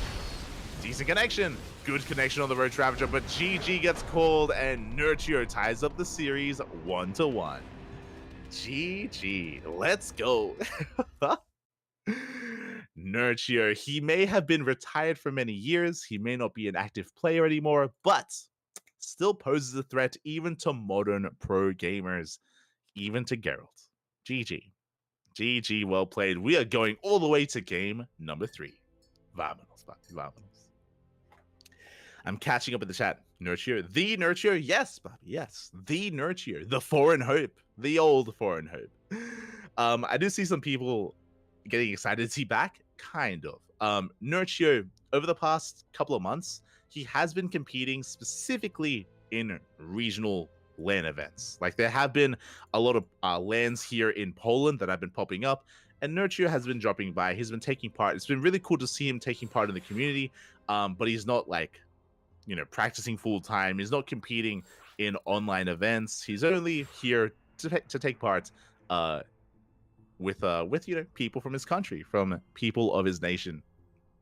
He's back as a legend in this House Galactic Battle, and he's doing well for himself. He's doing well. Really cool to see him. Really cool to see him here once again. And can he take the series? It would be an insane upset if that were to happen. I'll be honest. Geralt is poised to make a deep run in this tournament, but he's struggling a little bit here against Nurture. A little bit. Again, you could see what happens if Nurture can get a good economy. Game 1 was brutal. Game 1 was very one-sided, where Geralt won the game with 2 adepts, basically. With 2 adepts and an oracle. In Game 2, Nurture, he took it seriously. He had a much stronger early game that led to a wild mid-game. And now we're getting into game number 3. All the way to game número 3. The ace match. It's going to be on Alkione. I see some other people in the chat asking about Ziggy. Unfortunately, I would love to see Ziggy. Ziggy was more active recently. If you remember, though, Ziggy is actually living in Korea. He's not in Poland, and this is a LAN event. If you may be tuning in now, this is, of course, the House Galactic Battle, a big LAN event happening in Warsaw over the entire day here over this weekend. And yeah, unfortunately, Ziggy is not actually living in Poland at the moment, so he's not around to take part in this event. But here we have a legend of the StarCraft scene. We have the Red Zerg player tying up the series 1-1, forcing the ace match. It is Nurture. And spawning in the top right-hand corner, we have his opponent. We have the blue Protoss player representing Psystorm Gaming, a modern era pro gamer here, struggling a little bit against the old guard. Can he bounce back? It is Geralt. Ooh, as we are going for a pool first. As a pool first opener here out of Nurture. This time, the natural base is blocked. Fun fact, Nurture was actually going for this opener in the last game. If you remember, in game number 2, Nurture pulled away a drone. He was ready for a spawning pool, but there was no hatch block. There was no hatch block, so Nurture ended up going for his natural base. Here in game number 2, you can see that this time he is hatch blocked. So he goes for the hatch, he goes for the pool first, into the gas, into a more aggressive opener, and this is because he refuses to expand elsewhere. But he's gonna have to. A very late hatchery here from Nurture. He was trying desperately to expand on location, wasn't able to in the end. And as a result, Nurture has a less economic start, but a more aggressive one in a way. We have a queen in production, a couple of lings, ling speeds in the middle horizon as well. So he can pose a bit of a threat to his opponent, but he only made 2 lings. Only 2 lings have been made for Nurture. So he's going to be slightly behind in the economy here in game number 3. Meanwhile, Geralt taking this seriously, going for a Zealot first. Overreacting a little bit. Geralt, it looks like he's a little bit afraid that maybe there's more lings. Because it was a pull first, maybe there's more lings on the way, so he's going for a safety Zealot. This Zealot is not necessary. As we can see, because we have full vision, we're just droning. We're just droning, so Geralt is playing safe. As a result, forced to spend some excess minerals here, where he otherwise wouldn't have. So Nurture, he does do some counter damage in a way, forcing units to be made. Shield, oh my god, very early shield battery as well. Geralt, very paranoid, very afraid of an all-in, and the Overlord of Nurture does see the shield battery as well. So very safe, very defensive setup here from Geralt. And Nurture is just droning. He's just chilling. But here comes the aggression. First adept going to be shading across the map. Second adept on the way. Behind this, we have chosen our tech of choice, which is revealed to the Overlord. That is the Stargate. Stargate opener out of Geralt. And Nurture knows. He is aware. Behind this, we do have an adept shading in towards the natural. We're applying some pressure, threatening a dive in towards the main as well. Link speed about to finish up. And we have our unit of choice. For the first time this series, it is not an Oracle, it's a Void Ray. Void Ray is on the way. It's actually rallied towards that pillar to shut down the Overlord. The Overlord did reposition, by the way, so Nurture going to try to hide himself from that Void Ray. We'll see if he can. See if he can avoid the Void Ray. Behind this, same build. Once again, Nurture, I say same build. Less economic start for Nurture, but he is going into a fast Evo chamber, into a fast +1 melee. Just like the previous game, looks like he wants to rely a lot on mass link.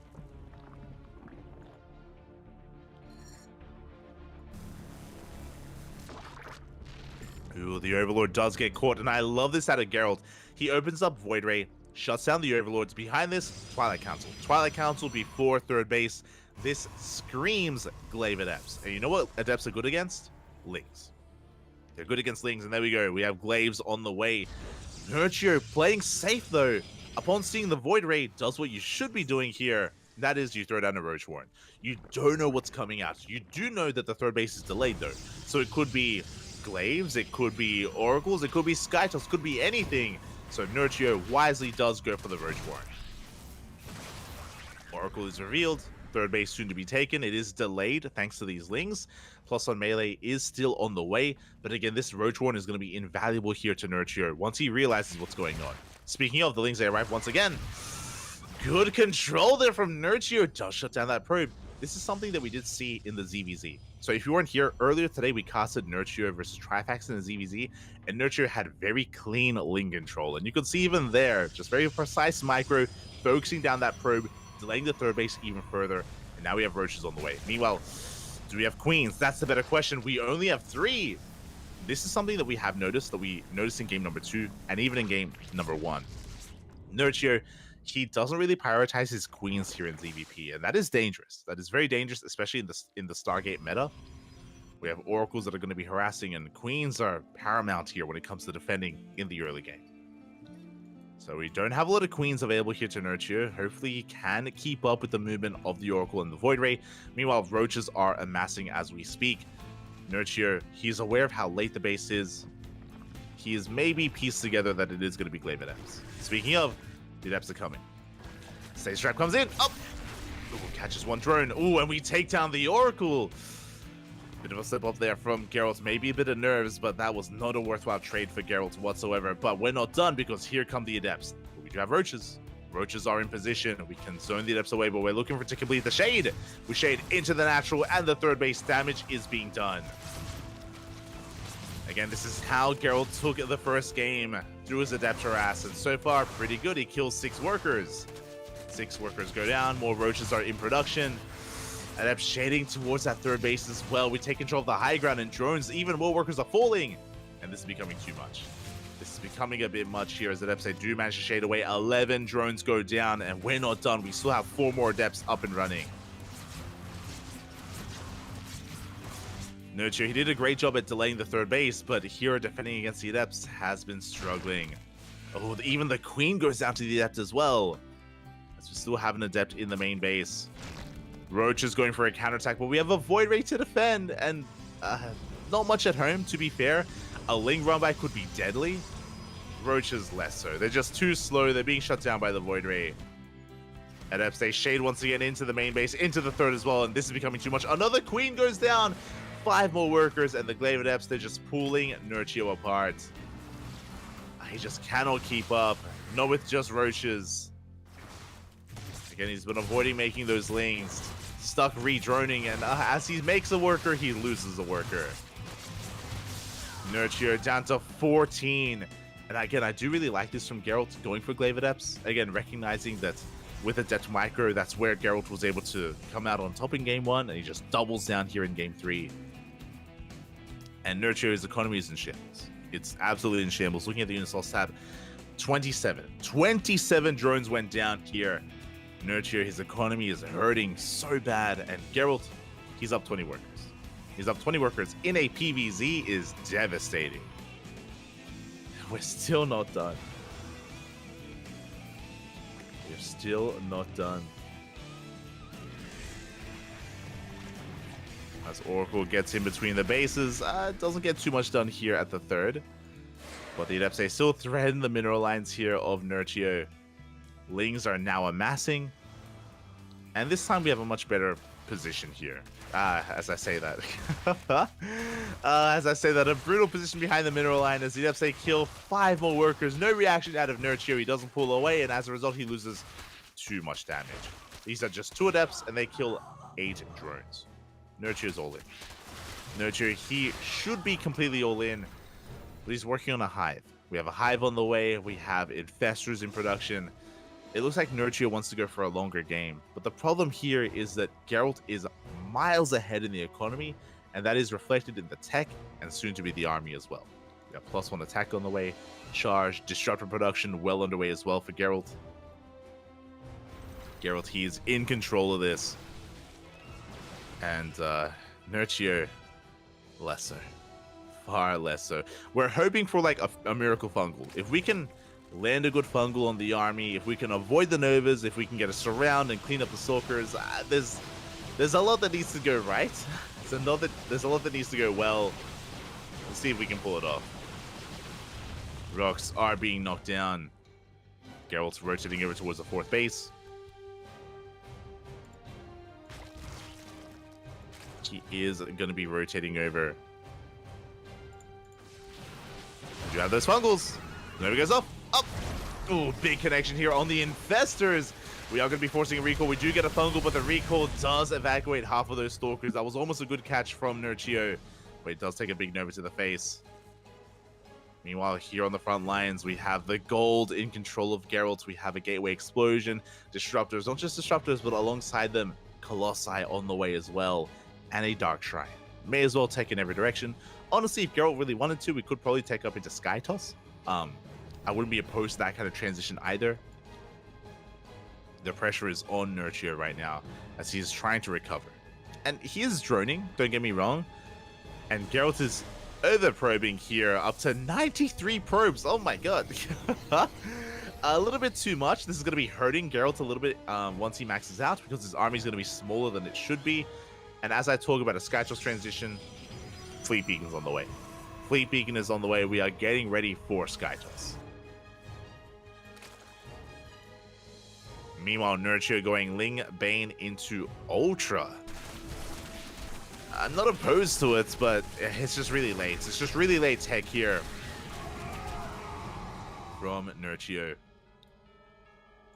As across the map, he collapses on the Stalkers. Does pick up a couple of them. Not bad. The Lings are doing well. They dive on top of the Stalkers. Overcharge is popped, keeping one of those Stalkers alive, but the others do fall. A very efficient trade here from Nurture, trading minerals for gas. At the same time, ooh, gets caught out by some of these Zealots. We'll clean them up, though.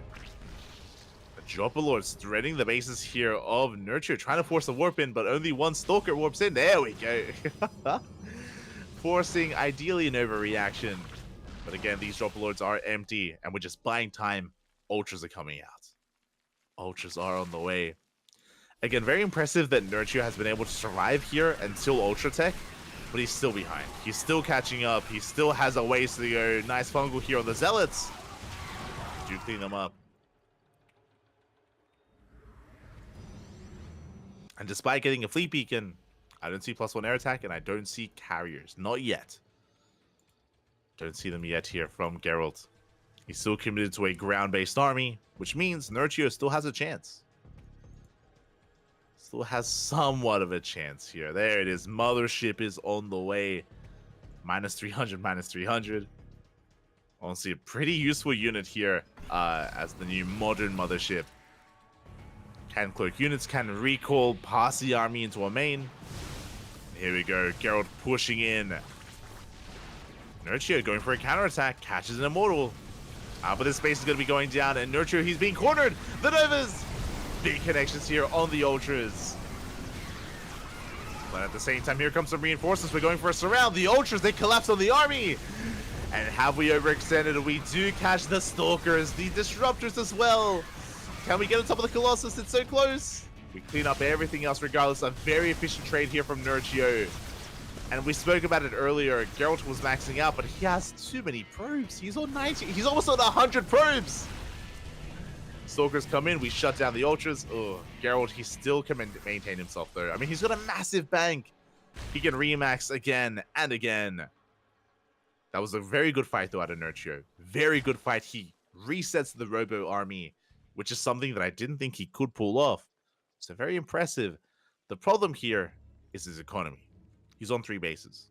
He's on a 3-base economy with 69 workers going for a big link counterattack. He needs to buy time. He needs to buy time. He needs to force Geralt to turn back around. Forces a recall. Zealot run by on the left-hand side, though. Oh, and this Zealot run by has a lot of potential. The base on the right still up and running. Zealots say, do all right. They force a cancel. The army of Nurture has to respond. Do have to respond here. They collapse on the Zealots from behind. At the same time, another Zealot run by, and we are pulling Nurture apart. Ultras, they're here. They're in position, but they're just a little bit too little too late. The base does crumble. Decent fungal here on the army. We're going to be able to clean up these Zealots, but they already killed the base. We've denied 2 bases here, making sure that Nurture cannot max out. Even though Nurture had a really good fight, he can't sustain himself. This has been the problem here for Nurture in this game. Geralt, he's on 100 workers. He's got 100 probes, Papi. Oh my god. So many workers, such an economy, and here comes the Sky Toss. Mass Void Ray. Flux Veins on the way. And what does Nurture have? How can he deal with Void Rays? Looking at the army, he's got 3 Queens. He's got 2 Infestors. And that's it. That's all he can do. As DTs have arrived, there's no detection. We are looking to shut this down. Do we have a fungal? We don't. We need a little bit more energy. No. DTs are going ham, and it looks like we will force a cancel. Oof. Yeah, we cancel the base. Detection arrives 1 second too late. Spire is on the way. So it looks like Nurture, I mean, he just saw some of the carriers. He's aware of how much danger he's in. He saw the Void Ray, sorry. And his answer is going to be Corruptor. But he needs so much time to get into Corruptors. And the reality is that Void Rays, they perform quite well against Corruptors. As the Void Rays have been revealed, we do land a fungal, but there's no follow-up. That's the reality here. There's a decent connection with the fungal, but we focus down the Infestor, and we can keep on pushing. At the same time, Nurture going for a Hail Mary play, sending everything towards the bottom right.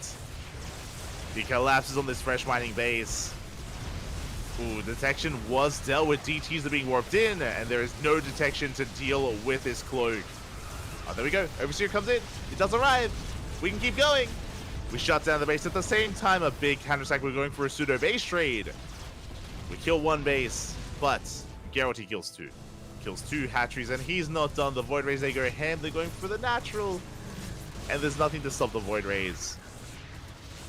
Ultras are coming in, but the cannons, the Stalkers, they're just whittling away at those Ultras over time. The Void Rays are going ham. They're trying to break through. The Queens are holding on. They take down 1 Void, but only 1 Void Ray. Meanwhile, Nurture, he did shut down the gold, but he's being forced back. Being forced to turn back around. The Queen reinforcements, they come in.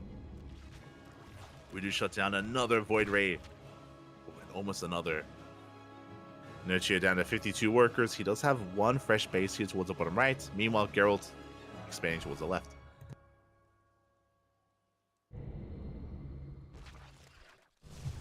Is going to be expanding. Now, these Ling Rumbais have a lot of potential, and yeah, we're going straight for that base. At the same time, Geralt pushing on the right-hand side with Immortal Stalker. We have Dark Templar to defend as well. But that won't save the base. And Nexus falls alongside every single worker as well. Very nice trade there, very nice pick up from Nurchio. But here comes the death ball of an army, and it is a death ball. Looking at it, we have a mothership, we have 7 Immortals and 7 High Templar, each with Storms. The Immortals deal with the Ultras, the High Templar deal with everything else. And we have Stalkers to support. There's no engaging. There's no way to engage this. Nurture just doesn't have the army for it. He did well surviving this long despite the terrible start. Nurture, his economy was crippled, by the way. The Storms, oh my god, massive Storms here. We clean up all the Lings. Only Ultras remain, and Ultras versus Immortals is never going to go the way of the Zerg. GG gets called, and Geralt will take the series 2-1. GG. GG, well played. Geralt gets his revenge from the FFA match, from the free-for-all, and he will show who's the better player here in the current era of StarCraft. Geralt, he is, of course, the more active player here. He does come out on top. He was the favorite player to begin with, but a shout out to Nurchio because he made a series out of it. And even here in game 3, imagine if his economy wasn't crippled. Like, unfortunately, the Glaive Adepts did game-ending damage. They did game-ending damage, which is why it's impressive that the game didn't end.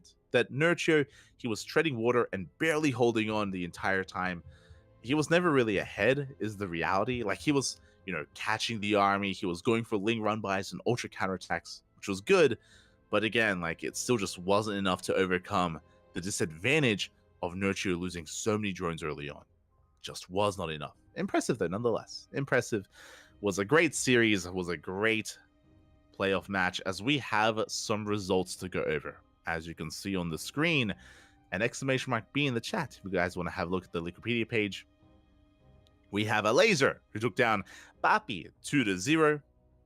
We have a Laser versus Geralt on the horizon later on down the line, which we will be casting. Meanwhile, Spirit takes down Aristery 2-0 as well. So we have our upper bracket semifinals filling out.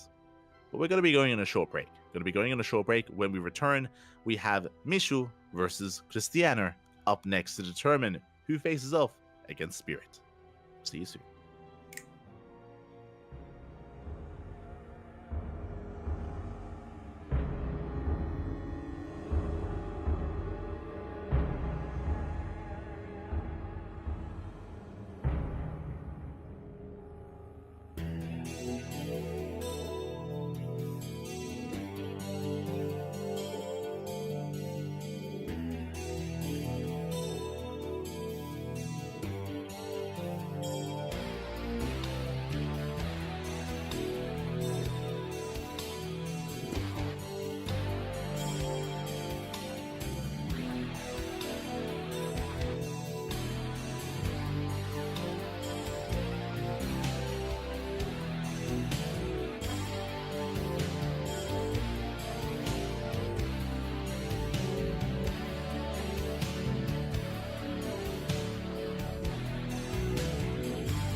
event. Welcome back, everyone. Welcome back to the playoffs, to the continued playoffs here of the House Galactic Battle. Of course, it's been a very, very long day of StarCraft already. We've been live for how many hours? Almost 7 hours here, covering all of the group stage, and now we're deep into the playoff bracket. We're here to determine who faces off against Spirit in the next round. I know there are a lot of people that are tuning in just now, off the back of the completion of some other events that have been going on. If you're just now tuning in, this is an offline event. This is an offline event occurring in Poland, only open to those, of course, that can be there in person. And the best of the best in Poland are duking it out here to determine who is the best in all of Poland, leading into IEM Katowice. Let's go. And spawning in the top right-hand corner of Hecate, we have our blue Terran player from the land of Poland representing himself. It is Mishu. And spawning in the bottom left-hand corner for the first time tonight, we haven't been able to cast any of his matches, but now we can feature him here and now, the Polish Protoss player, the red Protoss representing Team Blazer. It is Cristiano. And as we dive into this PvT, a big shout out to Iron Ringed in the chat. God, Bobby God, thank you so much for the 100 bits in the chat. Thank you so much. We do appreciate the support. Hope you've been having a great weekend. Hope you've been having a great day of StarCraft, as the day is still young and we are merely halfway through the broadcast. We still have a lot of matches to come here. We're here all night. We're here all day.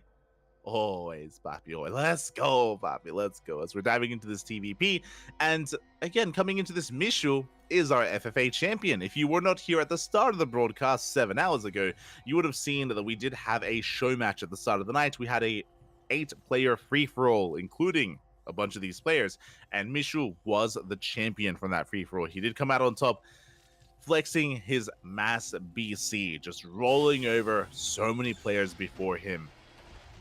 Can he once again replicate that success? That's kind of what I'm getting at here. It was an FFA, it was a free-for-all, you know, a bit of a different matchup, bit of a different format, of course. Oh, that's going to be a kill on the probe. That should not have happened. Cristiano slipping up a little bit there as the probe goes down, and Mishu goes for an economic opener. It's going to be a Rax Expand, single gas opener out of our Terran player. Meanwhile, Cristiano behind this, getting into his own gate expand himself, is a standard opener from our Protoss, economic from our Terran, and Cristiano, for the most part, has confirmed this.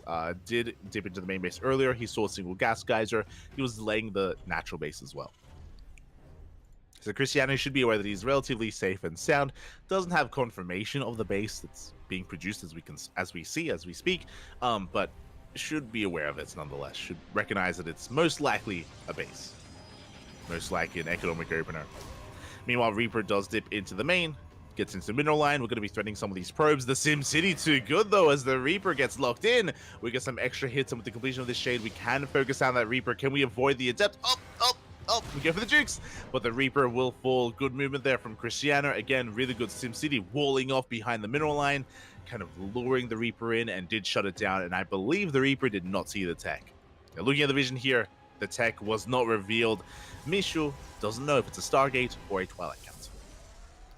He is in the dark. Behind this is getting into a 1-1-1 follow-up. Getting into his opener here.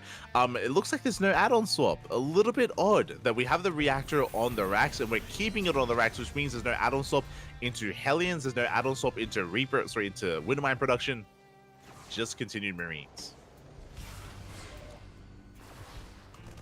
As we have control of the mineral line, Marine's going to be stepping forward. We will force this back. We will shoo this away. As we did deny some mining time in the natural base for a moment. Meanwhile, we are going for a mine drop, but because there is no reactor at factory, it's a very uncommitted mine drop. As we can see, only a single Widow mine. So with this, we should be able to get into tank production a lot faster, and this is just for scouting. With only a single mine drop, it is not really designed to deal much economic damage whatsoever. It's just designed to scout the opponent. Just a scout to react, to move on into a later game. And again, this also means that Mishu has really fast tank production. Very fast tank production here from Mishu that can lead into an eventual 2-base push. We'll see. We shall see. As Drop is zooming across the map, back at home, it was a blink-based opener. Ooh, and we are going 4-gate blink. And this is actually a good thing for Mishu in a way. This is a very aggressive build. 4-gate blink is hyper aggressive build here from the Protoss player, and Mishu has yet to really confirm.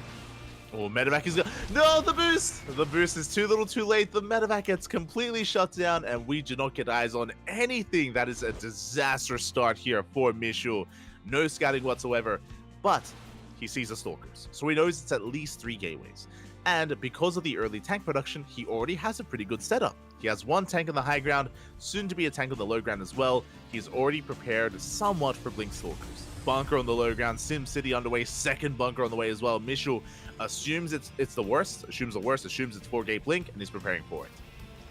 But the tank a little bit too far back. The bunker is exposed. The SCVs are being pulled to repair, but the repair is too late. The bunker goes down, and we take control of the natural. We have a second. We have 2 tanks. They unsiege. They get caught out. Big snipe here from Cristiano. He gets 1. He gets both tanks. The juggling is too good as well. These are vanilla Marines. No stim. No stim whatsoever. The advantage that we once had with the tank count is no longer there. Cristiano, he's pulling Mishu apart. He killed the bunkers, killed the tanks, killed 7 SCVs, and he's not done. We're going for another warp in. We're going for another warp, another dive into the main base. Again, without any tanks, there's nothing to stop these Stalkers. There's 1 tank on the high ground, but we can dive on it. Oh god, it's so tempting. As we do deal some damage, Marines will be zoning these Stalkers away. At the same time, Stalkers knocking down the front door, knocking on that bunker. And we also come in behind the mineral line as well. A tri-pronged attack here from Cristiano, killing even more SCVs, and we're pulling Mishu apart. Again, things very quickly escalating out of control, and we're still getting more damage done.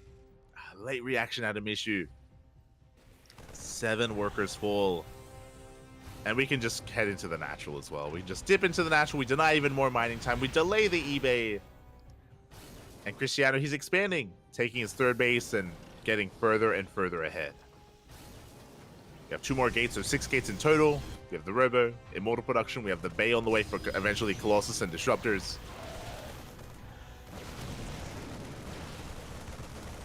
Again, Cristiano looking strong here in game number 1.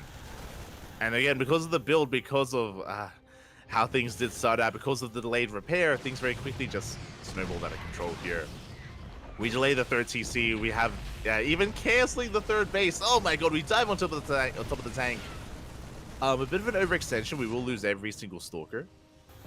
But, I mean, I should say we lose all the harassing Stalkers on the left. We still have plenty of Stalkers on the right. So we did overextend for a moment. Immortal rallying in. A bit of a misrally here from Cristiano. An expensive mistake, as the Immortal's going to be going down for free. Did get, I think, 2 SCVs in the process, maybe 1.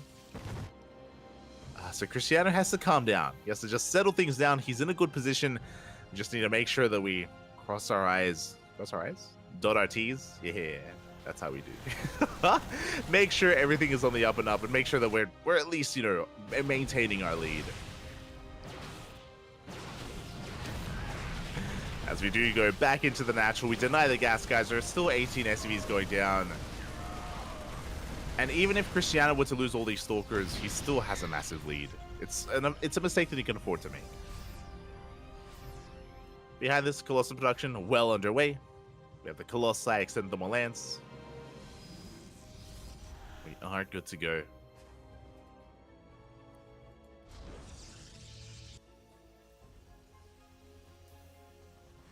As the game plan here for Cristiano should be just to contain. Like, okay, we're done killing workers. Looking at the units, let's tab 23 SCVs have gone down this game. 2 tanks as well.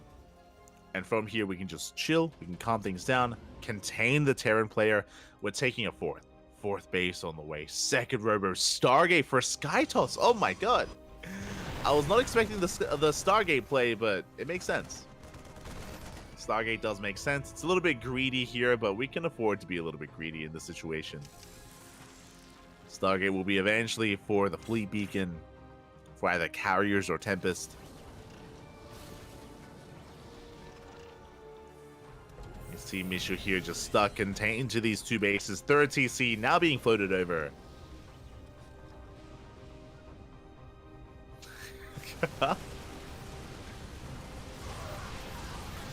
As we do focus out another one of those tanks. This time Stim is done, we can force this army back. I was just catching him with the chat. Dot the I's, cross the T's. Less than close the eyes, grit the teeth. Oh, is that what they say? I've never heard of that saying before. Interesting. Also, I said the opposite, Papi. You dot your T's and you cross your eyes. Let's go. As we have a scan here at the third base location, Mishu aware of how behind he is economically, not fully aware though, because there's a fourth base on top of it, and there's that fleet beacon that we spoke about. Fleet beacon is on the way. We can start up +1 air attack. We can start up a second Stargate, start working towards carriers. Cristiano, the world is his oyster. He can spread his wings and fly. As we do have a decent minefield here. Speaking of, when the mines are revealed, one of them going to be going down. Cristiano about to max out. Okay. okay, I'll get there. And here we go. We're pushing on forward. We have 5 oh my god, that's a lot of Colossus. Ooh, charge is not done. A bit of an anti-timing from Cristiano. We don't want to throw this away. Against this minefield, slow lots would melt. You have to be very careful here with this army, especially with that charge. As we are dipping on forward here. The army coming in from behind, big warp in into the natural base.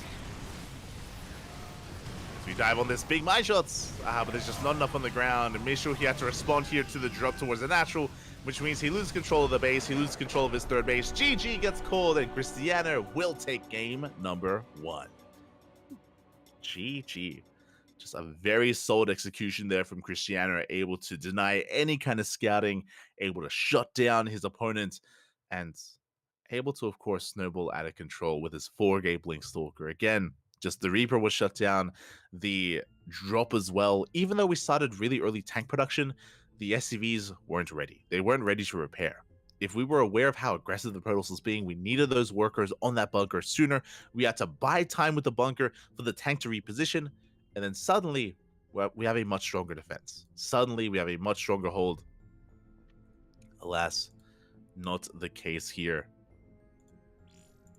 And yeah, Cristiano, again, he's coming in as one of the other favorite Protoss players in this tournament. When we look at the best Protoss players in Poland, we think of Geralt, we think of Cristiano, 2 sides of the same coin, where one is more aggressive than the other, traditionally, typically. And we'll see if Cristiano can continue his run. We'll see if Mishu can fight back. Remember, Mishu, he is the FFA champion from earlier today. Can he fight back? Can he force the ace match? Can he bring it all out here against Cristiano? I want to believe. I want some more games. Give me more games, papi. Always. Let's go. Let us go.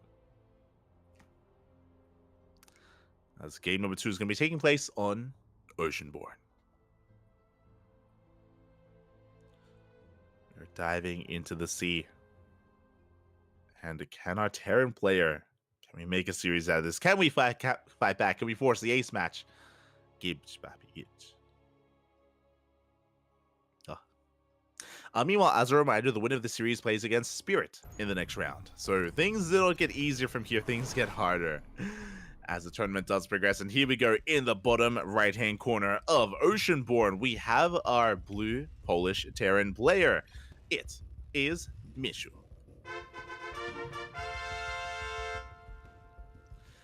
And spawning in the top left-hand corner, we have his opponent. We have the red Polish Protoss player representing Team Blazer, leading the series 1-0. 1 game away from advancing on into the next round, into the upper bracket finals. We have semifinals. We have Cristiano.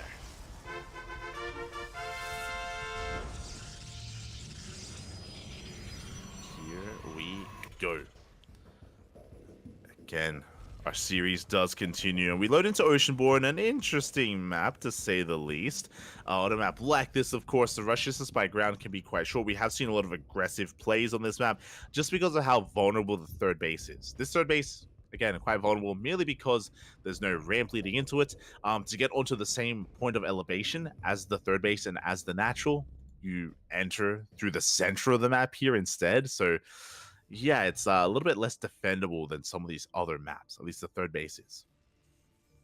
So we can try to take advantage of that.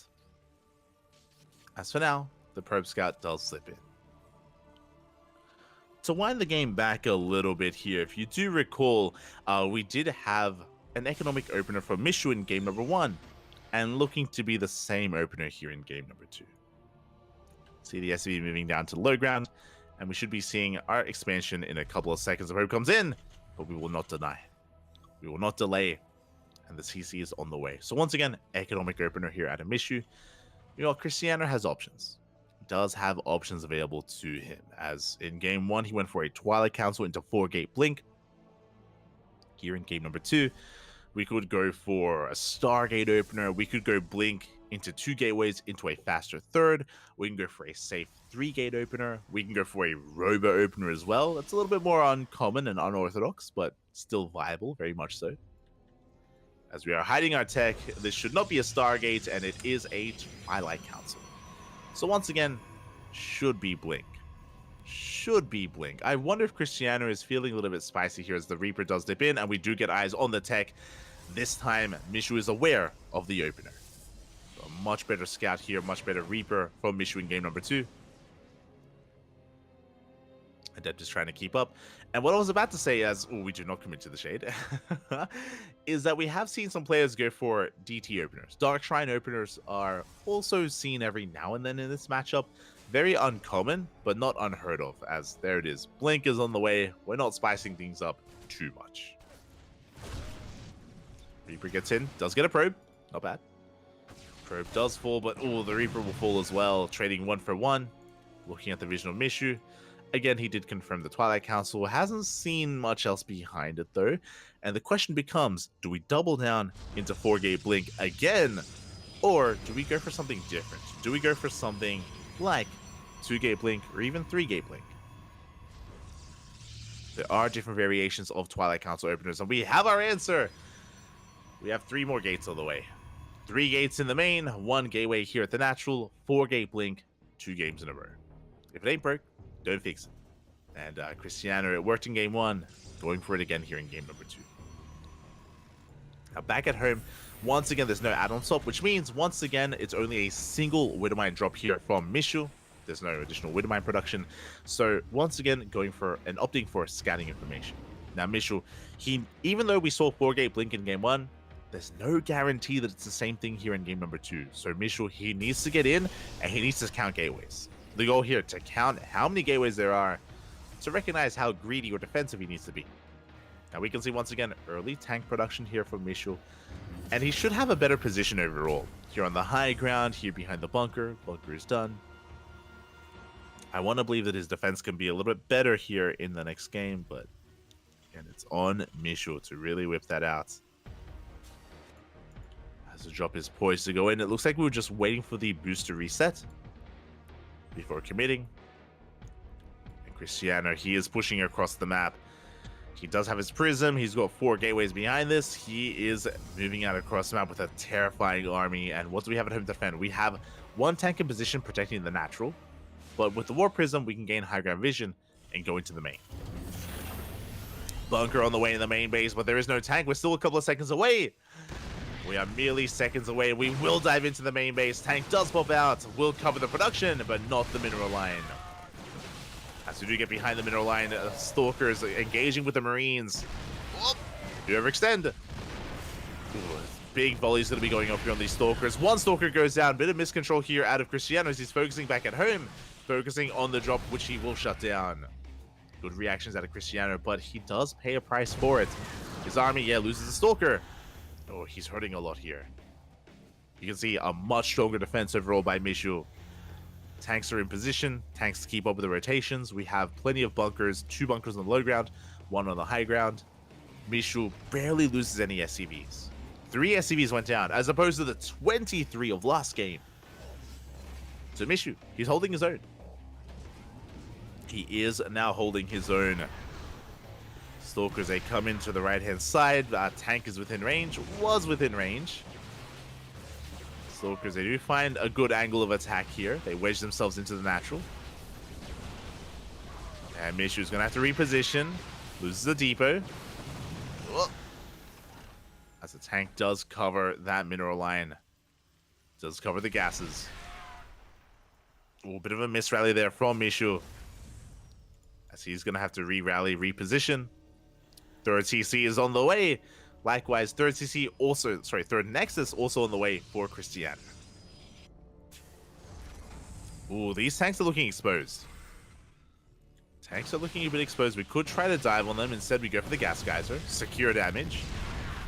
Gas Geyser goes down. We dive on top of the tank. We get one, and we get two tanks. Again, they were exposed. The Marines out of position. Late reaction out of Mishu. We had such a good start. We had such a good hold initially from the Terran. But now things are getting out of hand. They're getting out of control. This 4-gate blink is pushing through, and we're getting on top of the CC. Force a repair. Tank does siege. Big volley's going to be going off, forcing back the army. And Cristiano, takes 3 volleys to the face. Has to back up, has to respect it. Good damage dealt by that one tank. But the whole position micro here. The stutter stepping from Cristiano. Still denying mining here in the main. And still good trades over. He catches another tank. No shot. Another tank goes down. The boys are being pulled. This army, we're running out of steam. There's still no stim. We're running out of steam and still no stim with this army here as we can just fight head on. 7 more SCVs go down. Cristiano, somehow he just finds more damage behind this 4th Nexus on the way. We have Charge, Extend the Malance, Colossus production underway as well. Only 1 robot for the time being, but we only need 1. As Cristiano, he's having his way with this army.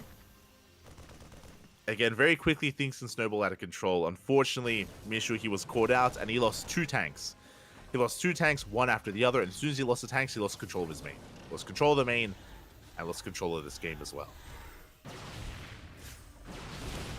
Again, 4-gate Blink Stalker defense can be difficult. It has to be crisp. It has to be crisp, it has to be well practiced, and you have to be able to keep up with the rotations of the Stalkers. If not, this happens.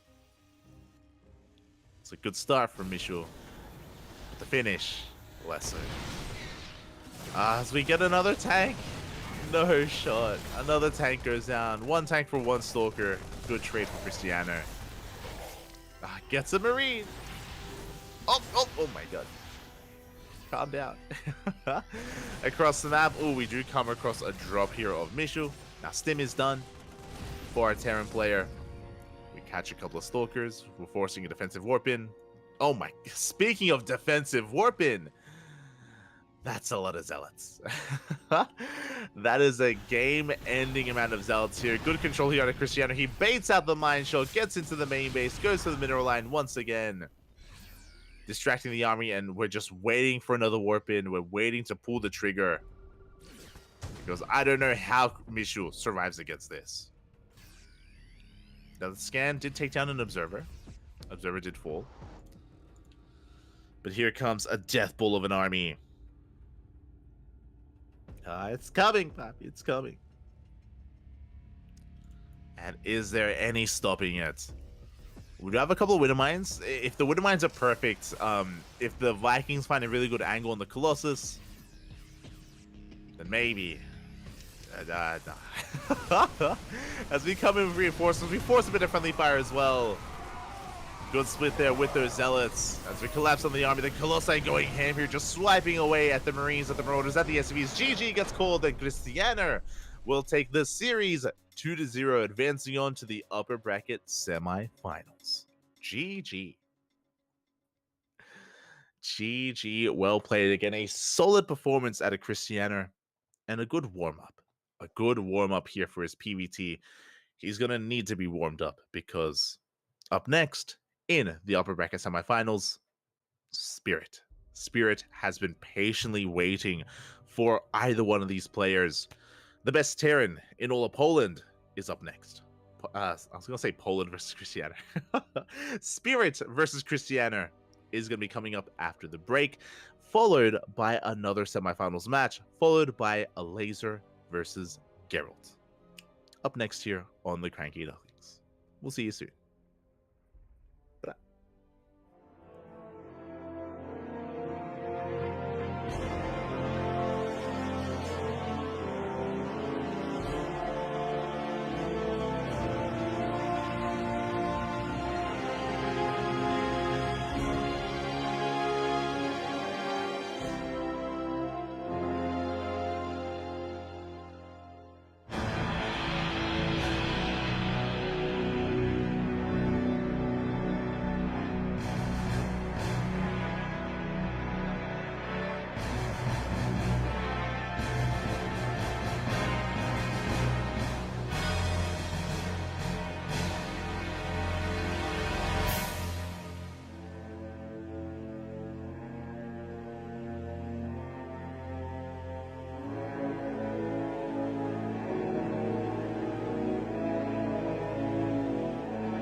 Chciałem was zaprosić na pierwszy półfinał i zapraszam półfinalistów na scenę Spirit.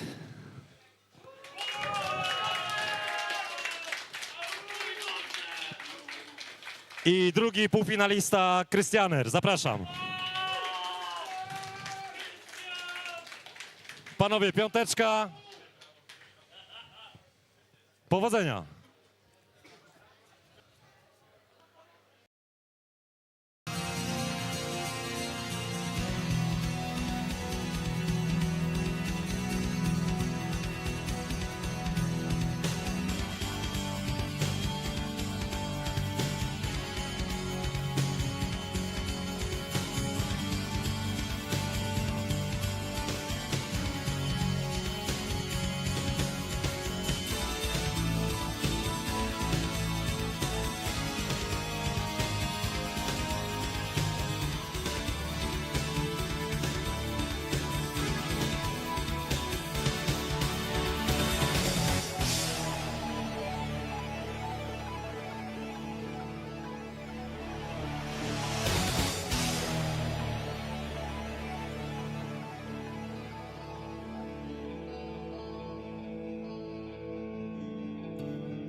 And welcome back, everyone. Welcome back to the upper bracket semifinals of the House Galactic Battle. I'm, of course, your side VIP, and with me, I am now joined by another fellow Duckling, by the one, the only, the Yaku of the Zaku. Dzień dobry! Oh no. Stitchka. Oh no. Dzień dobry, baby. Dzień dobry. Welcome again. It is great to have you here, Yaku. Great to have you as we near the second half of the broadcast. We just wrapped up with the group stage. We just wrapped up with the first round of the playoffs. Now we are here in the upper semifinals. Indeed, we are. Oh, we are getting a little bit closer to deciding who to be crowned the King of Poland. This is how you do it. Now, some people may think, wait, does Poland have a king? Well, not right now. I mean, we haven't finished the tournament yet. You know, that's how we crown him. Exactly. Speaking of our contenders for King of Poland, we have over here in the bottom left-hand corner map, spawning all the way in the bottom left-hand corner, we have our blue Terran player coming from the land of Poland. Perhaps not royalty, perhaps not Polish royalty, but absolutely EU Terran royalty for quite some time. Representing Natos Vince, we have Spirit. And spawning in the top right-hand corner of Alkione, we have the red Polish Protoss player representing Team Blazer. He's just now warmed up after bringing down Mishu 2-0 in the upper quarterfinals. It is Cristiano. I would like to apologize in advance if I am a little slow calling out names, as I may or may not have forgotten to delete the previous logo spot. What logos mod are you using? What? I don't know, but right now I'm seeing Cham and Bunny instead of Spirit and Cristiano. God damn it, yeah. God damn it. It's okay. We'll get around to fixing that. It's fine. It's fine. Oh god. As yeah, we're getting into our TVP here. At least you got one Terran. Who's the Terran? Who's Bunny in your? Spirit, thankfully. There you go. Yeah, it's close enough. Yeah, and you know what? Cham is kind of like Cristiano, but longer, or no, shorter. Wait. Oh god. What are you talking about, Yaku? What do you mean? In what way is he longer? You know, there are more syllables in Cristiano. But you know what? We could just call him. He has been known to be called Old Mate Christie. I don't think that's true. Unverified for now, but it's all good. It's all good. Again, very happy to have you here, Yaku, at least for the time being. And we're getting into our openers. And I don't know if you were watching the last series, but it was pretty straightforward. Our last PVT, Cristiano, every game against Mishu did open up Twilight Council and went 4-gate blink. 4-gate blink every single game, and was able to achieve a lot of success and actually knock Mishu down quite heavily, getting out of control with his Blink Stalker control. We'll see if he does the same against Spirit. We'll see if Spirit can have a better response, as he is already mixing it up quite a bit. Yeah, already opting for that, opting for that Cyclone opening, a bit of a straight-up 1-1-1 with Double Reaper. Okay, Double Reaper, but no Hellion. That's a new one on me. Yeah, I mean, traditionally, right, it's Reaper Hellion, but I guess with the advent of the new Cyclone, Hellions are falling a little bit more by the wayside in the early game, as a good KDA charge there does knock that Adept away, and we do manage to escape. Now, what's important here is that Spirit hasn't gotten into the main yet. So far, Cristiano, he has done a good job at just keeping Spirit in the dark and denying any kind of scout. For the time being, Spirit has not seen the tech. Yeah, seeing that Cristiano is opting for another base is not really much of a tell nowadays. Real good use of the high ground vision here with the Reapers. One Adept will be going down. I was questioning the use of the Cyclone, not gonna lie, Light, but that's definitely one way of utilizing it. Yeah, very smart play there out of Spirit. He does get 2 more probes as well. At the same time, the Cyclone also threatens a natural base, but it does get shut down, and we will force back these Reapers. Now, once again, Spirit didn't scout the tech, but he saw all the Stalkers. So he should be aware of the Blink opener, as the Reaper does get hunted down, and Spirit has seen additional gateways as well. He does see the gateway on the low ground, as well as the Robo, so he knows it's not Stargate. Yeah, that should be enough of a tell for him to recognize what's going on. It's very rare that we just see a straight up Robo and, I don't know, just Robo into a Robo Bay, for instance. Yeah, exactly. It doesn't happen too often here, and if it does, I mean, usually it's for a reason, for something like a 3 racks response or something along those lines. But for now, we do see Cristiano taking his third. So it was Blink as an opener, but this time only 2 gateways. So 2 gate Blink into a third base, a very economic opener here at a Cristiano. He is taking a more defensive stance against Spirit. Yeah, and I can't say I blame him. Spirit, for the past year and a half, I think, has really established himself, especially in TVP, as being a very aggressive player. Somebody who really just likes to drop and then go in with a push and then drop simultaneously. Oh yeah, it's been quite aggressive in this matchup. And speaking of aggression, he has opened up with a Cloak Banshee, by the way. We do get into the middle line, and we do have detection. There are observers, but they are out on the map. They're nowhere near the main bases here. A lot of probes are going down. 5 of them all ready for the cost of basically nothing right here for Spirit.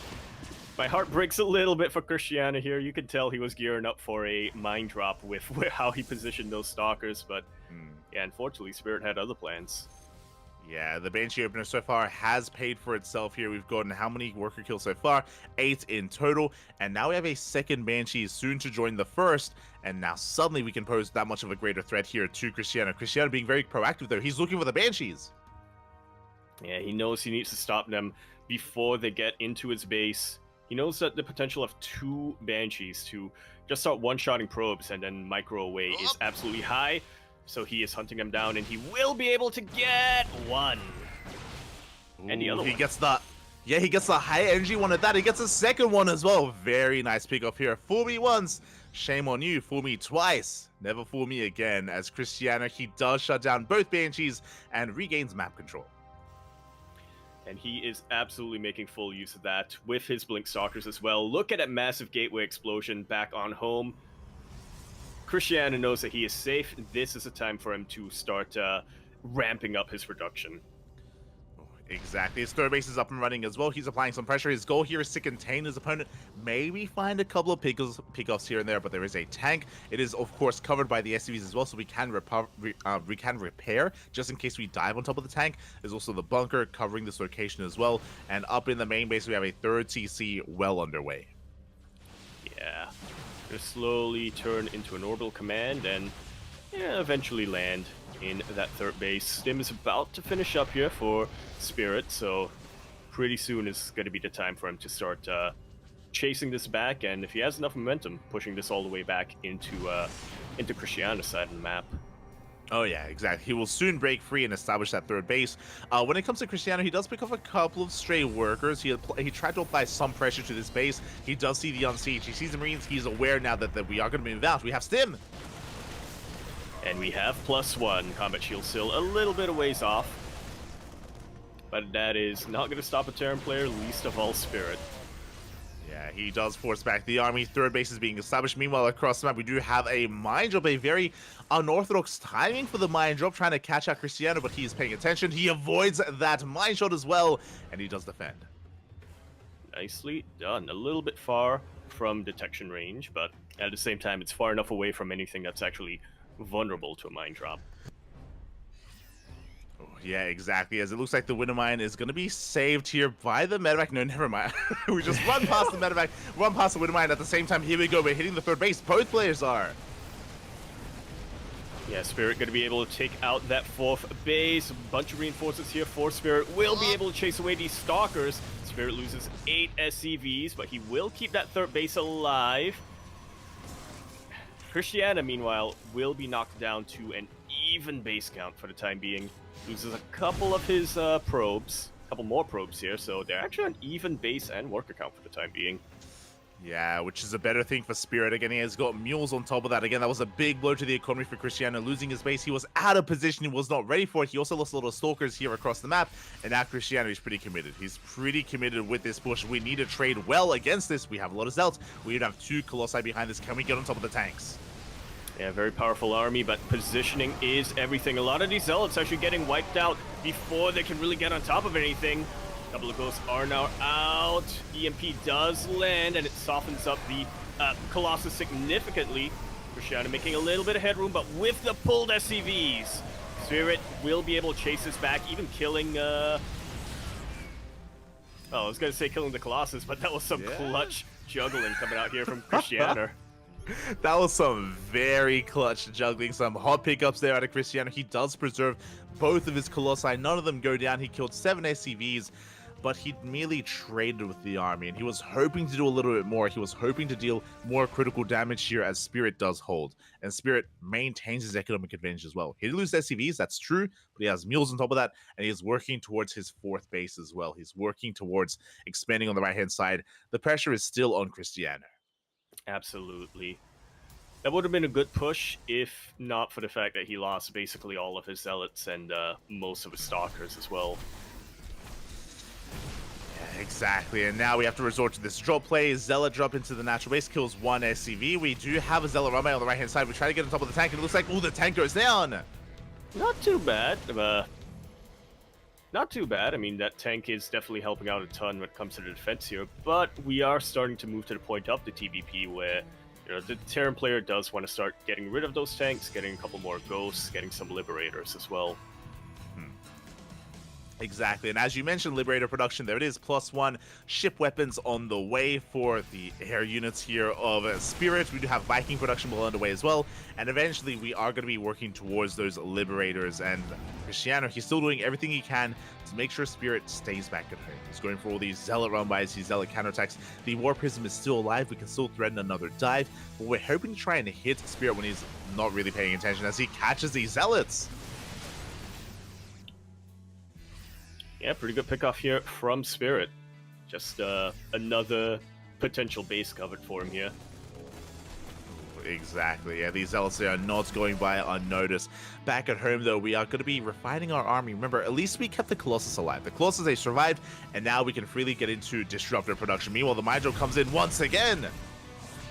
Yeah, a couple of probes will go down, thankfully for Cristiano. He did have this photon cannon, so it's not like he's going to lose too much more after that. A couple of DTs coming in, and there are no Ravens, there are no E-Base. Spirit is completely reliant on scans, which he actually doesn't have too many of. Ooh, yeah, this one DT in the main achieving a lot of damage at the same time. We do have the main army of Cristiano pushing towards the 3rd base. This tank is exposed, the tank is going to be going down. And all of a sudden, things are looking very shaky for our blue Terran player. He's losing basically every SCV that he's got. To the 1 DT. The DTs, they're doing so much here. There's a DT here at the 3rd base, a DT in the main. 25 SCVs go down. The DTs are being dealt with, but they have done their job here. Finally, Cristiano, he bounces back, and Cristiano, he's maxed. He is maxed out. Spirit still a little bit of ways off. RB supplies are looking comparable. With a couple of good EMPs, I can definitely see Spirit taking an engagement, but that is definitely a big if. Right now, the ball is in Cristiano's court. Ooh, and his option, we were about to base trade, but no, we're recalling back home instead. The Vikings, they shut down one of the Colossus. They're going for the other Colossus as well. Yeah, the Stalkers and the Shield Battery overcharge is going to be enough to keep them alive. A little bit of a costly trade there for Spirit. Spirit will also be eating a Purification Nova, 2 Purification Novas actually, and will be forced to lift, get away, and go back home. He is now in very dire straits, let me tell you that. He really is. I was really concerned for Cristiano when it came to that recall. I was concerned that Spirit was just going to dive on the army and focus down all the disruptors, but Spirit, no, he backed off. He lost all of his Vikings, and Cristiano, he still has momentum. He's still pushing out across the map. He still has the supply lead. He has lost a couple of Colossi, that is true, but he has so many disruptors. He really, really does, and you know, Spirit is running out of room to micro back to. He's not careful. 1 Purification Nova will be the end of this. Good split here from Spirit, but he can't keep splitting forever. He does eat that 1 Purification Nova, and GG is called. Cristiano will be taking game number 1. GG, well played. Cristiano initially having a bit of a hard time. Initially, he did lose his 4th base. If you remember, the pressure was on our Protoss player, but he was able to bounce back. He was able to pop off with his Dark Templar. The DT, the Zealot Harass wasn't really doing too much, if you remember. The Zealot Harass was struggling, but the DT Harass, that's what really popped off, and he was able to wreak havoc and cripple the economy and force the all-in out of Spirit. Absolutely. Anytime Dark Shrine, well, it's even better if you're behind slightly. You're not wrong, Bob. You're not wrong. So clutch moves there out of Cristiano, and this is a big start for him because if you are unaware, Spirit is the reigning House SC2 Circuit champion. Last year, Spirit was crowned the King of Poland, and again, he was even able to bring down a laser in the process multiple times in some I remember that. pretty intense series. Like it was a dominant performance last year out of Spirit. Yeah, that was the same. That was the same night that Epic LAN was going on, if I remember correctly. Mhm. We It crowned a new was. king in Poland and a new king in Britain. There you go, there you go. And it's been a terrifying reign that Spirit has been actually having here for the past year. But will he be dethroned? You know, will he not be able to hold on to that crown for another year is the question, because Cristiano, he's popping off, and this is the best of 3, by the way. You know, we don't have that much room here for Spirit to really get his footing. He has to fight back here and now. Indeed, he does. If he wants to go into those grand finals with a bit of a lead, he needs to start fighting back, and he needs to win this, and then the game after that. Oh, he does. The pressure is on. Now, to be fair, Spirit, he's a very experienced player, and I'm sure he is more than willing to embrace this and go to town and fight back. But it all has to happen here and now in Game 2.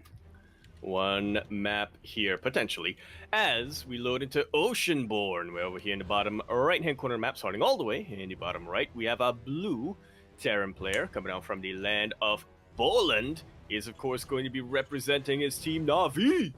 We have Spirit. He is the avatar.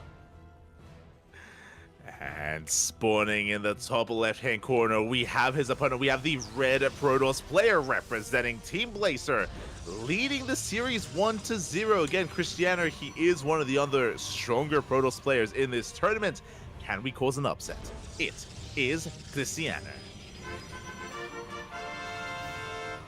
Hunting for that unobtainium. Question mark? Yeah, Potentially, yeah. there you go. The Terran? Were they called Terran? They probably were. I think they were, yeah, right? That's like, you know, if you're in a generic sci-fi film and you need to name the human faction, Uh-huh. you go with Terran. There you go. There you go. And oh, we do have a Unless they spicy were start called the Fire here. Nation. A spicy start from Cristiano, as we do have the eBay block forcing the unnatural natural, and I haven't seen this too often.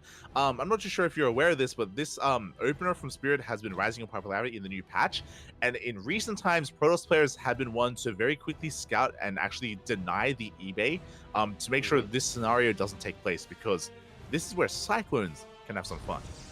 Oh, without a doubt. This is exactly what the Terran player wants. They want to, you know, sort of isolate the natural base from, I say natural base, the second base from the main base as much as possible, just to make it that much more difficult for to defend. And Cyclones, man, they still do a lot of damage to buildings. They do, to buildings, to gateway units alike as well. Now, in saying so, this was a different opener out of Spirit. So typically, if you are able to successfully eBay block, this leads into a Rax into factory before CC off of 1 gas, and that leads into Cyclone production. Instead, Spirit went Rax expand. He still went for the economic opener, despite forcing a really uncomfortable position out of Cristiano. So Spirit doing Spirit things, still being very economic, despite having the opportunity to be aggressive as, oh my god, Cristiano goes down the pylon. Yeah, just looks to be a bit of an eye for now. It's, you know, spotter, it's potentially blocking a third base location, but that probe is going home, so I question the pylon placement. Nope, never mind, it turned around. The probe it does turn back around. It's still here. The gateway has been thrown. Now we can reinforce into the face of Spirit. The Reaper does come across the pylon. Big moment here for Spirit. He does scout the proxy. And with that, he will be able to get a bit of a response. It's a little too late now for him to try to shut it down. The Stalker and the Adept are already here across the map, but Spirit has all the information he needs, really, to start defending against this, store down maybe another bunker in the main, or start getting, there we go, Cyclones.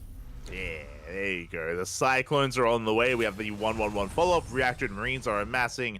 And Cristiano may want to transition out of this. We'll see, because he does have a Twilight Counter behind this. 2 gateways back at home, 3rd gateway across the map, and he does pivot away. Do we cancel the gateway? It looks like we will not. And we're taking a 3rd base back at home, which is scouted by Spirit. Yeah, I'm liking this map so far that we've got here. Like, we're seeing both players play like Protoss. What does that Both mean? of them trying to one-up each other with, with tricks. Exactly. I mean, you can see here, even Cristiano, he has a probe rallied across the map to, okay, was about to try to repower that pylon, but he does back away from that. And yeah, we just have mind games, basically, right? Cristiano, because he got scouted, he backs away from the cheese, he backs away from the aggression, and he's going to try to get back into this economic. Yeah, which isn't a bad idea, you know, considering how defensive Spirit has been playing this game. Again, like you said, instead of building more Cyclones and trying to take advantage of that isolated base, he just went for a straight up 1-1-1. He threw down his bunker, he got his Cyclone, and now he's even starting tank production. So this is a time for Cristiano to start being a little bit more greedy and to later on start gearing up to defend against a +1 timing push. 100%, and that's exactly what Cristiano is doing. You can see he's taking his 3rd base.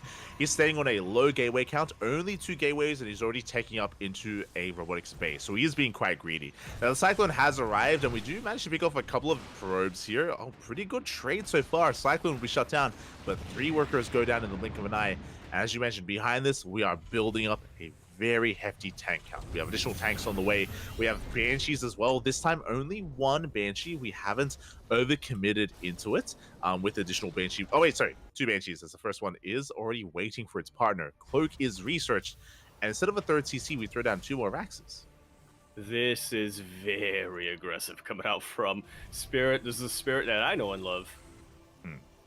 And this is a Spirit who is responding to a gateway in his 3rd base. Oh yeah.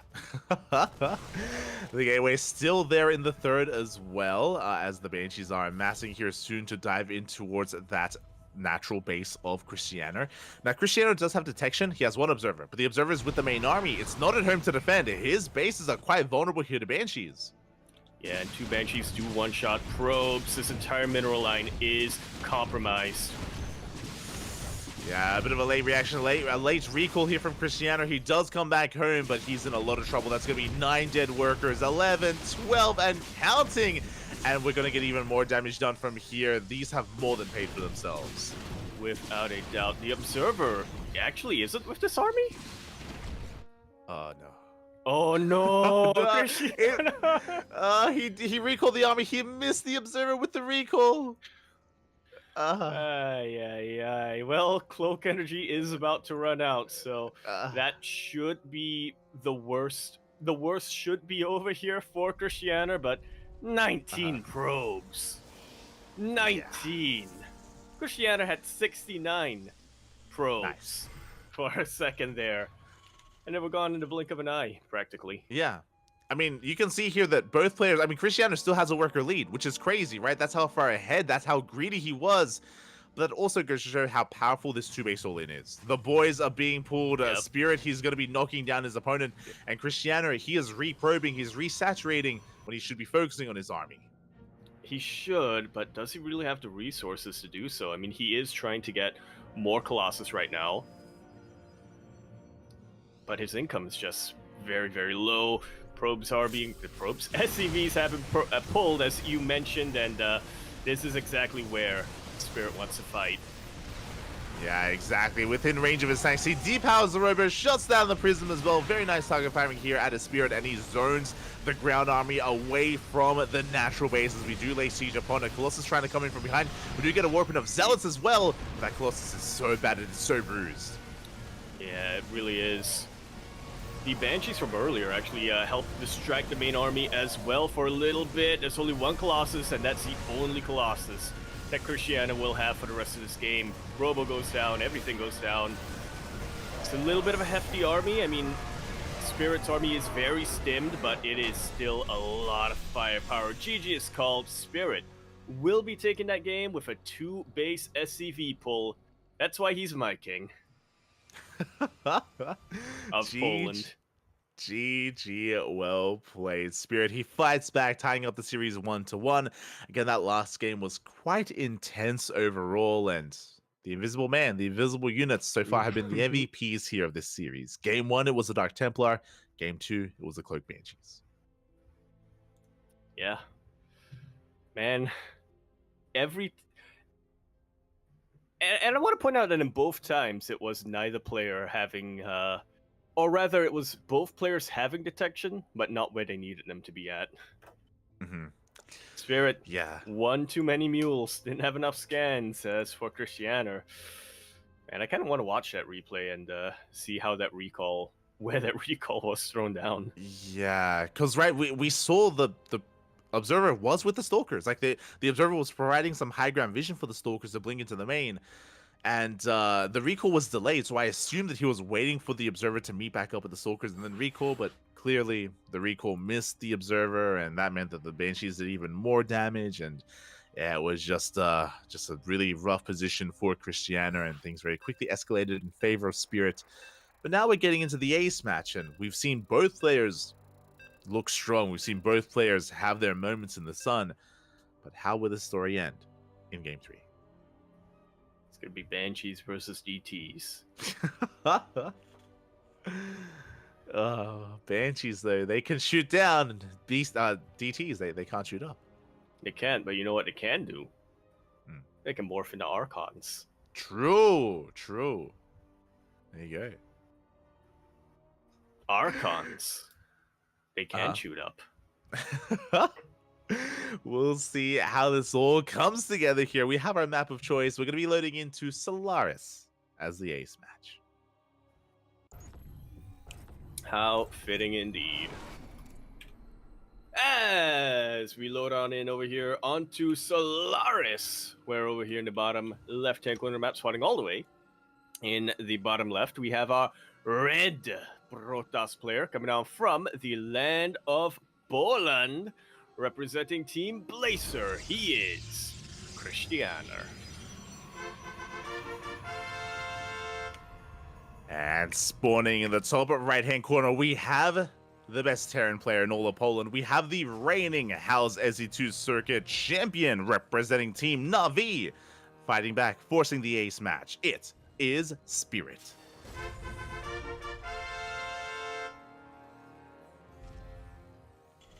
I will admit, like, that unfortunately I haven't quite been keeping abreast with Spirit that much. Pretty much ever since he switched to Na'Vi and, wasn't playing in WTL, which for some reason was the one place I got my Spirit action at. Yeah. Haven't really kept up with how Spirit is playing, what his form is like, what he likes to do in the new patch, but it's good to see that he's still got it. Yeah, 100%. I mean, shout out to Spirit, right, for landing and joining the new Team Na'Vi, right? It's a big moment for him. I'm sure he's getting supported quite well. But I agree. We used to cast Spirit on a weekly basis in WTL, and after he left Sidestorm Gaming, we suddenly got a lot less Spirit on the channel. So likewise, I also haven't seen much from him. On top of that, Spirit also wasn't a part of Masters Coliseum. He wasn't able to make it into the event. And yeah, he's been a little bit more in the dark as a result. Clearly still in forms, clearly still practicing, of course, on his new team. But yeah, we just haven't seen as much of him in recent times, unfortunately. Yeah. It's good to see that he still knows how to SCV pull, though. Oh, yeah. Always, Papi, always. And I would still pin him as the favorite player here in this tournament as well. We have been able to cast Spirits when it comes to the House Open Cups. The sponsors of this tournament, the venue, they've been hosting bi-weekly online tournaments for the Polish scene, and Spirit has still been looking dominant there as well. So he's looking to, again, reclaim his throne if at all possible. But yeah, Cristiano, he's posing a surprising obstacle for him, which again, big shout out to Cristiano. He has been improving over time as well. Yeah. I have to agree with your assessment there. Meanwhile, though, this is probably the most normal opening that we're seeing here, at least from this side of Spirit. He does go for a Reaper expand. He does scout the main. He scouts at Christiana, also playing pretty normal. There you go. No Stargate opener yet, or at all in this series, but from Cristiano going for Blink. Now, we have seen some divergences. We've seen Cristiano go 2-gate Blink into a third. We've seen 4-gate Blink. We'll see how aggressive or how economic he wants to be as he does get across the map. And Spirit lost his Reaper, so he won't be able to get a read on the follow-up, at least not yet. Based on the probe movement, though, it's looking like an economic follow-up. Yeah, for now. We'll see how that changes after some tech gets thrown down, after things get scouted. Oh, exactly. As we do have the Adept just fighting for map control, fighting for control of the mineral line. They are going to be swatted away by Spirit so far. Good movement, good control from our Terran player. Behind this, we're getting into our 2-1-1 setup here, soon to be a 3-1-1. And we are committing in towards a mine drop again. The mine drop wasn't too successful last time, but we're getting into it. Indeed we are, so not going to be a Banshee opening this time from Spirit. I think this may just be enough to catch Christiana off guard. True. It's important to bear in mind that we have seen Spirit mine drop throughout this series, but it's really been like these like weird timed mine drops, right? Like in the mid game, you know, like randomly throwing them out, trying to catch the Protoss player off guard. But we haven't seen a mine drop opener yet out of Spirit until now. So he is moving out for some scouting information. Meanwhile, as we mentioned, Cristiano is going 2-gate Blink into a third. Economic. Yeah, thankfully for Christiana, he is still going for a Blink opening. He is still getting his observers and whatnot, so he should still be able to defend as long as he scouts and reacts in time. There's no real reason to worry about Christiana's probes. Yeah, he should be able to respond to this. And you can see he's in position, actually. He's got 3 Stalkers and Detection in the main base. He's probably expecting the Banshee, right? Yeah. Like, we've seen a lot of Banshee play here at his Spirit, so he's in position for that. Meanwhile, the Observer dips in, but ooh, the Raven will force it out before it really gets a glimpse of the production. Yeah. Christiana a little bit in the dark for now, but I feel like scouting the Raven is a little bit of a tell. Hellion does dive in, will distract the main army a little bit, but Spirit still unwilling to dive into the main. Yeah, he rotates around. He's going to be going for the dive into the natural base instead. Here comes the mine drop, and Cristiano, can he react in time? He will pull away. From one of these Widow Mines. Oh, as we do have another Widow Mine here into the main base as well. So far, Cristiano, he does not take a mine to the face. The first Widow Mine goes down. The second one gets 1 probe in the main base, and that is all the damage dealt by Spirit.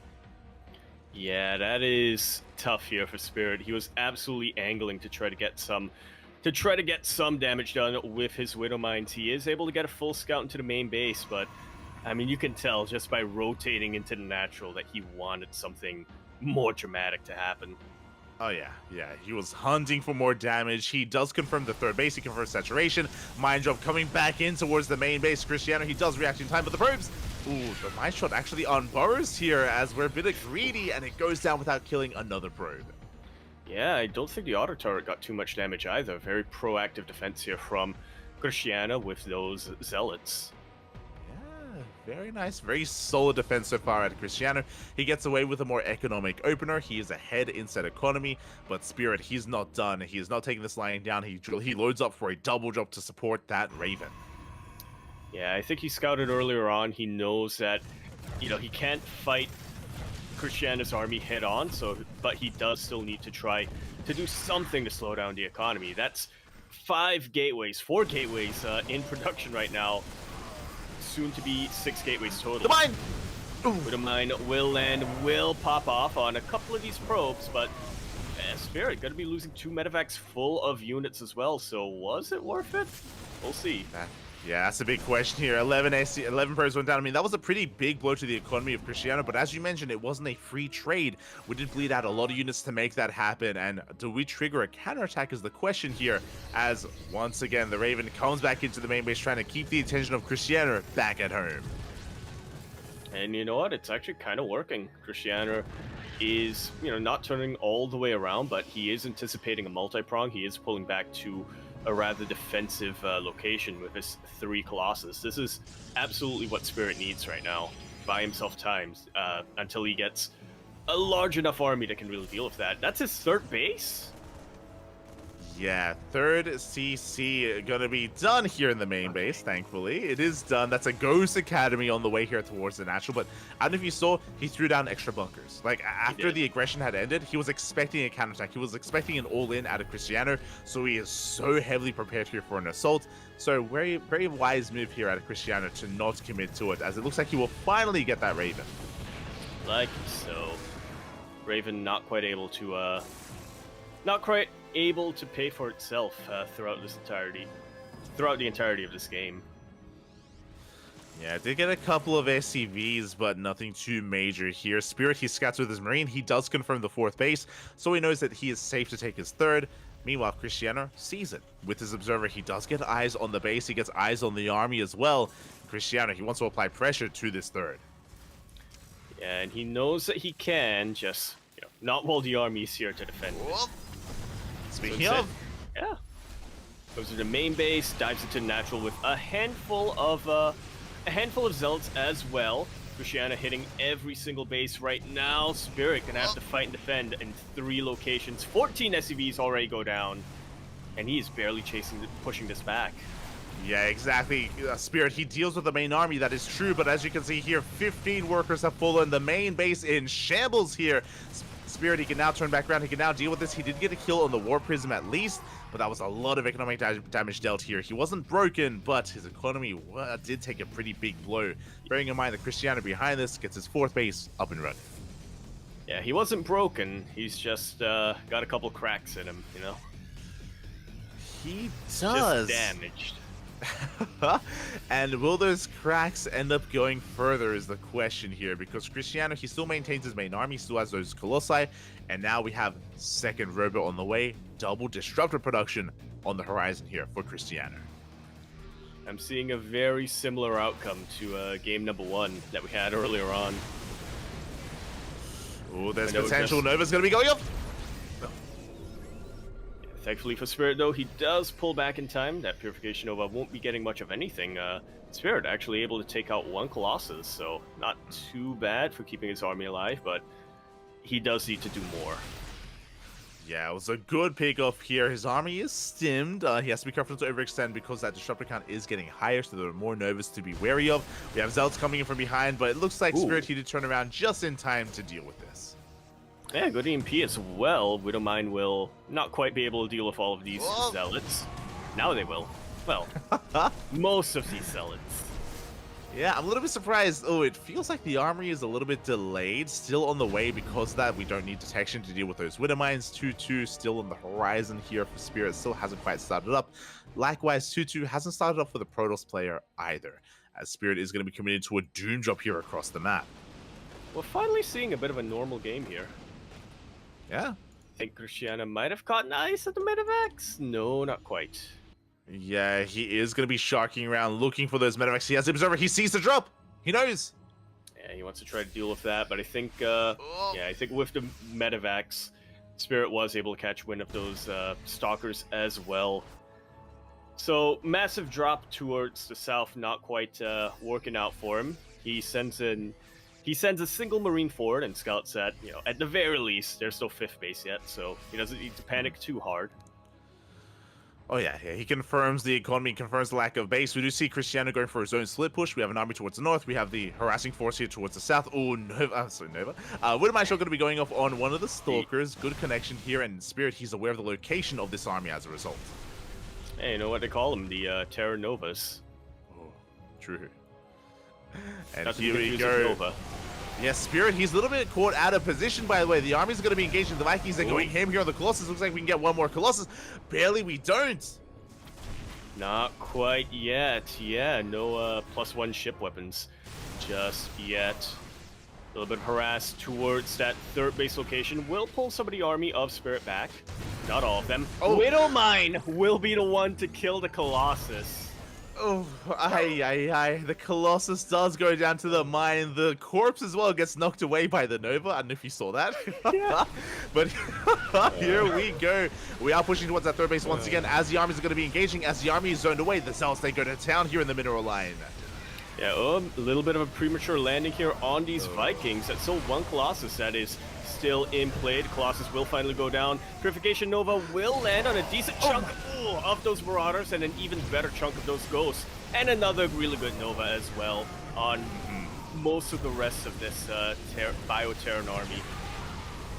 Yeah. And mate, you called it earlier. You were like, man, it feels like game one again. And it does feel like game one again. 15, 16 SCVs go down the base as well. And Spirit, he has taken too many Novas to the face. Even with if he snipes all these disruptors, it doesn't matter. The damage has been done. And Cristiano, he's snowballing out of control. Way too far out of control. Another good Purification Nova. Another brilliant Purification Nova. HGG is called. And with that, Cristiano is going to be knocking down the King of Poland to the lower bracket, advancing to the Grand Finals.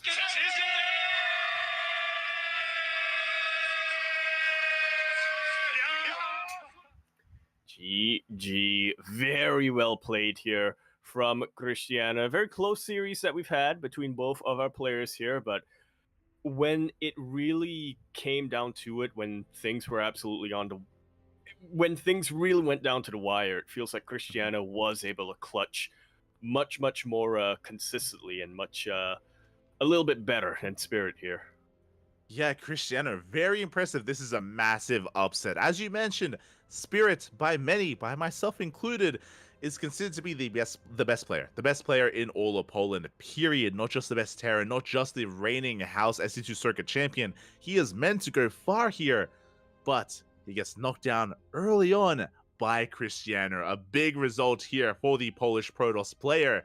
And again, when it came to his play overall, it was really impressive. You kind of alluded to it, but it was really cool to see Cristiano defend against all the harassment and drop play so well. The Banshees aside, when it came to the overall drop play, the Raven harassed, the Widowmine drops as well, Cristiano was rock solid, and he was able to get a solid economy going in a multitude of these games.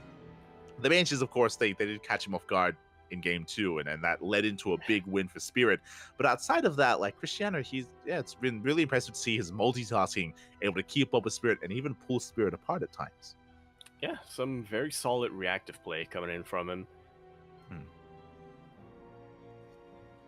Yeah, really fast play there out of Cristiano. Very impressive. Now, if you're a fan of Spirit, do not fret, do not worry. This tournament is double elimination. So Spirit is still in this tournament, but he now has to work his way through the lower bracket instead. Cristiano advances on to the upper bracket finals, and Spirit down in the lower bracket instead. Indeed. So not out of this yet, but still a little bit of a precarious position. What is this now? The lower bracket quarterfinals, yeah. So it's still going to be a best of 1, if I read the rules correctly. Oh, yeah, that's going to be brutal, actually. Yeah, the best of 3s don't start until the lower bracket semifinals. Bappy going to be going up against Spirit in the best of 1. Mate, upset's going to happen there. It's going to be crazy if he can cause another upset.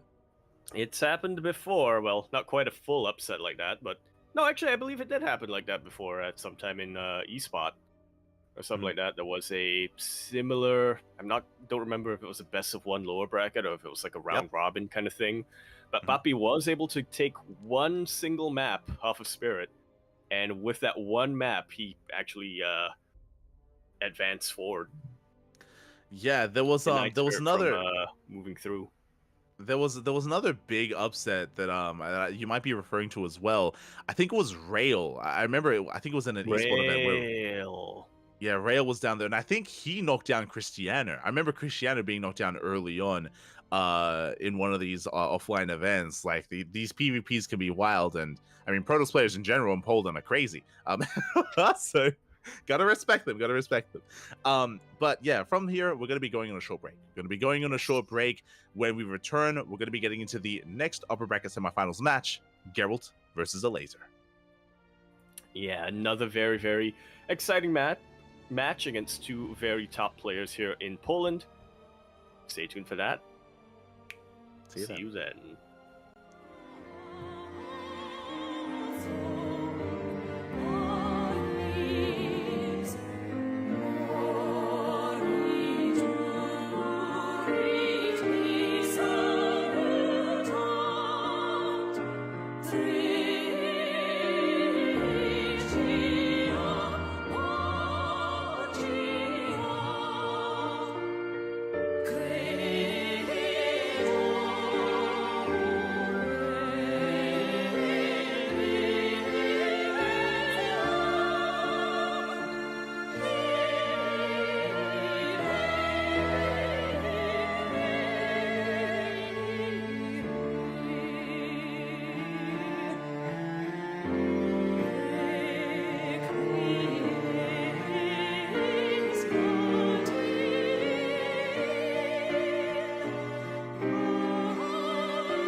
Zróbcie hałas. Siemano.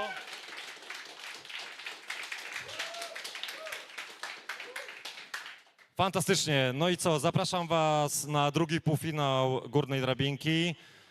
Pierwszy z zawodników Mikołaj Lazer-Ogonowski. Zapraszam.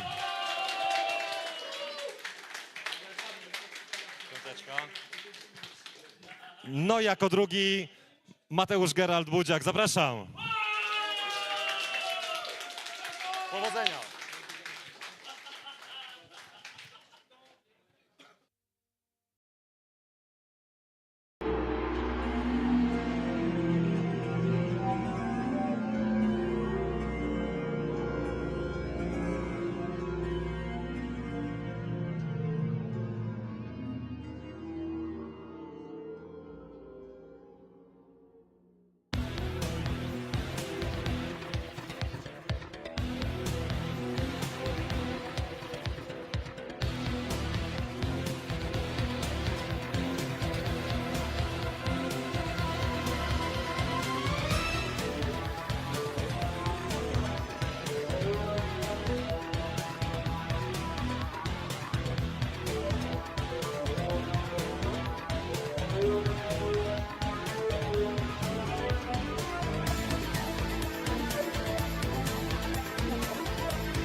And welcome back, everyone. Welcome back. We just wrapped up with our first upper bracket semifinals matches. We had an insane upset with Cristiano coming out on top over Spirit.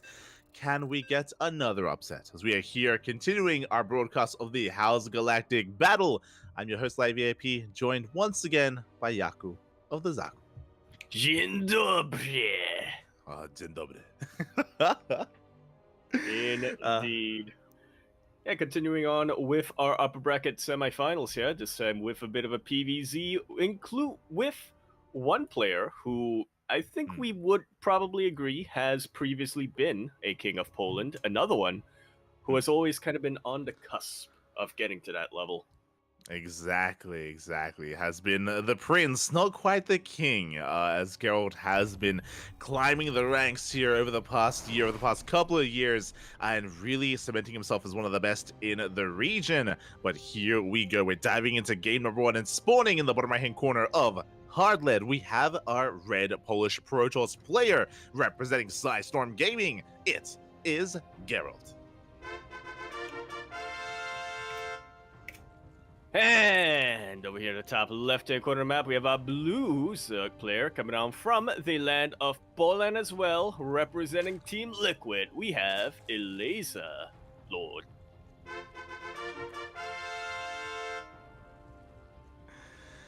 Here we go, and again, as you were mentioning, a Laser is the best Zerg player in all of Poland. He is typically who we would expect to face off against Spirit in the finals, as the two of them do go back and forth.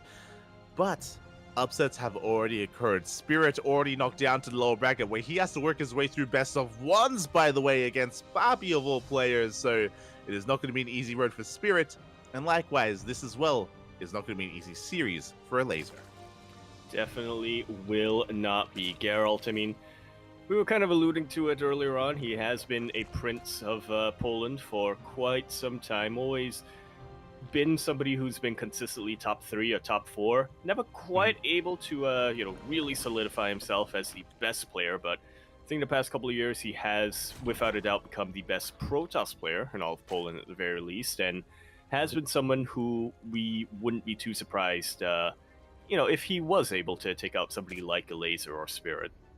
Yeah, it's been really cool to see Geralt really flex and even be showcased quite prevalently over in WTL, right? When it comes to Side Storm Gaming, especially when Spirit was still on the team, it was MaxPax, it was Spirit, and Geralt. They were their lineup. They were a solid lineup that allowed them to actually have a pretty good performance during the group stage at least, and it did allow Geralt to get a lot of experience and a lot of limelight in WTL, and he got some really good results as really good results as a result of being on that team, and maybe even learning under the tutelage of MaxPax a little bit as well, just being teammates with him. It's been really cool to see Geralt shine. He has actually beaten a Laser in the past. I would never say he's the favorite against a Laser, but he has done it before.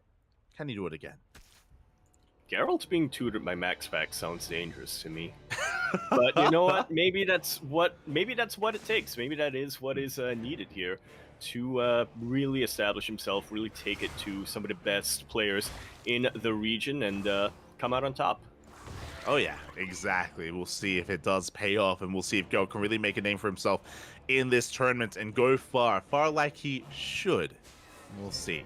For now, it is going to be just a standard opener here from Geralt. We do have a Stargate as our tech of choice, as to be expected in this matchup, and he also forced the unnatural natural out of a Laser.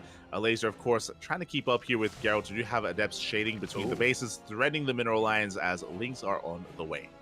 Yeah, quite a few Lings are on the way. Ling speed is on the way as well, and Laser has completely pulled out of gas for the time being. He is still joining up, he is still getting that third base, but he senses a bit of an opportunity, it seems. Oh yeah, and he has to take these Adepts seriously as well. I know you weren't here earlier, Yaku, but we casted Nurture versus Geralt at the start of the playoffs, and there was a game where Geralt popped off. He killed like 11 drones with these two Adepts. Like, these two Adepts, they killed 11 workers, and then the Oracle came in and killed even more, and Geralt basically won game 2 off of the back of harassment. Sorry, game 1 off of the back of harassment. It was insane. And speaking of, the Oracle dives in. The Spore isn't quite done. We get 4 drone kills here at the third. Yeah, very ballsy move here from Geralt. A couple more volleys from those queens, and this Oracle would have been absolutely toast, but it looks like he knew. He knew that with careful enough micro and with careful enough target firing, he'd be able to keep that Oracle alive and get 4 drones pretty much for free. Exactly. It was some hull damage, but as you mentioned, the Oracle did survive. Meanwhile, across the map, a Laser did delay the third base for a moment, but only for a moment. The third is back on track, and we do have Adepts in position. They were initially harassing across the map. Now they've made it back home. Oh, we do get some good service area though. Can we force a cancel? Up! We do, in fact, force a cancel. Really good choke point to keep those Adepts in, but Laser was able to find the one spot where they wouldn't have range on top of the Nexus, so this is a much more significant third base delay than earlier on. It really is, and that was so close to a kill as well. For a moment there, I thought it was a kill. I was like, oh my god. But we do have the third base now on the way, very delayed, as you mentioned. We have thrown down faster tech as a result. It's going to be 4 gateways. We have +1 on the way with that Forge, and I imagine Blink on the horizon with that Twilight Council. Yeah, you can't delay a tech for too much longer here if you are the Protoss player, and doubly so if you know that your third base has gotten delayed for this long. You need to start reciprocating somehow. You really do. Speaking of, here we go. We move out with 6 Adepts. They are vanilla Adepts, and their goal here is to trade well against the Lings, to trade well against the economy. For now, we're just chipping away at the 4th base. We do get eyes on the exposed 4th here in the center of the map. A very aggressive 4th base, I should reiterate as well, as it is quite far forward. We'll see if a Laser can make use of it, as he is taking up and throwing down the Roach Warren behind us. Yeah, I'm looking at that Roach Warren light, I'm looking at that 4th base location, and all I can think of is how good it is as a launch pad. It's pretty good. It's a pretty good launch pad to commit into aggression, but we'll see. As the Lings, they do get us around, but the Oracles are here to support. Despite the fact that the Oracles are quite low, they do support the army. They do force back all those Lings, and once again, we chip away at that 4th base. We at least keep all these Adepts alive. Yeah, I'm pretty impressed with Geralt here. You know, he did get his cert base delayed by quite a lot, but when you look at the actual units lost tab, he's only lost 2 probes, or rather, the only things that were killed were 2 probes throughout the entirety of this game. Yeah, exactly, and he gets even more efficiency here as he dives on the drones. The queens are out of position, by the way. The Lings, they do go for the dive. Adepts, they get surrounded, but it looks like we do have a shade to get them all the hell out of there. Yeah, 1 or 2 Adepts will go down, but again, this is just a very, very efficient trade here for Geralt. He's starting to run out of Oracle energy, so he can't really keep this up for too much longer, but hey, that's definitely one way of getting back into this game economically. Oh yeah, looking at the units lost tab, you can see it was 6 Adepts for 8 drones for 37-38 now Lings, so very efficient trades. And now we're done with the Adepts, we're transitioning into Stalkers. Blink is done, +1 also done. And now, all of a sudden, Geralt is a player who, well, I don't want to say he has absolute map control right now, but there's a lot of potential for him right now. Oh yeah, and he's gaining that map control. He's shutting down all these overlords, he's shutting down all those Lings, and we do see a laser droning. He isn't just taking his 4th, he's taking his 5th base, he's taking up into an infestation bit, he's transitioning away, or he's, again, just focusing on teching up in towards Hive Tech. We'll see if he can hold on to this space, though, as the Stalkers are here to threaten him, but that's a lot of Lings. A lot of Lings. Enough to really surround all of these Stalkers and, you know, even catch up if they try to blink away. Exactly, so Geralt has to respect them, he backs off. Lings are out of position though, some of them are going to be racing back home, but this base is looking very exposed. Oh. Very much so, the base might survive, but that queen definitely won't, and actually the base isn't going to survive, as it will get cancelled. Very important delay here for Elazer. All of the Lings are starting to turn around, but that's a beautiful stasis ward, catching just about half of all of Elazer's forces. There we go. The Lings, they get shut down. We did delay the base. We get a kill on another Stalker, sorry, on another one of those Queens. We did not cancel that 5th base for a second time, but we are trading very well here against the Lings. The Oracle comes in to support as well. We should be activating that beam, and more Lings are being forced back. Just like so. I was very worried for a second of that stasis ward coming off of cooldown and surrounding Geralt, but 'twas not to be. 5th base will get delayed a second time, as Elazer's forces are very, very distracted by a Zealot run by. Oh, exactly. The Zealots, they were initially trying to go for the mineral line, but they were dragged off of the mineral line to chase off those Lings and Roaches instead. But as you were saying, at least we did deny the base. Meanwhile, the Oracles, they go for another dive here, and it looks like an Oracle goes down will be Sniper Queen. Just like so. A very high energy queen at that, so not a bad trait here for Geralt at all. Elazer will get a 5th base up and running, though, and you know, Geralt did get eyes on that, but yeah, it looks like he doesn't quite have enough supply to really deal with it effectively. 3 Zealots, I'm going to put the hurt on it, but I don't think Elazer should have too much trouble dealing with that. Yeah, really that's distracting. I mean, the entire army. The entire army does turn back to deal with these Zealots at the same time. Stalkers, ooh, that was a kill. That was a kill, not a cancel on that hatchery here. So again, the attention of Elazer is being pulled apart. 300 minerals down the drain, but he has been teching. Hive is done, +3 attack, and Adrenal is on the way here for those Lings. Yeah, and that's pretty much the scariest thing you can face in the late game when you only have Stalkers and maybe a couple of Zealots. Geralt, compared to the tech of Elazer, is very, very far behind. He's relying entirely on his Tier 2 gateway units. Now he throws down the Temple Archives. Yeah, so because that storm is late, right, Archon production is going to be delayed as well. Like, it's really risky right now how Geralt is playing as he's losing map control, and Elazer is maxed. He's maxed out on Ling, Bane, Roach, Ravager, and Geralt has to take a more defensive stance here back at home instead. Yeah, it's what he really needs to do. No stasis wards are in place, however, which is very, very worrisome, especially against all of these Banelings. Beautiful force field will be preventing the Banelings from connecting with the mineral line. A couple of them will slip through, and a lot of Lings are starting to surround these Stalkers. This base is forfeit. Yeah, and we do see a lot of probes going down as a result. At the same time, we did have a push here on the right-hand side. The mineral line is exposed, and more workers going to be going down. That's going to be a kill on the center base, and 24 probes going down, and we're chasing down what little that was left. Elazer, he had to survive for so long. He had to defend against so much harass, but now he has reached his final form. This is pretty much game-ending damage right here for Geralt. Yeah, his economy is crippled. He lost everything. He was so close to defending. As you mentioned, like, it was some really good force fields, really good warp in, really good positioning here on this base, but it still was not enough to hold on. And now Geralt is miles behind. Again, you can see that just at the flip of a switch, things can very quickly swing from favor of one player straight into another. Yeah, just like so. These oracles flying around trying to get something done. Massive Ling run by will be able to, well, try to get a couple more mineral kills. Thankfully, a very quick warp in of zealots will be chasing them away. They are not helpful though against the onslaught of roaches that are chasing down the rest of Geralt's army.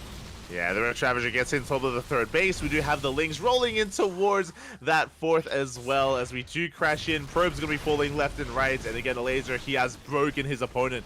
It was a back and forth. Geralt, he had his moments in this game, but eventually a laser snowballed out of control. GG gets called and a laser will take game number 1. GG. Nicely done here. And I think that's something that's really important to keep in mind. As you said, there was a very big back and forth. In fact, I feel like for the most part, Geralt was doing a little bit better when it came to trading efficiently, when it came to micro and whatnot.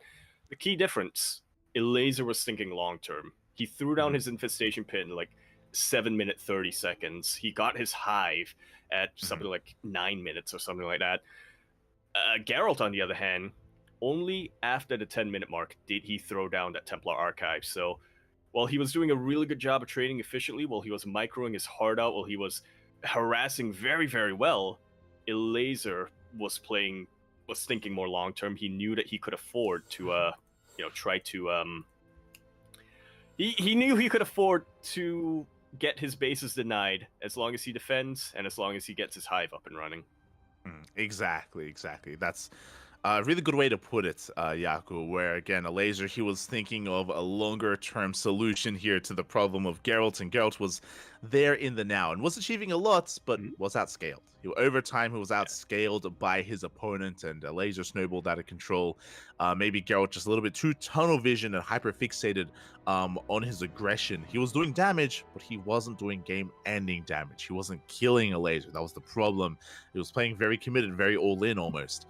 And with that, a laser does hold on. He does fight back. He does take game number 1. But what I'm excited about is that was still a pretty close game. And very much so, yeah. I'm hoping for a back and forth.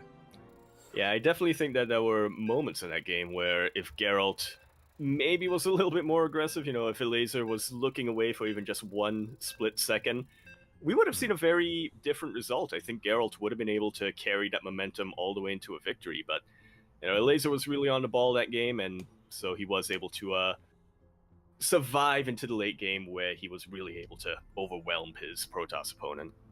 Exactly, 100%. And we'll see if he can do that again as we load into a much larger map. The rush distance by ground is quite longer here on Algione. Longer rush distance, a lot of bases to be taken, even a cheeky goal base that we could try to rush into as well, either from the side of the Zerg or even from the side of the Protoss. So there's a lot of different features of the map that we can make use of. Yeah. And also, it looks a bit like a frog. As we load in to game number 2 here on Algione, here in the top right-hand corner of the map, spawning all the way. In the top right, we have, of course, our blue Protoss player coming down from the land of Poland. He's going to be representing Storm Gaming PSG, not Paris Saint-Germain. Storm Gaming. He is Geralt.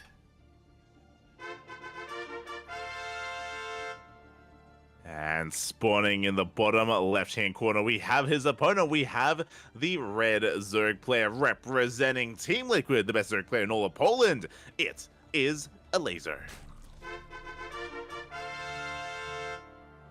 One more. Unomas is all he needs. And I like how, Yaku, I'm talking about like, oh, there's a gold base, there's long rushes, yo, it's crazy. And you're like, it is crazy. Mate, it also looks like a frog. Yeah. True. Yeah. Speaking of, not sure what more I had to add. Yeah. Gangnam Zerg is coming down. Unfortunately for a laser, this does get scouted pretty much immediately by Geralt. Yeah, exactly. We spoke about the goal base and how Zerg players or players in general can rush into them, and we have seen.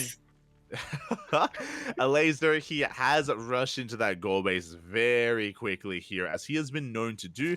As you mentioned, very important that Geralt was so quick to scout. Geralt, he's fully aware of what's going on. We'll see what his response is going to be. We have seen that actually players like Hero and Classic, whenever they do see this, because Dark does this quite often in the Korean scene, they would Of actually course he does. delay. Yeah, they would actually delay their expansion and go gateway into Forge and cannon rush. They would cannon rush his position, force a cancel, and then we get into a longer like standard game from there. But Geralt has opted to go for a different reaction instead. Yeah, doing something a lot more normal. This could, of course, still lead into a bit of an aggressive counter push. Maybe something with Stalkers or with Zealots, or hell, even Adepts would be very effective. But yeah, it's an interesting how the responses do differ. Oh yeah, from region to region, and we'll see what the response is going to be. This makes sense. It's going to be a Twilight Council. Twilight Council opener. This should be Glaive Adepts, and the power of Glaive Adepts in this position is that you could threaten the gold, or you could threaten the main base, right? It's like we're caught in a really awkward position where our bases are very much so spread apart, and Geralt can pick and choose where to push. Hey, he's got options. Especially with that debris getting knocked down by a laser. There's definitely a lot of potential to threaten this gold base going back and forth behind the mineral wall and whatnot. Exactly. On the flip side, it's very important here for a laser to spread his creep and connect his bases. He needs to make it that much easier here to defend both the gold and the natural. Sorry, the gold and the main. It's also quite common here to see a spine crawler, an early spine crawler here in the gold base just to secure this position. As we're soon about to find out the tick of choice here. We have stayed in gas, by the way, from the side of Geralt. So what is our plan? Yes!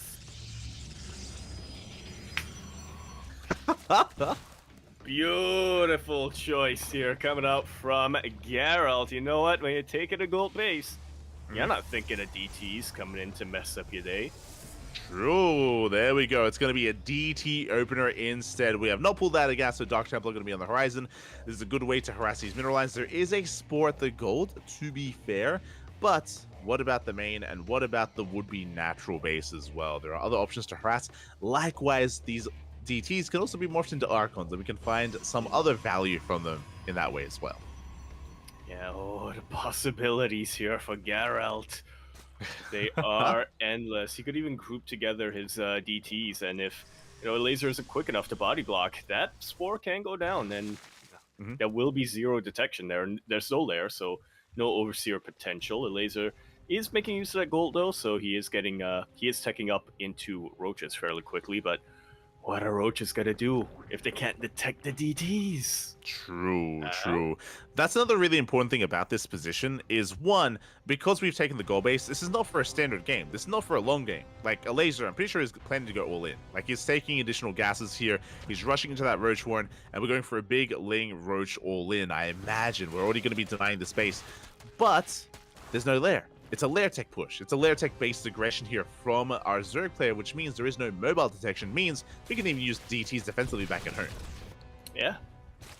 Really good defense. They can even body block in that natural base. Geralt, though, has kind of revealed his hand in the one base that there was detection at.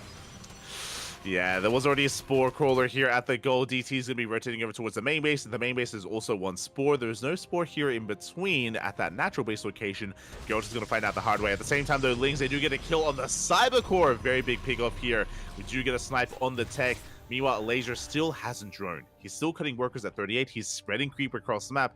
Again, it does seem like Laser wants to commit to aggression here, as DTs are going to be getting some value between the bases. Yeah, once again, no detection just yet. No spore crawlers here, and still no lair. So Laser has to be very active when it comes to defending. He's not going to be able to send his Lings across the map, not going to be able to harass. So, while Geralt didn't really get much damage done, he does at least secure map control. Yes, and he's forcing a longer game. A Laser knows he cannot push. He is now droning. He's now droning up back at home. He's working towards that lair, as you mentioned, to start working towards mobile detection, and then he can move out. And this allows Geralt to actually expand and take a base back at home. Likewise, he's still harassing in the center of the map, still with Dark Templar of all things. Gonna be chipping away at the tumors and maybe threatening some of the army as well, at least until Overseers arrive. Hey, you know what? This is something you can do when you have an observer and your opponent doesn't have overseers yet. Yeah, true. Oh god! Well, had an observer. Yeah, a bit of an overextension there from Geralt. A bit of a mistake as the Observer does get knocked down. Meanwhile, we have Overlord's speed in production. Overseers are now soon to be on the way with the completion of this lair. And Geralt, can he survive the aggression? Can he survive the push? We're building up a Charge-Lot Archon Immortal-based army. Is it going to be enough? As a laser is still building up. He does squeeze out a couple of drones here and there, but he is mainly focused on building up his army. Yeah, slowly but surely. Again, Lair only finished up about half a minute ago, so Galau Reconstitution not here just yet. Once it's done, though, there's practically going to be nothing holding back these roaches from just going across the map, and a couple of good some good target firing can make very short work of these Archons. Immortals, so a bit of a different story. Yeah, the Immortals are going to be a bit of a problem as Geralt is pushing. He does actually go through these minerals. He's pushing on the right-hand side a little bit more undetected here. The Protoss player is. A laser has some decent creep, though. Decent creep here on the right-hand side. He does spot the army, and he's got a lot of roaches to work with. Whole lot of them. If they can get one good concave, then this army of Geralt is going to be in a lot of trouble. Charge-Lots will be doing a really good job of buffering, though. They do. At the same time, Zealous, they do get into the mineral line. Queens are there. Whole position. Drones as well, forcing some really awkward SimCity and movement out of those Zealots. Meanwhile, the Immortals, they are exposed. They're exposed to the roaches. Yeah, exposed to the roaches. The drones actually doing a really good job of buffering for these roaches as well. A couple of drones are about to take out an Immortal. Mineral line goes down here, and Geralt still has a couple of Archons. Had a couple of Archons. Still has 2 Immortals. And again, oh god, the Prism! Prism takes a lot of damage as well, but we should be able to escape just in time. And again, Geralt, he was so committed to that. He was expecting his opponent to be maybe a little bit more greedy, but again, a laser, he had cut workers. He's only at 54. He made a massive amount of roaches. He was ready for a push, even killed another Immortal.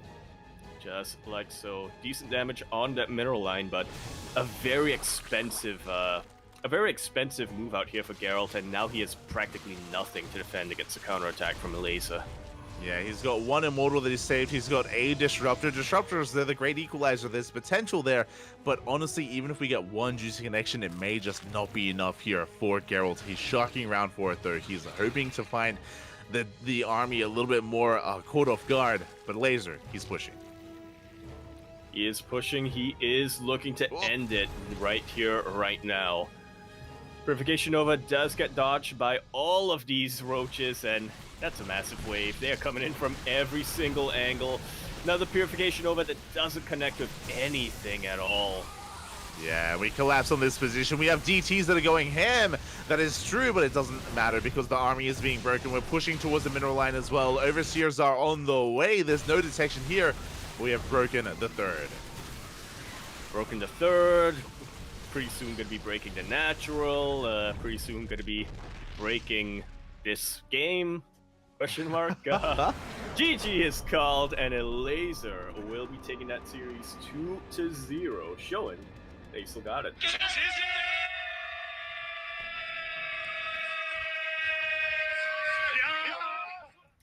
GG, very solid here in game number 2 from Eliza. Game number 1 was very, very close, and Eliza took that personally. Game number 2, yeah, definitely a little bit more Eliza favorite, to say the least. Yeah, you can see how quickly things can snowball in favor of the Zerg if they rush into that gold, right? That gold was not punished. It was not punished whatsoever. Alasia was able to make full use of it, and which means it does come down to the opener. The DT opener was lackluster. Had potential, had a lot of potential, but it was a shame that the DTs went straight for the gold. Just happened to be a place where there wasn't just a Spore Crawler, but also 3 Queens as well, body blocking that Spore Crawler.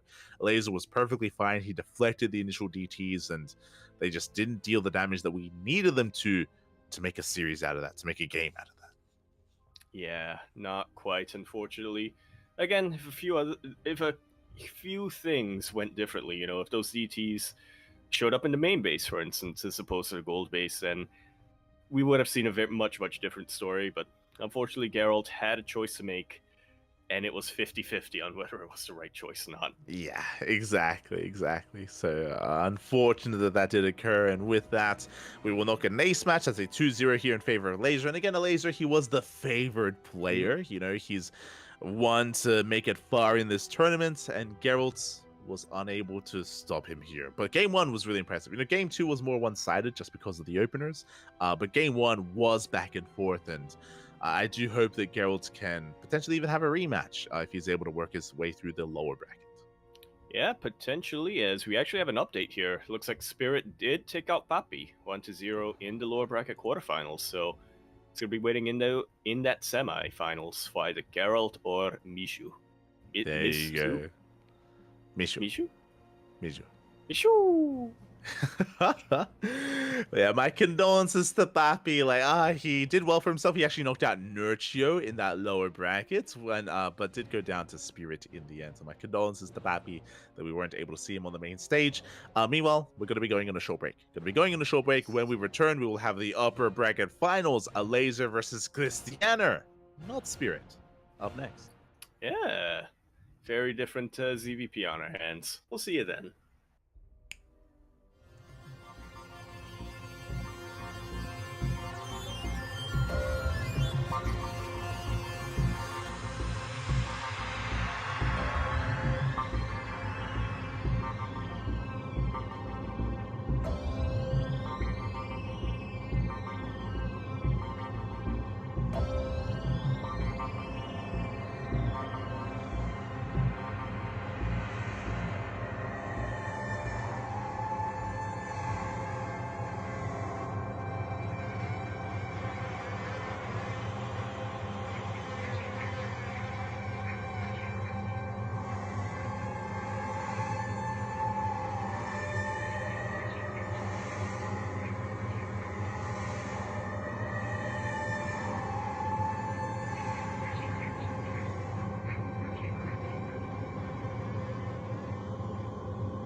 Torów.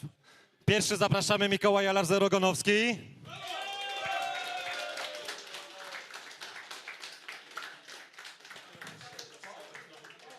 I drugi z zawodników, małe zaskoczenie moim zdaniem, dla was również. Gdzie mamy Krystianera? Halo? Krystianer, chyba poczuł presję. Do toalety, tak. No dobra, dajmy mu niech chwilę tam się przygotuje. Krystianer, nie boimy się, zapraszamy. Tak. 15 sekund będzie WO.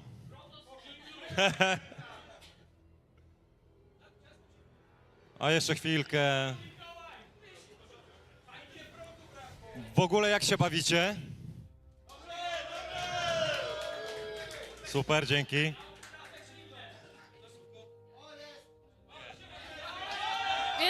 Jest fajnie. O, jest i Krystianer. Drugi półfinalista górnej drabinki. Powodzonka, panowie.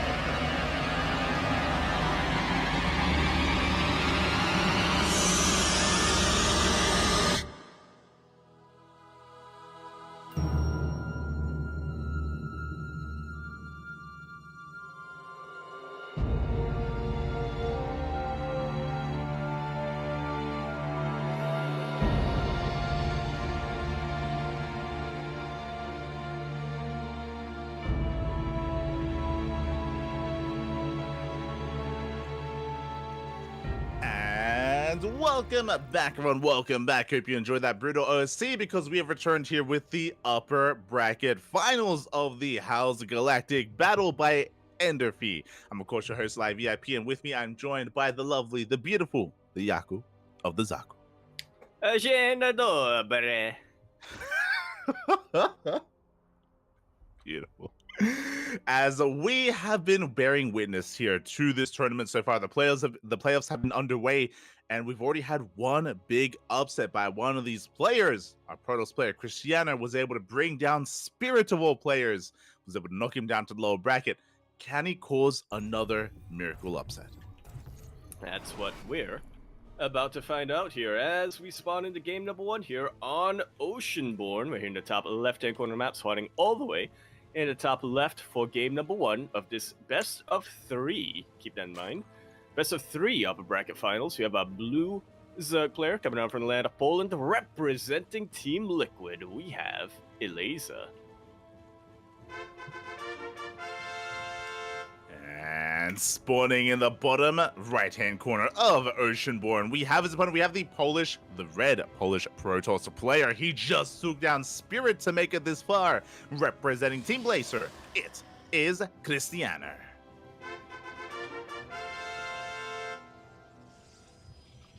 Already, like you mentioned, proving himself in as a player to be reckoned with in today's LAN. He's taken out Spirit, but Elazer, very different player in front of him right now. A player who actually already has warmed up a little bit in this matchup.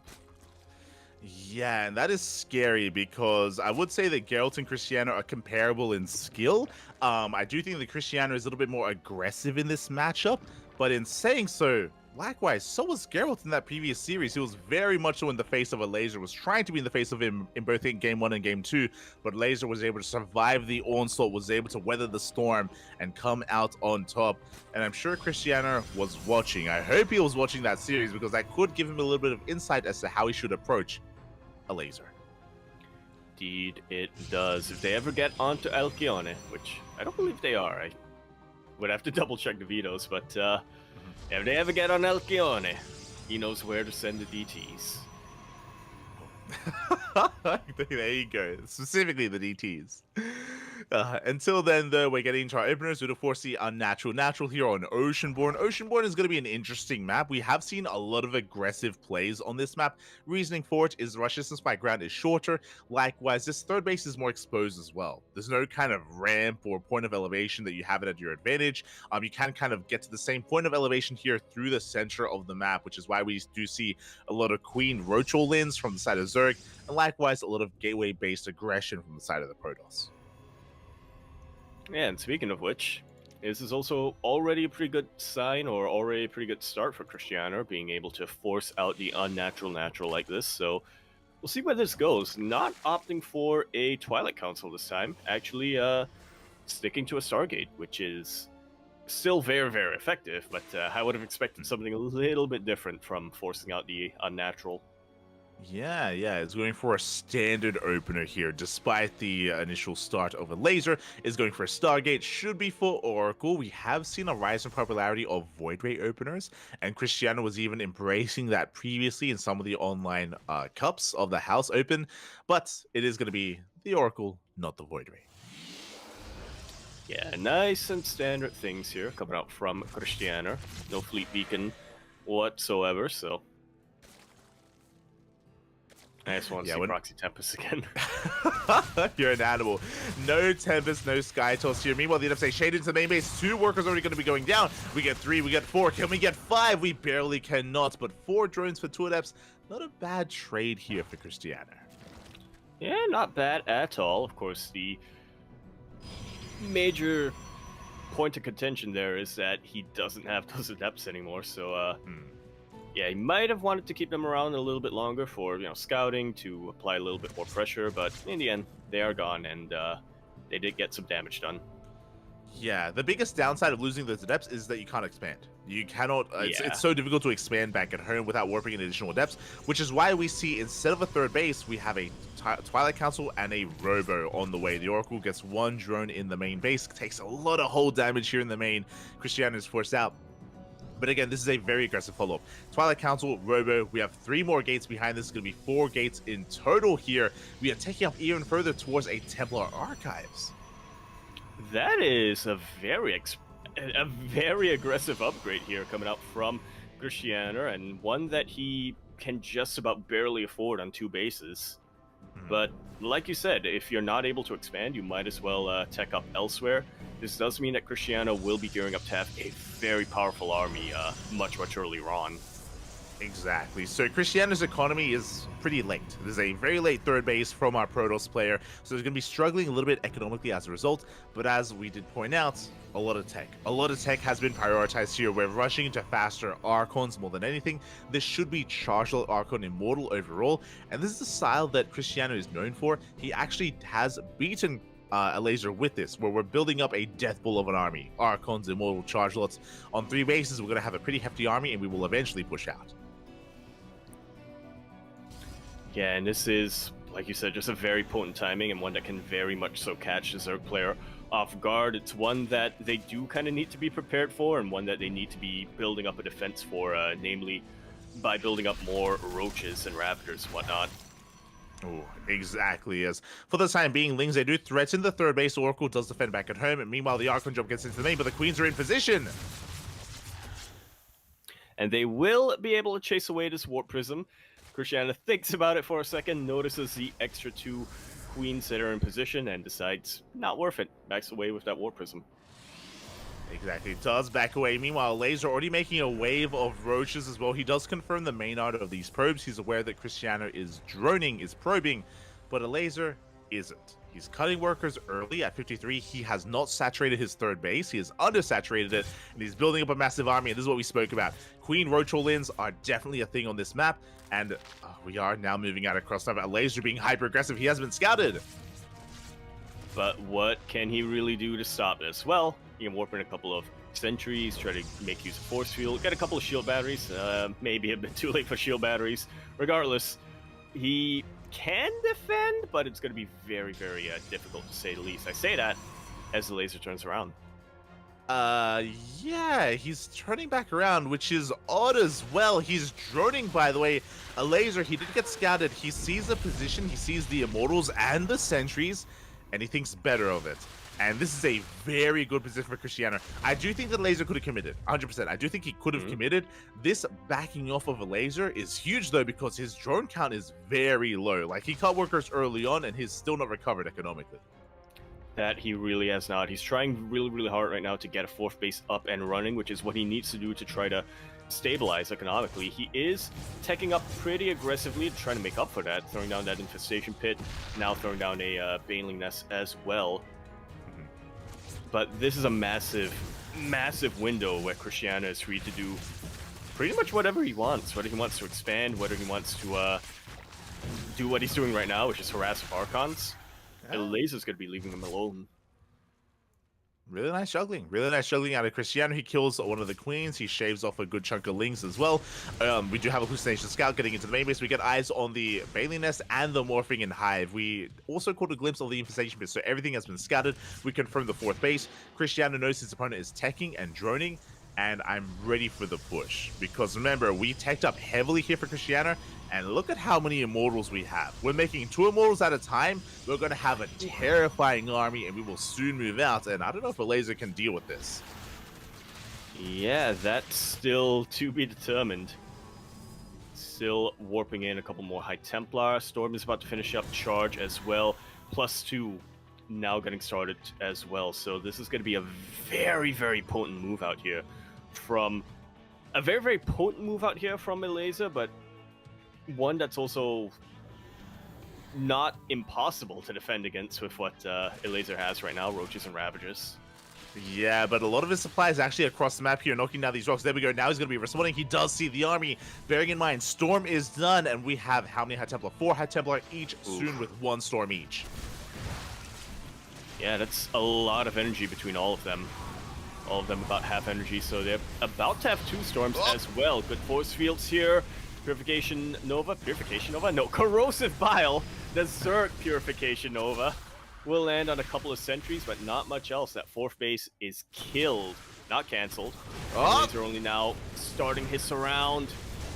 Yeah, 2 of the Storms already made it out. A 3rd Storm is thrown down. We have 1 Storm left. It does get spent there on the Roaches and the High Templar. They've all been taken out one after the other. We go for a head-to-head fight, and Immortal gets caught as it does rally into the army. And in a head-to-head fight without any Storms, the Laser's army is looking a bit more powerful. Getting a bit of surround here on top of the Immortals, but this 5th base will be going down. Laser can win the engagement, but even if he does, his economy is in absolute shambles. He's going to need to do a lot more than that. Yeah, we catch the army. We get another 2nd surround here as well. A Laser, he swallows up the army. There was a lot of power behind that push. We did kill the 4th base, but it looks like we did stick around a little bit too long, and we got surrounded. Now, Cristiano, he is in a world of hurt. He still has a little bit of mortals, but again, he's 3 base all in. Like, he's very all in here. That was designed to kill, and so far, a Laser is still kicking. Yeah, still alive, still thrashing around, about to be kicking a lot faster and a lot harder once Adrenal Glands finish up. Yeah, Hive is on Adrenal, finishing up just now. Good hold position Micro here on the drones, keeping the Queen alive, buying time for the rest of the army to arrive. And the Laser, he is maxed out on Ling, Roach, Ravager. Cristiano, he needs to pull off a miracle defense. Still has a lot of Immortals, did retain a lot of them, that is true, but he lost 5 Immortals in that push. And we need some Storms. We need time to gather up energy on these High Templar. We really, really do. This is a good position to defend for Cristiano, as what Prism Harass is doing a really good job of keeping the Laser busy for the time being on his side of the map. But like you said, this is a maxed out Zerg army that we have. It's a well upgraded Zerg army as well, with Adrenal Glands and with Baneling Speed. Oh, yeah, So exactly. It's a terrifying force. I mean, Cristiano is still building himself up and still making even more Immortals, by the way. Like, this is still terrifying, but Cristiano's still all in. Like, he has no way to reinforce after this. Good Storm here on the Banelings! Yeah, so many of them do get weakened, and a lot of them actually get taken out immediately. So that does put a bit of a halt to most of the Laser's momentum. This 4th base will be taken out, will be cancelled. Does get cancelled. Big Storm here would take out what little is left of those Banelings. Only a handful do remain. At the same time, big Zealot counterattack here on the right hand side. The base is going to be falling. The Prism is going to be harassing, keeping a lot of the supply tied up here in the main base. And Cristiano is pushing now. Unfortunately for Cristiano, his Prism is across the map. He cannot reinforce his army here on the front lines. That he cannot. He can try to recall the Warp Prism, I suppose, but that's still going to take a little bit of time. Then he's going to have to spend time sending the Warp Prism to his main army as well. A lot of Banelings being caught out before they finish morphing, and a lot more of them do get caught out in the storms. Roaches and Ravagers starting to surround this army, but the storms are unrelenting. And Archon goes down, but the backbone of this army is still alive. Banelings connected the High Templar, though! Yeah, the Banelings, they connect. The Biles connect as well, and we lose a big chunk of the Immortals as well. We do need reinforcements, and here we go. They finally arrive, but they are late to the party here. Again, because we cannot reinforce. The Prism finally joins the main army. And that's something going to help out a ton with the micro, a ton with the juggling, and with the reinforcements as well. I can still see Christiana breaking through here. Yeah, he's close. I mean, he already killed the base. Top right did go down. Center left is going to be going down as well, as a laser is completely cut off. But remember, a laser, he's remaxing. He's remaxing. He has time on his side. Cristiano doesn't. The longer this goes on, well, I mean, again, a laser, he has another terrifying army that can go toe-to-toe with Cristiano. Wise move here. Cristiano backs off. Yeah, very wise move. As a counterattack will be able to do a lot in the middle of the map, or if that army gets caught in the middle of the map, I should say. Cristiano backing off. Getting a fourth base, starting to main out a couple of probes over as well. He does need time to recover. He does need time to stabilize economically. Again, the damage that he dealt, taking out all of these bases, is huge. The only problem is Cristiano wasn't really able to capitalize with a base of his own until now. Exactly, and we do catch the base itself. Probe's going to be going down. The base does fall. Cristiano, he was out of position. He did not see the army coming ahead of time. Banelings, they do connect. 6 probes go down. And Cristiano still is stuck on a 3-base all-in. He needs a 4th. At the same time, though, he's been doing a great job here at denying the 5th base of a laser over and over again. Just like so. Flyer weapons starting to be in production, and that's honestly a really good idea right now for a laser. This one Warp Prism has been the absolute MVP for Cristiano. Yeah, so often he's just been keeping a laser here on the back foot, has been denying base after base after base. That was another cancel on the 5th. A laser, likewise, doesn't have the best economy either, but he is maxed once again. Cristiano not too far behind, and this time he's replenished his High Templar. Indeed he has. He needs to be very, very careful not to expose them too much here. I suppose that is a bit of a downside here when you're going Archon Immortal like this. You don't have much of a gateway buffer for your squishy High Templar, but, you know, ideally, the storms are their own buffer. Exactly, and here we go. We have a lot of Banelings that are amassing here. Are there storms going to be enough? Can we connect with the juicy core, the juicy center of this army? There are some Archons that help support, but here we go. The Banelings coming in. Storm is going to send them away. Yeah, 2 storms. A lot of storms being thrown down, and there's still more where that came from. None of the Banelings are able to connect. A couple of Corrosive Vials do land, though. Archons are starting to be dealt with. Banelings once again unable to connect with anything. One Baneling will connect, but the High Templar very, very quick to be morphed into Archons. Laser does have the defender's advantage on his side, but Cristiano looks like he has enough firepower to keep this going. Yeah, he's breaking through. The boys are being pulled. They have to be pulled here. The Vials, oh, they connect with another Archon. Here comes some reinforcements. They barely do push in. And Cristiano, he still has 6 Immortals with this army. They're doing so much damage here in the back line. We dodge the Vials, and a laser. He's in a lot of trouble. He loses every single worker at his 3rd base. Is being forced to pull the boys here at the natural. He is. So this is one big advantage going into this. Warp Prism actually absolutely helping out a ton. Oof. Immortals do get recalled. So much economic damage has been dealt. Cristiano reduced to 5. Yeah, 5 Immortals, and they're actually pretty badly bruised. He does need to be a little bit careful of a potential counterattack, but a laser from having a super, super solid economy to being maxed out, to be able to remax each and every time, is now in an even worse position than Cristiano, now that he's got that 4th base up and running. He is. Cristiano, he's ahead. He's ahead economically here. He has a larger army. He almost killed the laser then and there. As you mentioned, there was a moment when it looked like 3 Banelings had connected. They killed like half the High Templar. They forced in more Archons. That was such a close attack there. In general, though, Cristiano did very well when it came to storming and taking down many of those Banelings. Ooh, but he does get out-positioned, and this mineral line is going to be going down. His economic advantage no longer there. Yeah, Cristiano will be turning around to try to deal with that now. Laser needs to be very, very careful with this army. This is most of his army at the moment. It really is. He does leave one Roach behind to deal with this, to pick away at the army, and it looks like he's getting caught out. It looks like this entire Roach army of a laser is going to be shut down. Yeah, and you can argue that he does want to start trading out his Roaches to get more efficient units, but he's actually really struggling to remax right now. He really is. A laser, his supply is down in the gutter. He has gone into mass muta though, into Archons. Yeah, if you can magic box this well enough, then this might be what wins him the game, what turns this game around, but it is not gonna be enough. GG is calling. Cristiano will be taking game number 1. GG, well played. The juggling towards the end there from Cristiano, just keeping his Archons alive. As you were saying, the magic boxing from the mutas were not good enough. The Hail Mary play there from a laser, and Cristiano, he's doing it once again. He already took down Spirit in this tournament, and now he has a 1-0 lead against a laser. Just like so. That Warp Prism, man. That one Warp Prism, I still think is the absolute MVP of that game. The amount of times Laser had to turn his army around when he honestly could have gone for the kill, but he didn't want to risk it. He had to turn his army around to deal with harass. If he got those mutas out a little bit sooner, then maybe things would have been a little bit different here for him. We were talking about that move out, right? When we had that huge engagement where a couple of Banelings almost connected with the High Templar, and everything was forced to, and all of them were forced to be turned into Archons. The thing that really put Cristiano over the top there were the reinforcing Zealots at the end. If not for that game would still be going on.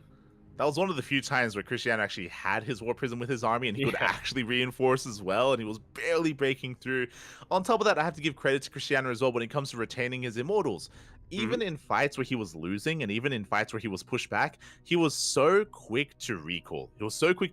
And whenever he would preserve, and he would retain maybe 4, sometimes 5 Immortals. And sure, he'd be losing a good chunk of them, but he'd be retaining a lot of them for the follow-up push. And he would be able to keep his momentum going, keep his army strong throughout that entire game. Yeah, without a doubt. Those Immortals really lived up to the name. They really did. I wouldn't be surprised if there was still an Immortal alive from the very first Immortal push as well, even like 3 Immortal pushes later. So very impressive stuff there. Very aggressive style out of Cristiano. This is something that he has been doing, and he has been a laser with before, where it is pretty all in, right? Like he's on a very low base count, very low worker count. There's so much pressure on him to kill bases and to also stifle the economy of a laser. And if he isn't able to pull it off, if he does any worse than he did previously, then the laser snowballs out of control, right? He had hive tech, he had bases. Imagine if he was able to get a 5th up. It was so clutch that Cristiano stopped that from happening. Yeah, without a doubt. Without a doubt. I mean, we saw what happens when Laser's economy gets out of control in his series against Geralt, right? Actually, both games, I think about it. So it looks like Cristiano was paying attention to that series, taking down notes. He's aware of how terrifying a laser can be, and he's got that kind of fire lit underneath him to get damage done, and he has been able to do so. He has a lead in the series. As a reminder to everyone, this is the upper bracket finals. Winner advances onto the grand finals, and this is a best of 3, not a best of 5. Indeed, and here we are now, continuing our best of 3, not a best of 5, on Site Delta. We're in the bottom right-hand corner of the map, spawning all the way in the bottom right-hand corner. We have our red Protoss player coming down from the land of Poland. We have, representing Team Blazer, Cristiano. And spawning in the top left-hand corner, we have his opponent. We have the blue Zerg player, the best Zerg player in all of Poland. A favorite in this series, a favorite in this tournament, but struggling here against his current opponent. Can he bring it back? Can we force an ace match? Representing Team Liquid, it is a laser.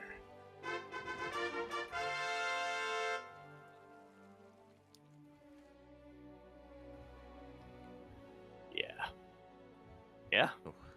Already warmed up a little bit against Geralt, but having a little bit more difficulty here against a bit of a more aggressive Protoss player like Cristiano. Again, I mean, you pointed it out very early on. Laser was planning to go for a Queen Roach all-in.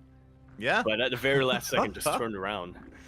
Yeah, that was a big moment, right? Where I had almost forgotten that, where a laser almost put himself in a really awkward economic position because he started Almost? with a Roach Queen all in. Yeah, I mean, Absolutely with- did, yeah. yeah, yeah, with that all in, and he changed his mind. And from that moment, Cristiano, he had momentum, he had potential, and he was able to flex that as well. So, pretty interesting dynamic. When it comes to this map, Side Delta, what I will say is that Queen Roach all-ins are a lot less common. So, a laser is not going to be as tempted as he was on Oceanborn. Well, we'll see about that. Well, yeah, I miss the days of the Warsaw subway, I think is what it's Uh-huh. called. Well, I say I Yeah. miss that, but I don't as a non-Zerg player. Now that the Nidus Worm has been nerfed, thankfully, yeah, that's not really a thing that we're going to see anymore. Laser was the guy who popularized that, was the player who really innovated in that way. Yeah, exactly. And we'll see. We'll see if a laser can innovate once again and bring something different to the table against Cristiano, or if he can refine his play as well. Again, like as you mentioned, like a big part of that last game was, the failed all-in did put him really awkward in a position, and we'll see. I mean, I imagine that won't be happening this time. I'm sure this time Laser will be a little bit more in control as he's taking his third base, as he's droning on up. Meanwhile, across the map, we do see Cristiano going for another Stargate opener once again. Yeah, nice and standard. I won him game number 1, so... Well, actually, I don't know if the Stargate particularly won him game number 1, but he won game number 1, and he went with a Stargate opening, so... That's science. Ooh, that is science, and there it is. Oracle in production here from Cristiano. Standard opener for the time being. Now, the question becomes, does he try the same style 2 games in a row? I hope not. In previous series that we've casted from Cristiano, he has done so, where he's tried to pull it off multiple times as the NFA shaded, and we're getting a lot of damage done. Yeah, even getting that elusive 5th drone, 6th drone even. These adepts have more than paid for themselves. Now, obviously, a similar thing happened in game number 1, and it did delay the expansion of Cristiano quite a bit because he did lose those adepts, but I'm not sure if that's something he's really concerned about this time, as immediately throws down that 3rd. Yeah, and because there aren't that many links. There's only 4. There's only 4 links here. This is not enough to really threaten this space. We're applying a bit of pressure, but the Oracle comes out just in time, and Cristiano, he will hold on to his 3rd base. At the same time, he gets 3 more drone kills across the map. That's going to be how many? 9 in total. A much better start here for Cristiano in game 2. Without a doubt, and we'll see if he's going to be able to ride this momentum potentially into a victory. If he can knock down 2 kings into the lower bracket just with this very aggressive style. Oh yeah, exactly. As the Oracle does dive into that mineral line, 3, 4 workers going to be going down once again. Can we get 5? Just barely not, but this is already quite a bit of damage dealt once again. Yeah, once again, this is damage that's gonna give a laser pause, and like you said, we're not done. And another Oracle comes in to finish off that 5th drone. I like them potatoes. Exactly. That's going to be 4. Look at the trade so far. The Unislust have 14 drones for 2 adepts. We have retained everything, and we're not done. We have another 2 adepts coming in behind this. We're taking up even further. It was a Twilight Council follow-up with a Forge. This should be +1 in Blink, but with this Templar Archives, looks like +1 in Charge to get into Chargeal Archon once again. Already proving itself to be very potent in game number 1, and one that I don't doubt will also be effective here in game number 2. My eyes are a little bit more on the laser this time. I don't believe he threw down that Roach Warren, so he might be going for a bit more of a Ling Bane style. Yeah, you're there. Well, he also hasn't thrown down Baneliness, has he? Yeah, we're sticking with just purely droning for the time being. We're being a little bit greedy here as a result. Stasis Trap in towards the natural base. Laser, no reacting! Oh, that is more drones than I can count being caught up in that stasis ward. A lot of lost mining time.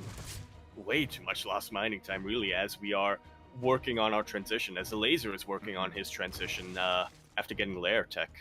Exactly, and behind this, we're building up the charge lots. As we can see here, charges on the way, gateway explosion as well. Immortals are amassing, and Cristiano, he's just keeping the pressure up. We have the Oracle between the main and the natural. We have the double Oracle threatening the third base, and we have Adept shading into a mineral line as well. And a laser has been cutting corners. 0 links for a laser. He has been purely droning this entire time to catch back up because he's lost so much. As a result, he has so little to defend. Up! Even more drones do get caught up in a second stasis ward. One of the oracles finally goes down, but I don't think that's much of a consolation here, as Cristiano is gearing up for that timing push, and the laser has nothing but lings. Not even +1 lings, not just yet. Cristiano's actually going to finish up that upgrade before laser does. He is. Again, a laser. Basically, this game, he's doing a laser things, and that is being hyper greedy. He's been hyper greedy, only been droning. Now he has lings, but he's about to run into an army. He's about to run into what Cristiano has been building up, and a laser.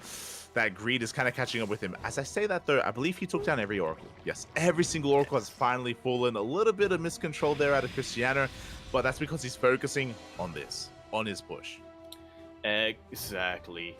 Laser's got a lot of lings, and if he was up against Blinkstalkers, those would be what he wants. But he's not. He's up against Charged Archon, Spire, Roach Warren, Baneling Nest, all being thrown down simultaneously because the laser just needs to tech somewhere. He's hoping the run-by will pull this army back, but Cristiano is undeterred. He pushes in, and there's nothing a laser can do. GG is called. Cristiano takes out not one, but 2 Kings of Poland, and will make it to the grand finals this time, yes.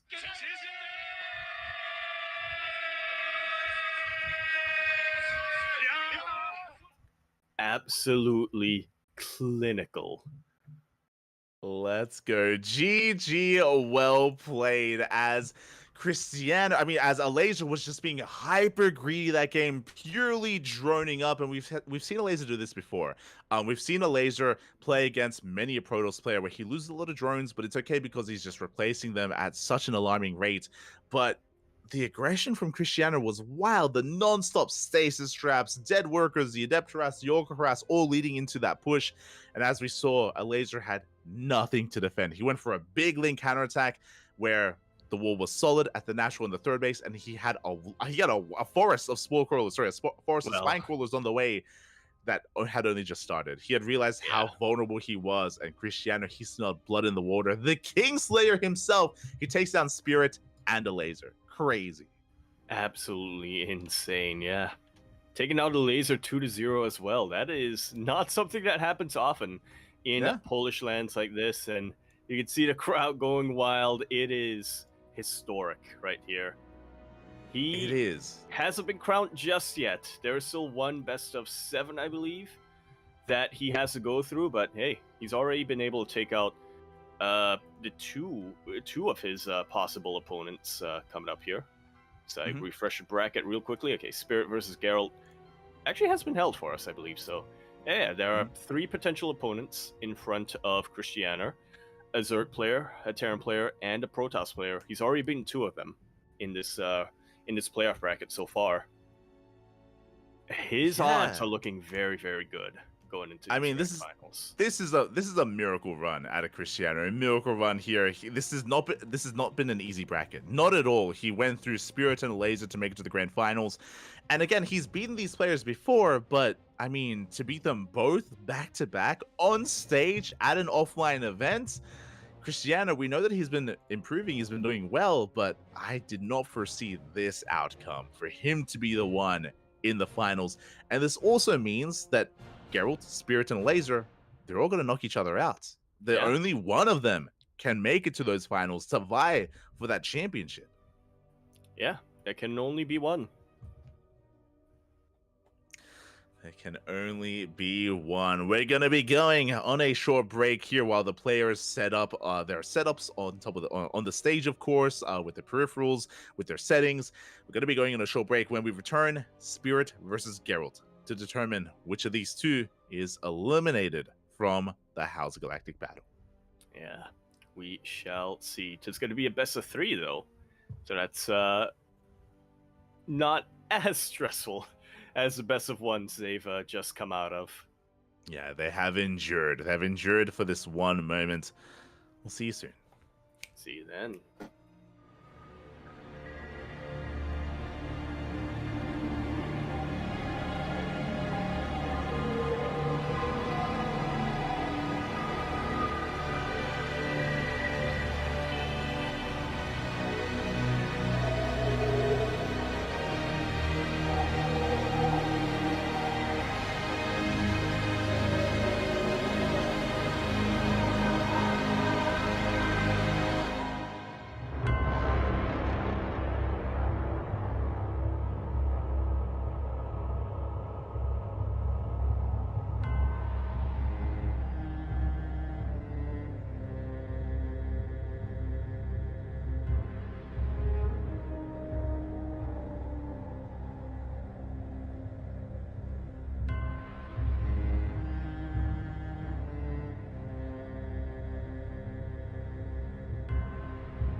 No i co, słuchajcie, dobrnęliśmy do półfinału dolnej drabinki. No i co, zapraszamy na scenę Spirit.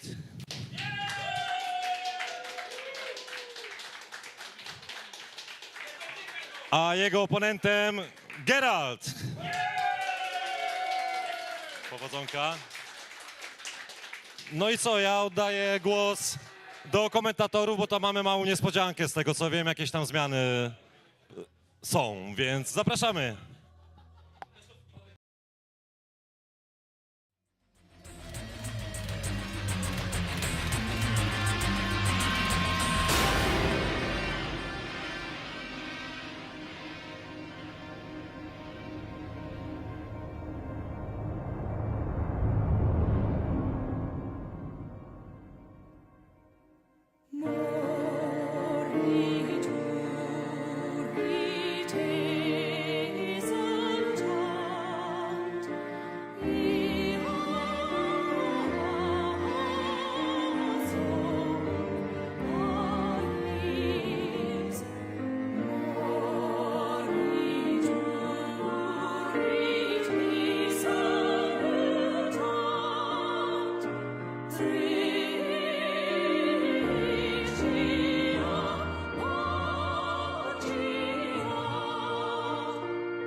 And welcome back, everyone. Welcome back to the finale. Almost the finale here. We're nearing the end of the broadcast. The House Galactic Battle is upon us, and we are here in the lower bracket semifinals to determine who faces off against a laser in the lower bracket finals. I'm your host, Live VIP, and I'm joined by the one, the only, the Yaku of the Zaku. Dzień dobry. God. You're an animal. But here we go. Well, quite a twist, quite a turn of events here. If you are just now tuning in, you have missed out on a wild ride, on a wild tournament. Cristiano has been popping off, and he's been slaying the best in the region, the best in the country, left and right. Spirit and a Laser. They're not just the best Zerg and Terran in Poland, but they are some of the best in all of Europe, and they have both fallen to the lower bracket. Indeed, they have. A little bit before that, though, Geralt was also relegated to that lower bracket, but now we have a little bit of a rematch on our hands here as we loan into game number 1 here on Hecate. We're here in the bottom left-hand corner map, spawning all the way in the bottom left. We have our red Protoss player coming out from Atlanta, Poland, representing Storm Gaming, PSG. We have Geralt. And spawning in the top right-hand corner, we have his opponent. We have the Polish Terran player, the best Terran in all of Poland, one of the best Terrans in all of Europe, representing his new team, Na'Vi. It is Spirit.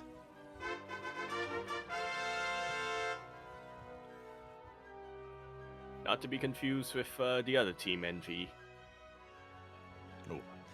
Not to be confused, as we are going for that eBay block on the low ground, but Geralt very quick to scout, very quick to react. The boys are being pulled, and Geralt will not be forced to take the unnatural natural. That he will not, so Cyclone's not going to be as much of a concern as this game continues. We'll lose a little bit of lost mining time, but as the game continues, this is very much for the better. I appreciate this from Spirit, still being very threatening with his SCV, still yeah, just putting a little bit of fear into Geralt, forcing a couple of probes to stay behind. Yeah, exactly. So we force a bit of lost mining time here, which is good, but we don't get the eBay block, we don't get the delay. Speaking of, behind this, we are in fact committed to a Rax into factory. It is a single gas opener, yes, but this is the transition that we expect to be seeing here. This is to get into some faster factory production. Now, typically this would be for a Cyclone, but because it's not the unnatural natural, we may go for a Hellion instead. We'll see what Spirit does kind of make use of here as he goes for a delayed CC. Yeah, very safe opening coming out from Spirit. Skips out into Reaper, though, which is definitely a choice. He went for a Marine first, so potentially we might be seeing a bit of an add-on swap. It wouldn't be too out of the ordinary to see reactive Reapers and a single Hellion, but there we go. Swapping the add-ons around. Yeah, the add-ons are being swapped. We have preserved some of that gas here in favor of factory-based production, and I imagine, yep, it is going to be for Cyclones as a result. Now, these Cyclones aren't as effective just because, you know, the unnatural natural wasn't forced. We have a safety shield battery on the way. Geralt, he's aware that this is a common follow-up after an eBay block, and Geralt is preparing himself for the aggression. Yeah, about as safe as can be, really, in a PvT.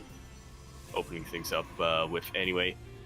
Twilight Council going to be the option of choice here for Geralt. So again, very standard stuff coming out from him. Adept Shade doesn't quite go in, doesn't quite confirm the CC, I don't think. Yeah, looking at the vision, we have not seen the CC yet. The Cyclones are revealed. They do lock on that Adept. The Adept is going to be shut down. We are at least aware of the Cyclones, and Geralt is going to be getting ready back at home again. We already have that first shield battery done. Going to be working on a wall, and we are building up our army. It's going to be a Twilight Council opener. It is going to be Blink Stalkers. Blink Stalkers.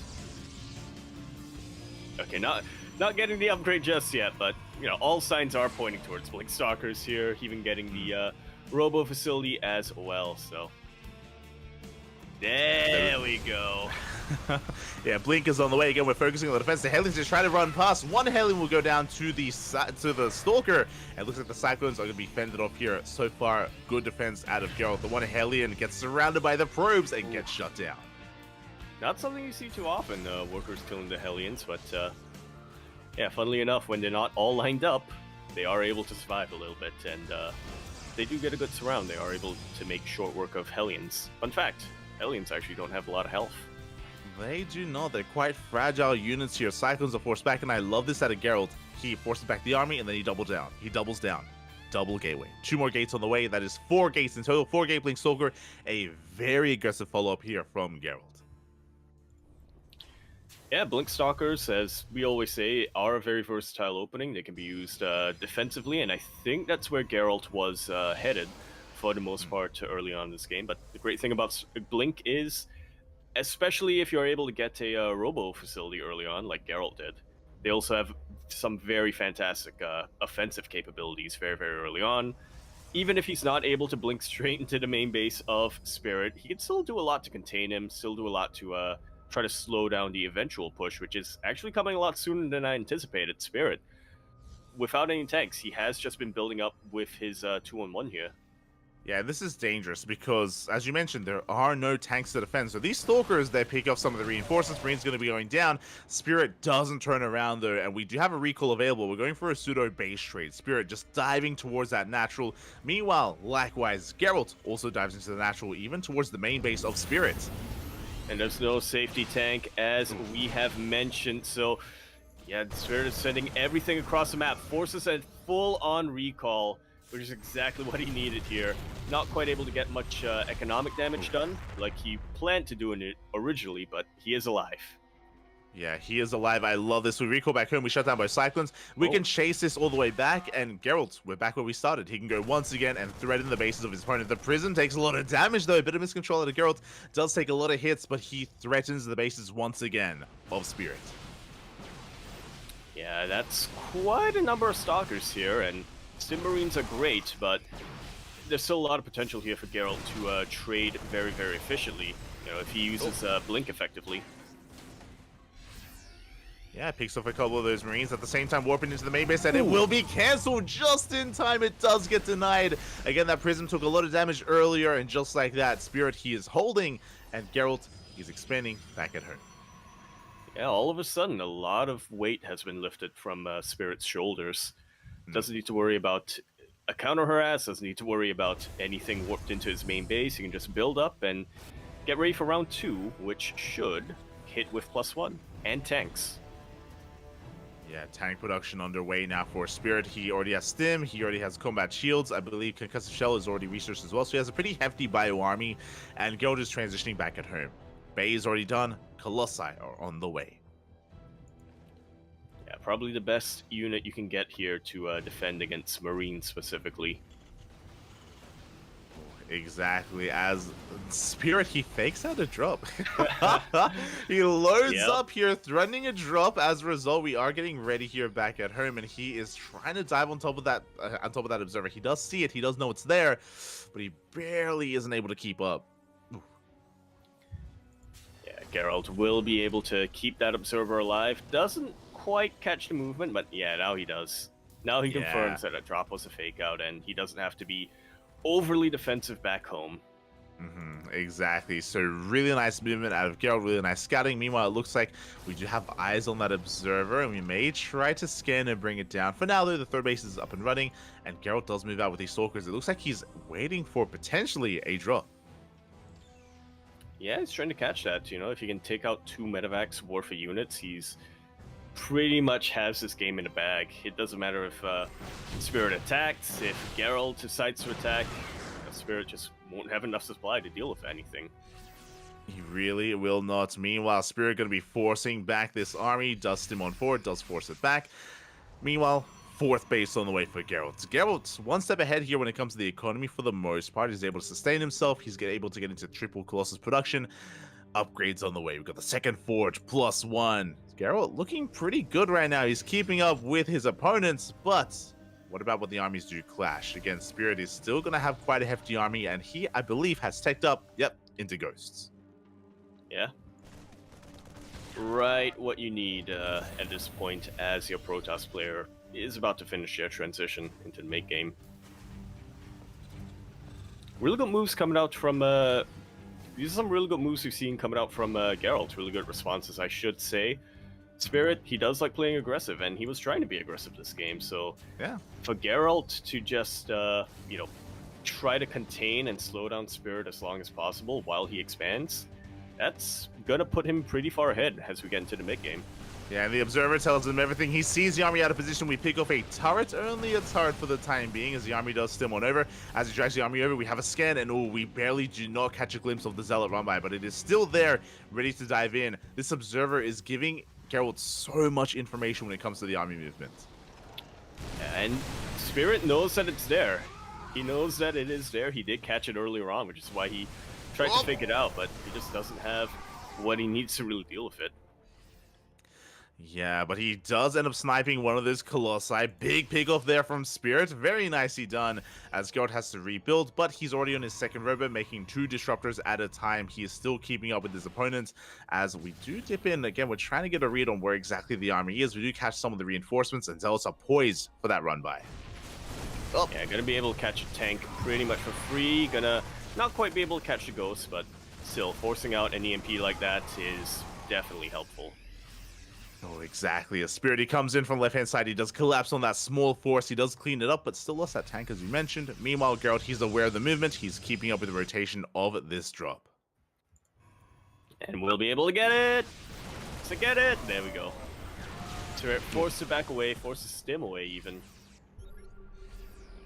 Once again, he's not really gaining much momentum. I say that, but Spirit's actually pretty close to maxing out. He's going to be able to have a larger army as well compared to Geralt, just because of the worker counts right now. So, Oh! still a Oh my chance. God. Good splits coming out here from Spirit. Second good split. Not quite able to snipe that disruptor, but he doesn't lose too much of his bio army either. Meanwhile, we see a multi-prong coming in from the 4th base location. Really good use of the choke point. Really good use of the lift and the hot pickup to go into the main base as well. Yeah, exactly. One medevac goes down, but the others do survive. So we get into the main base. Big EMP, another Colossus goes down. Disruptor's going to be able to hold the line here on the right-hand side, but we are getting damage done as we are losing a couple more of these medevacs. Good cleanup here from Geralt as he does come in from the right-hand side. Barely does get those medevacs. Spirit's still not slowing down, though, pushing forward with those tanks. Yeah, this is exactly what he needs to push into this base. He needs to be very careful about the Purification Novas, and there we go. He is able to snipe the Disruptors, is able to miss that, but here come the Zealots from behind, from the flank. Will be dealing with the tanks, and now Spirit has 0 zoning potential. Yeah, exactly. I mean, Geralt will clean this up, but he lost, I want to say, three disruptors. Quickly double checking, 4 disruptors went down. A bit of miscontrol there from Geralt. He did fly a little bit too close to the sun, but regardless, he does clean up the army. Now he's going for a big counterattack. He has 2 disruptors left here with his main force. And what do we have at home to defend? We have 1 tank on the high ground, and again, this observer does get eyes on that tank. Yeah, does get eyes on the tank, does get eyes on the rest of the army as well. These medevacs are insanely low on energy, so not too many stims available here for Spirit either. Both disruptors do shoot forward. Purification Novas have been used up, and they didn't really get too much of anything, so Spirit still in this game, still able to hold on to his third, but I'm only now realizing Spirit's been on a 4-base economy for quite some time as Geralt is expanding to get even a 6 base. Yeah, Geralt, he's taking a 5th and a 6th, as you mentioned. Geralt does have the better economy for the time being. Spirit on 4 bases can sustain himself, and he is double expanding. Now, these are still regular bases. They still are not orbitals, but he is in the midst of expanding here. And Geralt, upon losing so many disruptors, doesn't have the best position. He's going for the Novas. Bit ambitious. Yeah, a bit ambitious, but hey, if it pays off, it really pays off. Good use of the missile turrets. Good use of the missile turrets. So well-placed missile turrets here from Spirit will be taking out that Warp Prism. Not the only Warp Prism that Geralt has, I don't think, but yeah, at least he doesn't have to worry about harass. Huge assault here onto the 4th base. We'll be taking it out. We'll be taking out a couple of High Templar as well. So yeah, really good pickups here for Spirit as he maxes out. Geralt, he's just out of position here at multiple locations. He will lose his 6th. He loses his 4th base as well. We dive in and we get another disruptor. Geralt having such a hard time keeping up with the movement here of Spirit. Just very limited map vision and awareness. As a result, he had very little time to react to both pushes.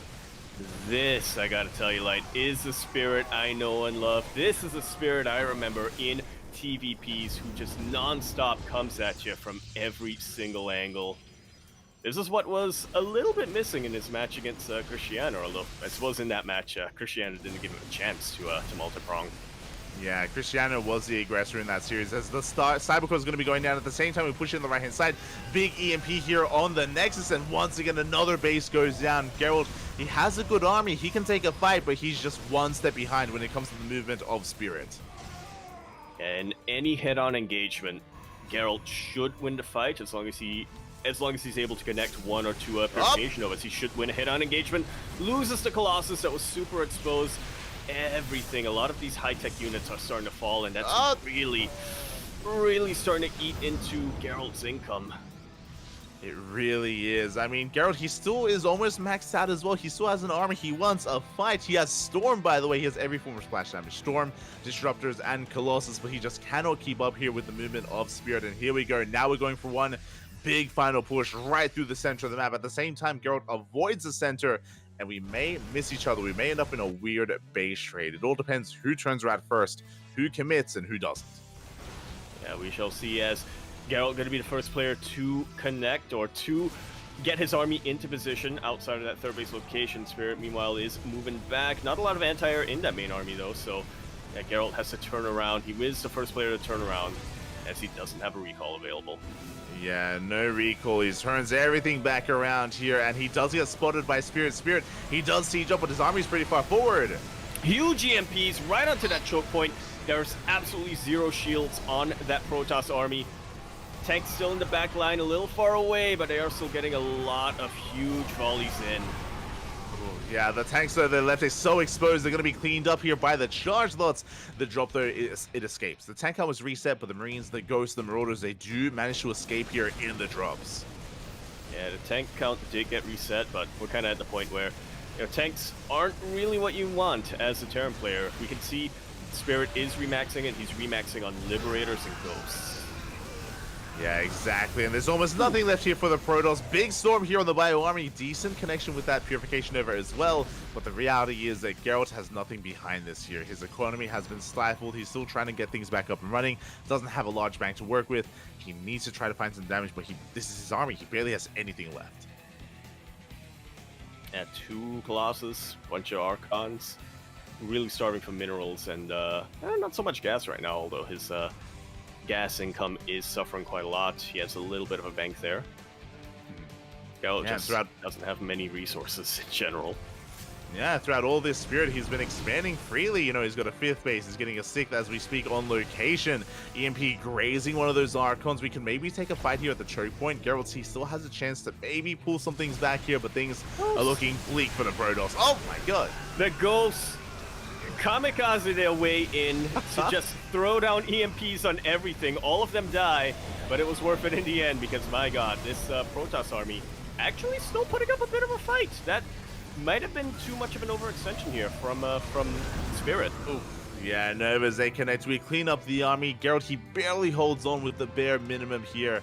The problem is that Spirit is remaxing. He's rebuilding oh so quickly here with a lot of Liberators, with Ghosts, with Marauders, with everything here just rallying out of the main base. And he's getting ready for the second push, as he's already almost remaxed. Yeah, practically almost remaxed. That's a 45 army supply for Geralt versus 110 for Spirit. And yeah, with no buffer for these Purification Novas, even if every single one of them get the perfect connection, there's still going to be more Terran where that came from. Exactly. He scans ahead of time. He's looking for the Novas. He's trying to dodge them as well, just in case, being very careful, very delicate with his micro. And again, he knows that he has a lead. He knows that he is ahead. Nova's going to be going up, but they will not connect. Oh! Not at all. Liberators not even sieging up. They're just going after the Colossus at this point, as the Bio on the ground, still standing strong. No Purification Novas for zoning. GG is called. Spirit takes game number 1. It looked a little bit dire. Things were looking pretty dire for him as we got into the mid game. I feel like Geralt set up the early game as well as he could, but man, once he got a little bit of extra income, he got a little bit of extra supply, he got a little bit of extra medevacs, the multi-prongs came down, and that is what Spirit does best in TVP. Yeah, I'll be honest. The opener, as you mentioned, was really good for Geralt, and if he hadn't kind of misrallied or kind of didn't have the attention with his War Prism initially, if you remember, the War Prism lost all its shields in the main base and took some hull damage. So that's why when he tried to slip into the main, when he went for that warp in, when it got denied, that's why it was so low. That's why it was so vulnerable. If that warp in had finished at the time he was like applying pressure with the Stalkers, then maybe then and there he breaks through. Maybe then and there he is able to gain or take advantage of his position. Unfortunately, was not quite able to. And yeah, with that, we do see Spirit stabilizing, recovering, and coming out on top. Yeah, very close game number 1. But in the end, it could only be one winner, and Spirit was that winner in game number 1. This is a best of 3. We're done with the best of 1s in the lower bracket, thankfully. So there are still... This series is still going to continue. There's at least one more game, and hopefully 2 games here. I do think that it would be a shame not to see a full series of these 2 players. Yeah, 100%. I would love to see an ace match. I would love to see a game 3 between both Geralt and Spirit. We'll see if we can get there. And again, based on what we saw in the first half of that game, I want to say that Geralt has it in him to force the ace match, but the pressure is on. Absolutely. Very, very on. Chat brings up a good point. Geralt, you know, his weakness right now is that he is clean shaven.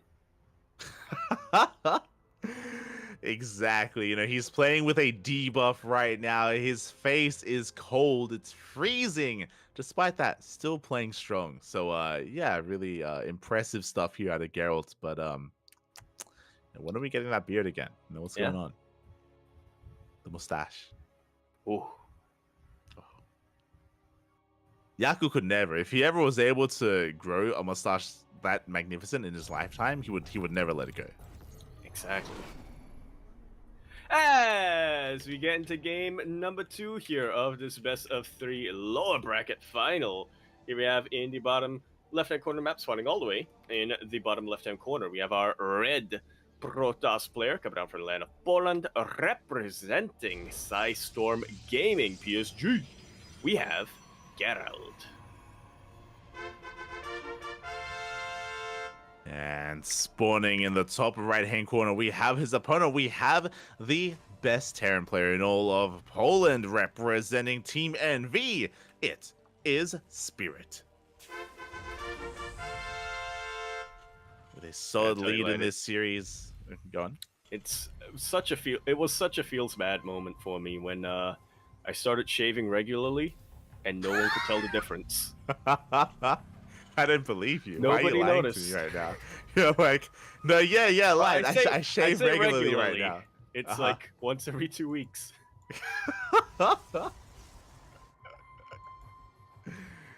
Why are you lying to me right now? What are you trying to stop from going there? What's going on? No one could tell the difference. Compared to when I compared to when I stopped shaving for literally 4 years. Well, I stopped shaving my mustache. I still shaved my chin. But then I shaved it for the first time, and nobody could tell. No one noticed. No one remarked on the cleanness of my face. Yeah, there was no change, Yaku. God damn it. Feels bad. Feels bad. Smooch, Robbie, smooch. That's the thing, right? You know, Geralt. That's what I want to know. I see Kashim in the chat.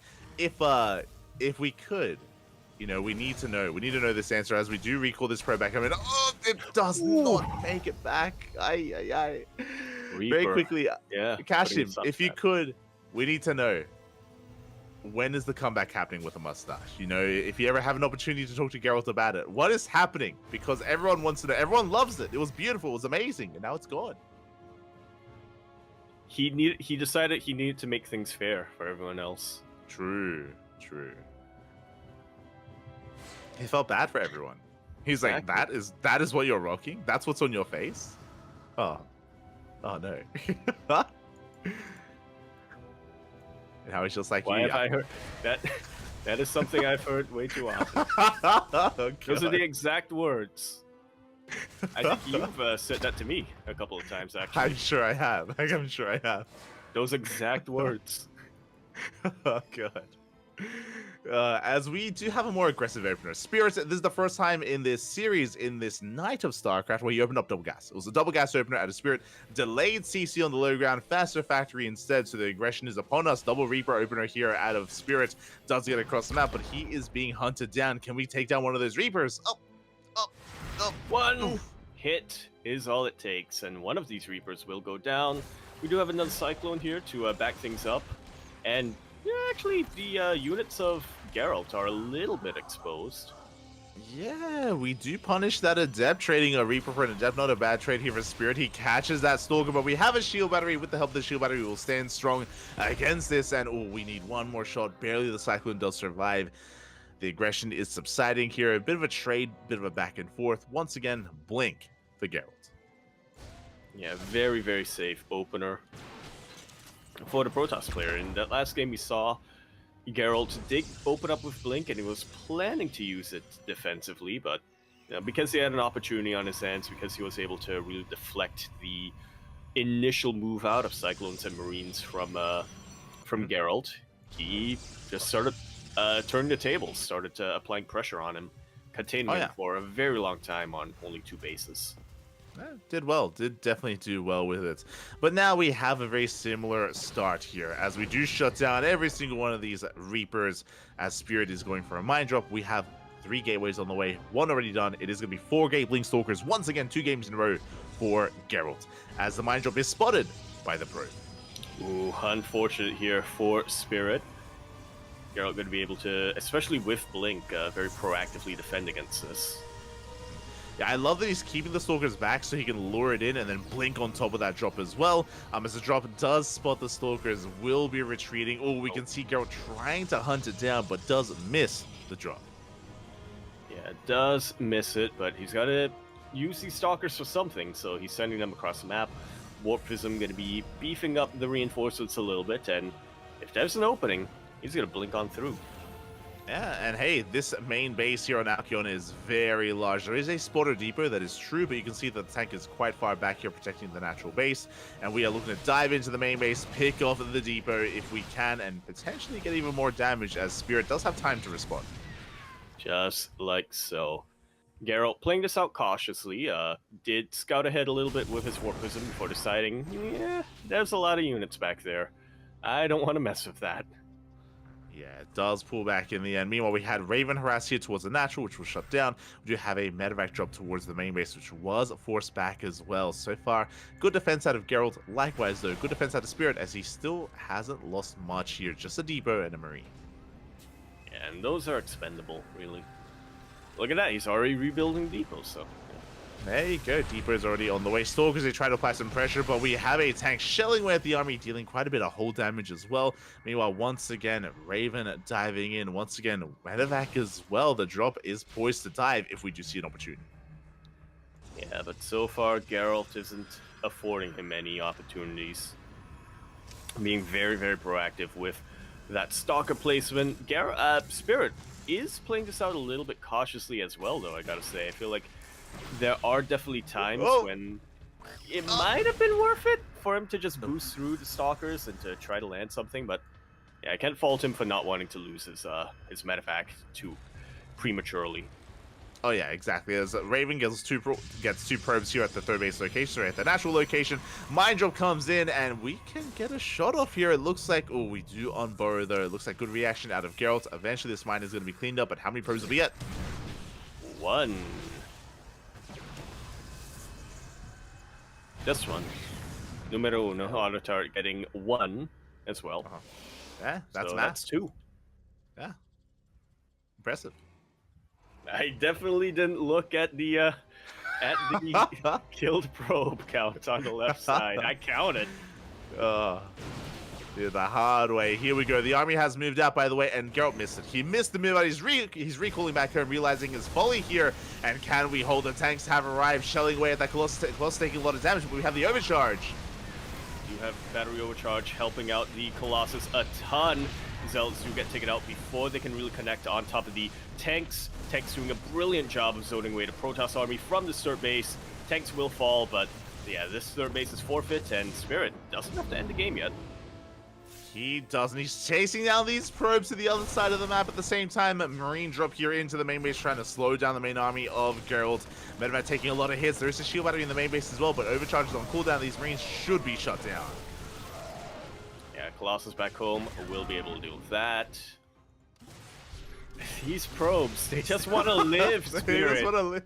They just want to go to work. Leave them alone, and they survive. Actually, they do somehow avoid this bio army heavily overstimmed. Only 6 probes go down. That could have been so much worse when it comes to the worker count of Geralt. It really, really could have. I mean, that game could have ended right then and there. You know, one slight misstep on the Colossus, if that battery overcharge wasn't available, game could have ended. But Geralt, he survives. He actually keeps both of his Colossus alive, so he doesn't lose his high-tech units. This army's still got some fight in it. It's still got a backbone. It does, but he has to do something about the economy because Spirit is ahead quite far in the economy. Reflected in supplies as well. We have, quadruple drop being sent out across the map as we speak. This third base is exposed. We could maybe even get a kill on it. We're getting a lot of damage dealt. Yeah, SCV's trying to repair, but they are exposing themselves to the Colossus to do so. Forces a cancel on the third base location with this triple medevac drop. One Colossus looking so exposed. Does look exposed. We drop into the main base to force our defensive recall as well. We've already done the damage that we were looking for. We canceled the third base, but we lost 14 SCVs across the map. We're looking for more damage, and we will get +2. Yeah, huge pickup here for Spirit. Future engagements are going to be much, much easier as well. Mines do connect with the Stalkers, and there's not enough of a buffer to protect against the Colossus. Colossus goes down. A lot of gateways. One gateway is going to get depowered. Already Spirit finding a lot of momentum. He does. He denies the third, kills workers. He does deny some of these upgrades as well. And as he's being cleaned up, Spirit, he still has an army back at home. He still has a massive death ball of an army. Marines, Widowmines, Ghosts, Vikings, third base was saved.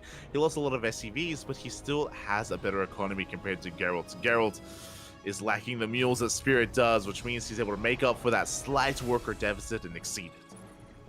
So funny thinking of a bio army as a death ball, but that is what it is right now compared to what Geralt has back at home. They are Spirit's army is much better upgraded. It's a lot larger.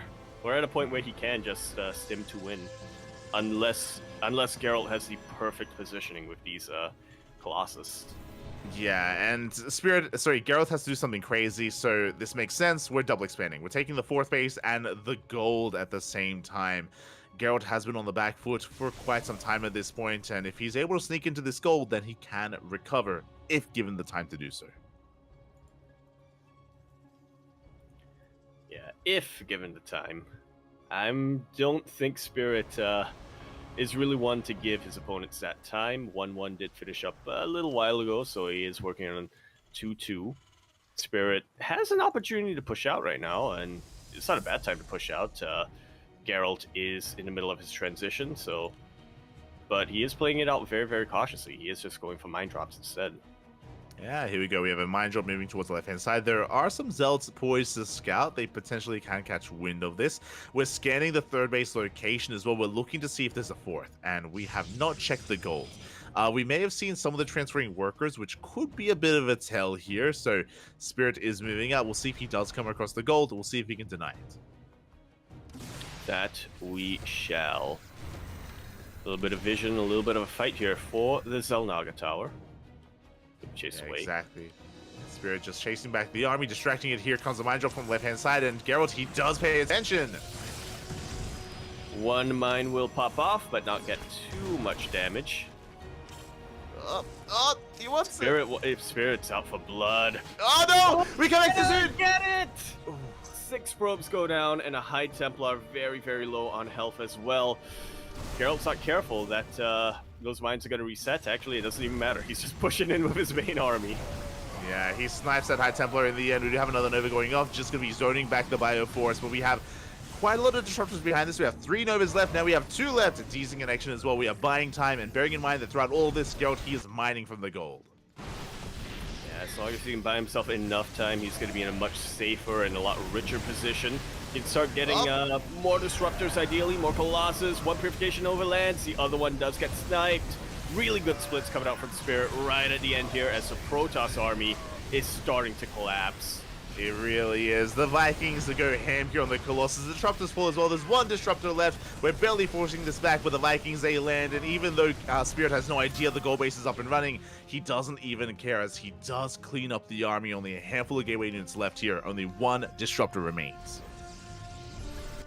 And, you know, if he can get 1 really good Purification Nova off, he might buy himself even more time, but it's not looking too likely as Spirit is already reinforcing this. Yeah, he's just rallying everything across the map. Again, Geralt, he's barely holding on by the skin of his teeth. At the hell with that gold base. He does have a Zealot army now. We're dropping Vikings on top of this. Not the best trades here from Spirit. He takes a Nova to the face as well. Can we barely hold on? We're down to only a handful of Stalkers. That's a really funny mental image. Dropping a Viking right on top of a a disruptor like that. But you know what? It worked out. There's only one disruptor remaining. This base is going to go down. Gold base still up and running. Spirit still 0 eyes on it. But we kind of are at the point where, despite having that gold base, Geralt hasn't really been able to expand his production capabilities. He is on double robo, but it still takes forever to rebuild those. He doesn't have too many gateways, as he's just been forced to keep remaking his units over and over and over again. Yeah, exactly. Now we've hit the final form of Spirit. Now the liberation zones have arrived. Freedom is here. And Geralt's about to be set free here. Nova's going to be connecting with only a handful of units. Good split here from Spirit. He's pushing towards the natural. That is dark as hell. Geralt about to be set free from this plane. Yep. No. As one purification Nova lands, but we are at the point where we need a lot more than just one. GG is called, and Spirit will be fighting back, will be taking this series 2-0, proving why he was the King of Poland.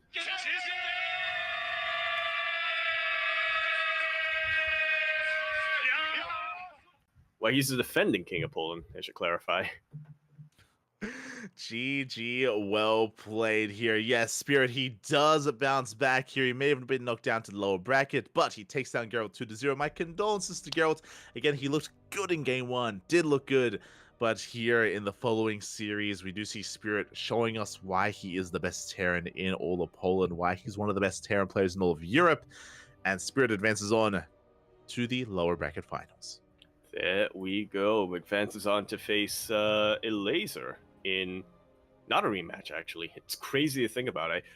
In my head, if you have a bracket with Elaser and Spirit, I automatically assume they probably face in the upper bracket final, or at least somewhere in the upper bracket. But Cristiano had other plans tonight.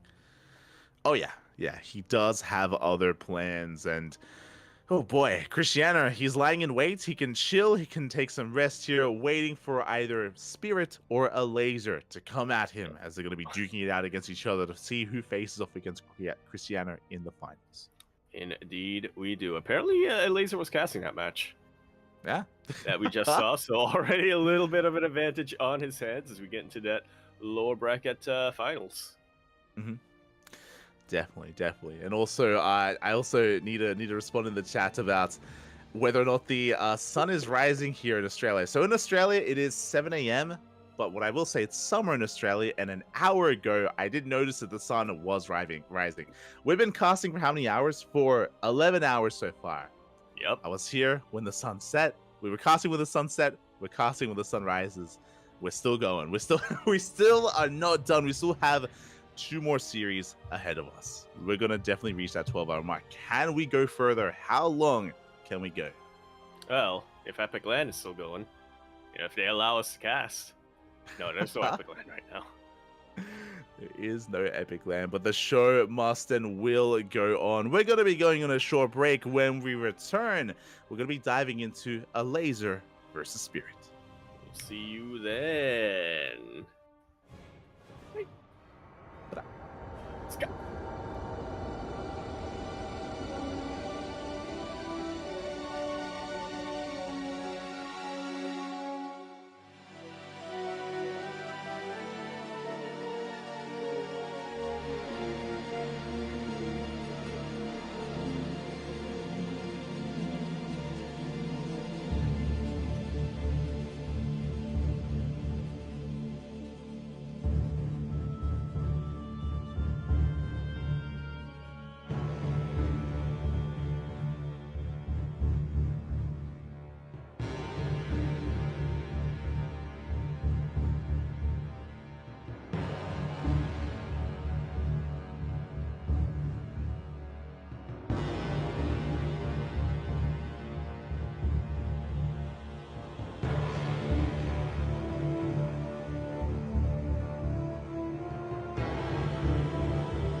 Siemano, cześć, cześć, cześć.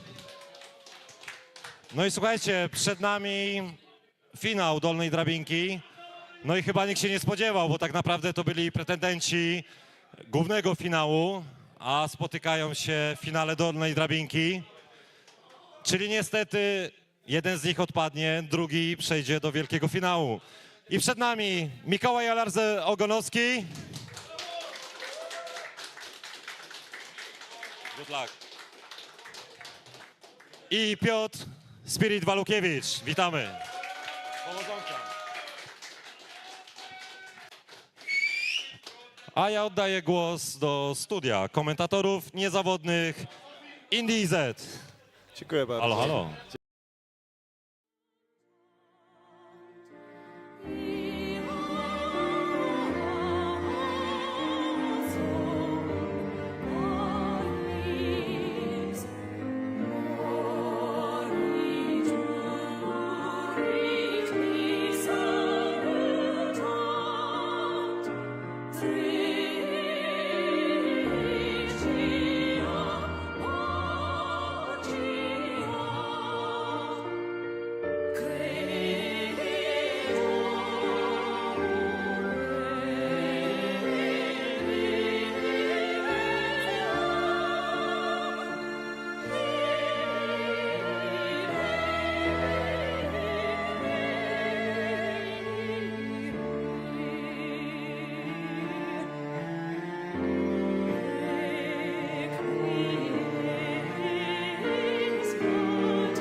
Welcome back, everyone. Welcome back. Whew, hope you enjoyed that lovely break. A bit of an extended break as we get ready for the lower bracket finals of the H.4.0.S Galactic Battle by Enderfi.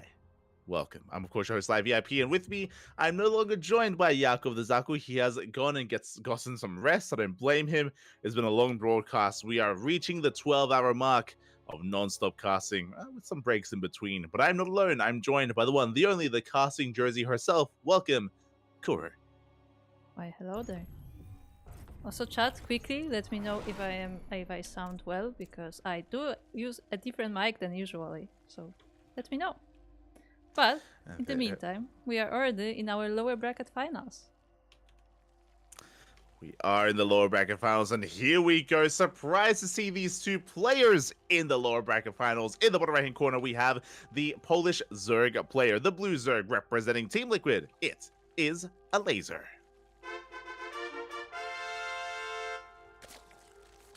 And in the top left of Golden Aura, we have our red Terran player from Natus Vincere? How do I pronounce that? From Navi, it is Spirit.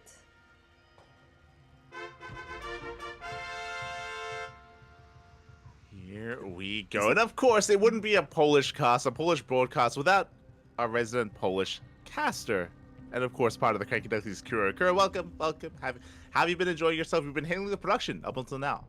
Yeah, it was pretty chill on the production, not gonna lie.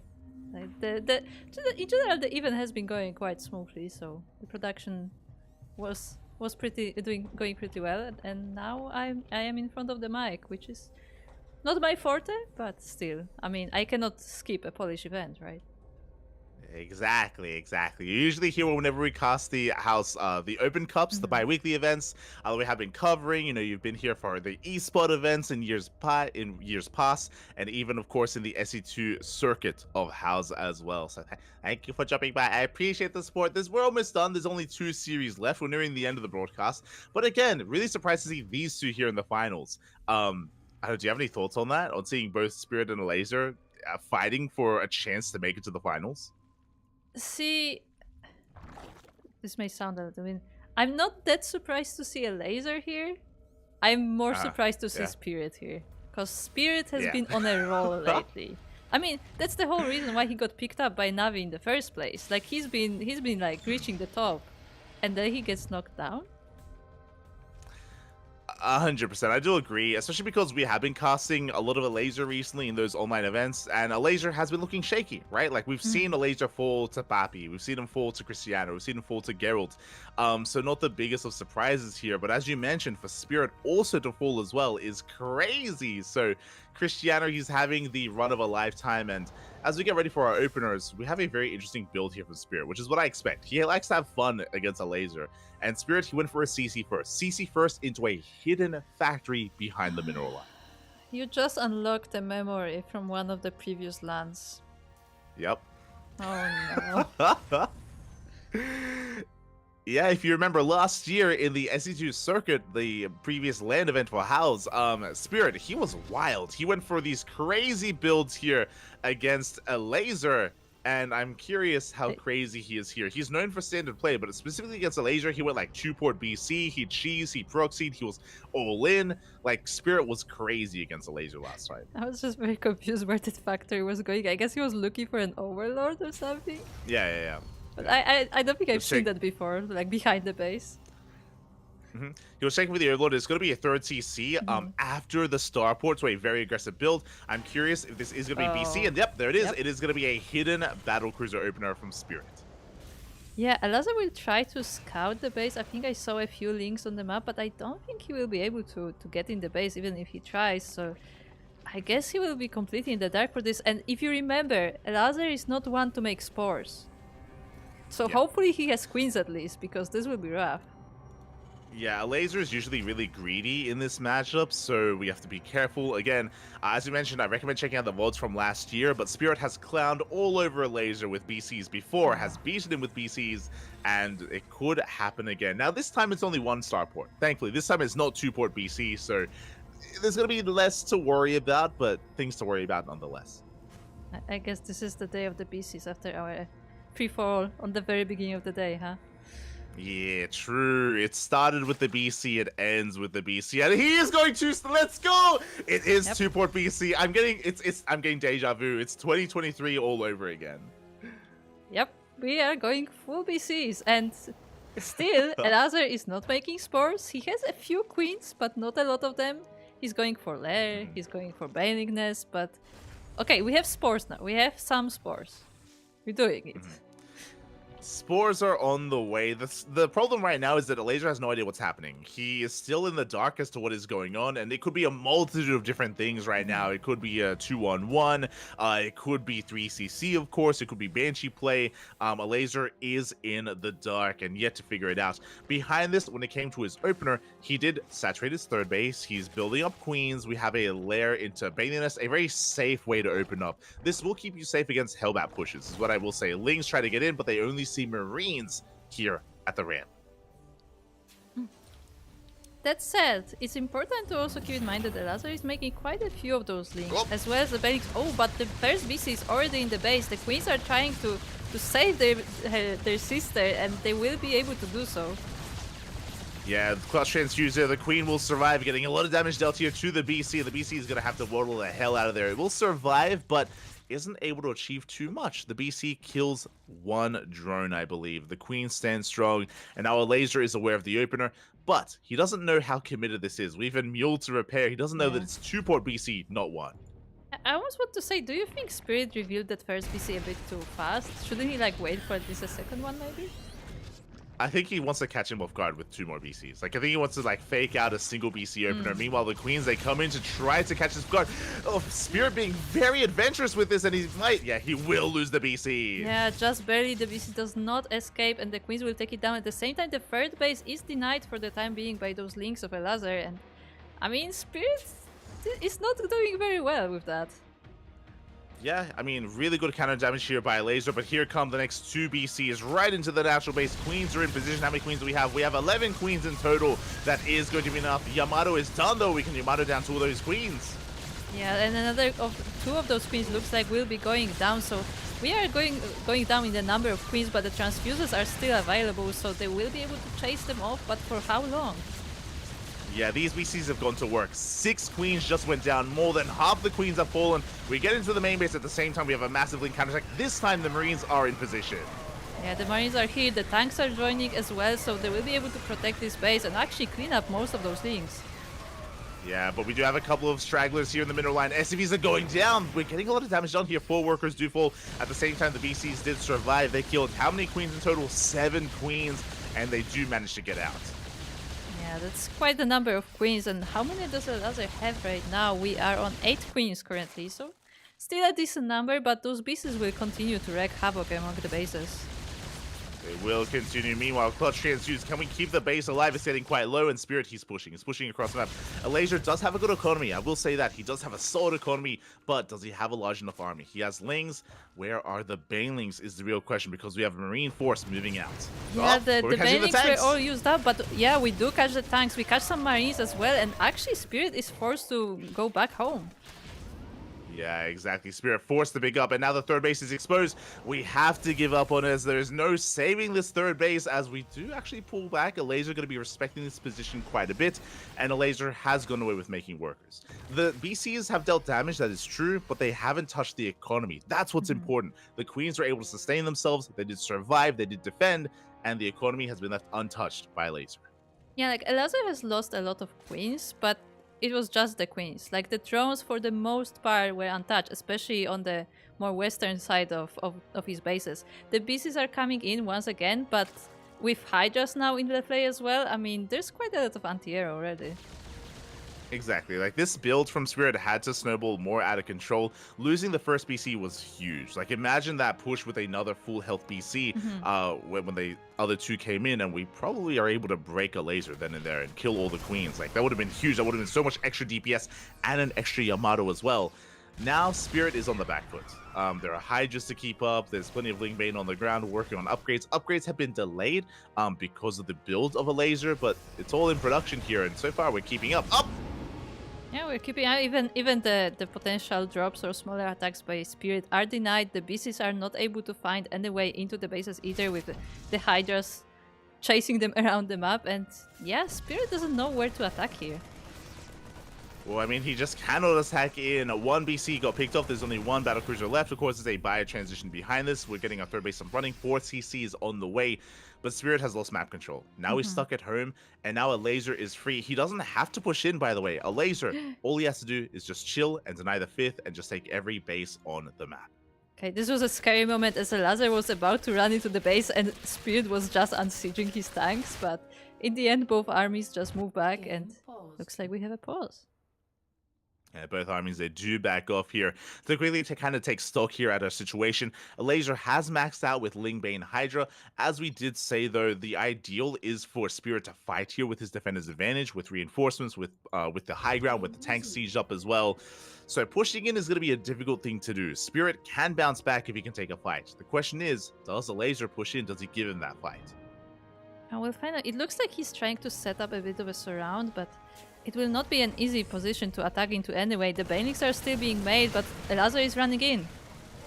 Yeah, Spirit, he's out of position. 2, 3 tanks going to be going down. The Banelings, they head towards that middle line as well, and SCVs are going to be falling. We go for the army! Yeah, the tanks are on siege, and the Banelings roll into the army. Some of them on the tanks, but a few of them on the Marines as well. Yeah, exactly. Not the best trade from Elazer, but he takes down the middle line. He shuts down the CC as well. That's a kill on the third base. So good trades overall. And yes, Elazer may have spent his army, but he can remax. Again, he's on 80 plus drones at this point. He's taking more bases. He can remax again and again. Yeah, the important part is that the place that they're fighting at is Spirit's third base. Meanwhile, Elazer has all that map to himself pretty much. Like, there's no harassment going his way ever since he got the control of the map. Yeah, and again, a lot of this does come down to the BC opener. Again, the BC opener had to get more damage done because it didn't. Now Spirit has lost map control. Now he's stuck at home. There is potential for a comeback here on Golden Aura. Golden Aura is known for its kind of turtle play, and you can secure yourself on 4 and then 5 bases relatively well. But Spirit is stuck at home, and that's the problem here, is that Elazer is free to do whatever he wants. That's it. When you say Elazer, Spirit, and Turtle, I have Yeah. flashbacks of the previous finals. Of Near Humanity. It might have been Near Humanity, yes. Yeah, I mean, to be fair, there aren't really many maps like that here, and especially in the best of 3 where we have vetoes. Like that shouldn't happen again. That shouldn't happen again. Are you sure? Um, Are you sure? yeah. As Hydra's going to be forcing back that BC, did deny mining time for a moment, did get a lot of damage done here to the hatchery as well. But again, Spirit is, for the most part, still stuck at home. He would love to go for some drop play, but it's so risky here because there's just so much anti-air. There are so many Hydras out on the field, and potentially even Vipers. I like how Elazar is also constantly like setting up these attacks. Like he's gathering his forces on either side of the bases of Spirit, and anytime he notices an opening, he can just go straight in. Exactly. And he's even taking some of Spirit's bases as he expands aggressively towards his opponent. At the same time, Spirit is in the midst of taking his 5th. This is a very exposed location. It's here on the low ground. You don't have that high ground advantage that you otherwise would have, so this is going to be a very vulnerable position that Spirit has to fortify. I mean, you say vulnerable position, the creep is already almost reaching that base, so that's even better for Elazar as he can just queue his army straight in there. And here we go. We collapse on this position. There are a couple of tanks here, but alas, there are just too many Bailings we roll on in. There's not really much to kill here. The Queens have a hard time overextending, and that wasn't a bad fight for Spirit overall. Meanwhile, towards the top right, ooh, his drops are caught out. Yeah, he was going towards the north side of the map, but unfortunately for him, there is a Zerg base already there together with some army to defend it, and this drop will be denied. Yeah, so we had a bit of a shaky fight from Malaysia towards the south, but a much better, a much cleaner fight here towards the top right. And now Malaysia can focus on this southern push. He does just consolidate his army, brings everything together. Vipers have hit the field, and here we go. We come in for some blinding clouds. Yeah, BMP? actually the MP on the Viper will deny it, but at the same time the base is completely destroyed. 17 SCVs going down. The CC is saved, but only the CC. Yeah, the CC is saved. BC barely does survive. Tank on the low ground goes down, even forcing a bit of friendly fire. That's a lot of tanks here on top of the ramp. We cannot push into this, but we don't need to. Again, the win condition for a laser is deny this 5th over and over again as often as we can. I mean, Elazar has literally every other base on the map. Even the one in the bottom left is already taken. Yeah, he has all of his bases. Looks like top right is going to be going down. At the same time, a laser threatens a dive. We can see Spirit here fortifying his position, slowly pushing forward with more of those tanks. BC goes down. Finally, the final BC has fallen. And I love how proactive a laser is, mining from these more exposed bases here, getting as much as he can, because eventually it's possible that Spirit could take this for himself. Yeah, and I mean, firstly, you get more resources from the base in case it gets taken, and secondly, it will be less resources for Spirit, so definitely some nice planning there from Elazar, and it doesn't look like Spirit can really deny that base for him, because he's so focused on defending the one that he got. Yeah, exactly. And here we go. We got a blinding cloud here towards the bottom left. The Bailings, they roll into the planetary. There's no lifting. Not this time. The planetary will fall. The main army does trade nicely. That is true. You can see that Spirit doesn't really budge when it comes to the supply. He still maintains it. But the economy, that's a different story. Yeah, another base goes down. Some of the workers as well, and he will have to remake this, and that is time and resources that he has to spend, and he doesn't really want to spend. Like, look at his bank. It's basically non-existent. Is non-existent. But what's important is that Spirit is maxing out. There was a time when a laser was up 20, 30, 40 army supply. That time is no longer here. This means that against Spirit, he can win a fight, and because we're on Golden Aura, the rush distance by ground is quite short, so we can trigger a big counterattack, but at the same time, we take down the 3rd once again. Yeah, that was another orbital going down, so once again, no orbitals, no Muse, so it's once again a big hit to the economy of Spirit, and Elazar is not done with the attacking. He will just wait for the army to move out of position and go again. Yeah, we do see Spirit rotating around. He does get here a little bit too late. Big blinding cloud here covering 3 of those tanks. Bailey's a crash on in as well. The tanks that were caught on siege. Big trade here for a laser, and he even gets into the Mineral Lion. Yeah, 9 SCVs going down. The orbital has to be lifted, but it does survive for now, and Elazar will have to regroup, but at the same time he's attacking at the north as well, and again another base being taken. Yeah, and this time he did kill tanks. I believe he killed 5 tanks here out in the open. That's why this time Spirit does plummet in supply. He's no longer maxed out, and he can no longer counterattack. He is pushing towards the right-hand side, and it is quite important that he has to take down this base, but again, he does expose himself. Yeah, the ghosts are right in the front. I think most of them are saved, but the tank will fall, and this is mostly Medivac army at this point. Yeah, mostly medevacs here. Tanks were, of course, left behind, but you can see that Spirit, he just doesn't quite have enough to push out anymore. Not anymore at this point, and Laser is still happily mining from one of the would-be Spirit bases, as Laser is rotating once again committing here to 47 Banelings. Oh boy. We're reaching some high numbers of Banelings there, and those Banelings will be rolling straight into the Spirit's bases. That said, tanks don't care about Banelings as much, and there's less and less bio in this army. There is less bio, but what there is another free base here as we focus down the CC. Another orbital going to be going down here at the third base location. At the same time, a laser, he collapses on this position. The Banelings are going straight for the mineral line. Yeah, they roll straight into those SCVs, and 24 going down, 30 going down total. All of the bases have to be lifted, and the bio is trying to hold strong, but after the SCVs are gone, and GG is called. GG, well played. Spirit having a little bit too much fun with the opener, going for the double starport BC opener, which has a lot of potential. But remember, the first BC did die immediately. It did fall a little bit prematurely, and that took a little of the wind out of the sails of Spirit. It did set him behind with his opener, and starting behind against a player of the caliber of a laser is not something you can get away with. Oh yeah, definitely. If you leave the space to a laser, he will use it. He will take all of them up. He will take every single base, as we just saw, and he will not let them go. He will not. And with that, a laser is up 1-0 again. Spirit, he is our reigning House SE2 Circuit champion. Last year at the offline event, Spirit, he had his way with a laser in longer series, is what we should say. Remember, last year, the upper bracket finals and lower bracket finals were best of 5s. Then the final was a best of 7. In longer series, Spirit was looking strong. But this is a best of 3. One more slip up, one more mistake, and Spirit is eliminated from the tournament. Yeah, and not even in the finals. Imagine if the previous champion, which has been in form lately, because this is also important to point out, because sometimes it fluctuates between seasons. But this is a player who is currently in form, and he will be knocked out before the finals? We'll see. Yeah, that could be the reality that we do live in here. I mean, I would hope to have an ace match between these two players. I think we deserve an ace match, but we'll see what we do get into as we load into Alkione's game number 2. As we get ready for game number 2, though, a big shout out to Tater Tutor in the chat for gifting a sub to Senju. Gracias, papi, gracias. Thank you so much for the support.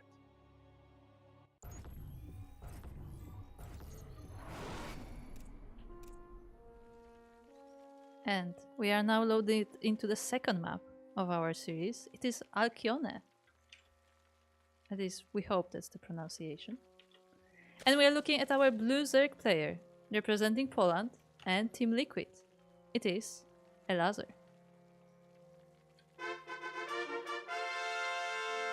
And spawning in the bottom left-hand corner, we have his opponent. We have the Polish Terran player, the Red Terran, representing his new team, Navi.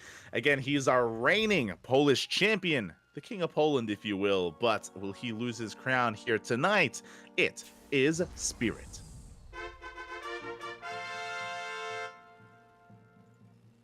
Okay, right. How would you pronounce the full name of the team?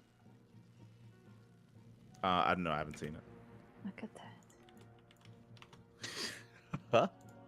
Because I'm pretty sure it's Latin. I think it's Latin. Yeah, it is. I'm pretty sure I've heard it. Notus Vincere. Yeah. Vincere? Is that how we say I it? don't know. I can't remember. Okay. Does anybody in the chat know Latin?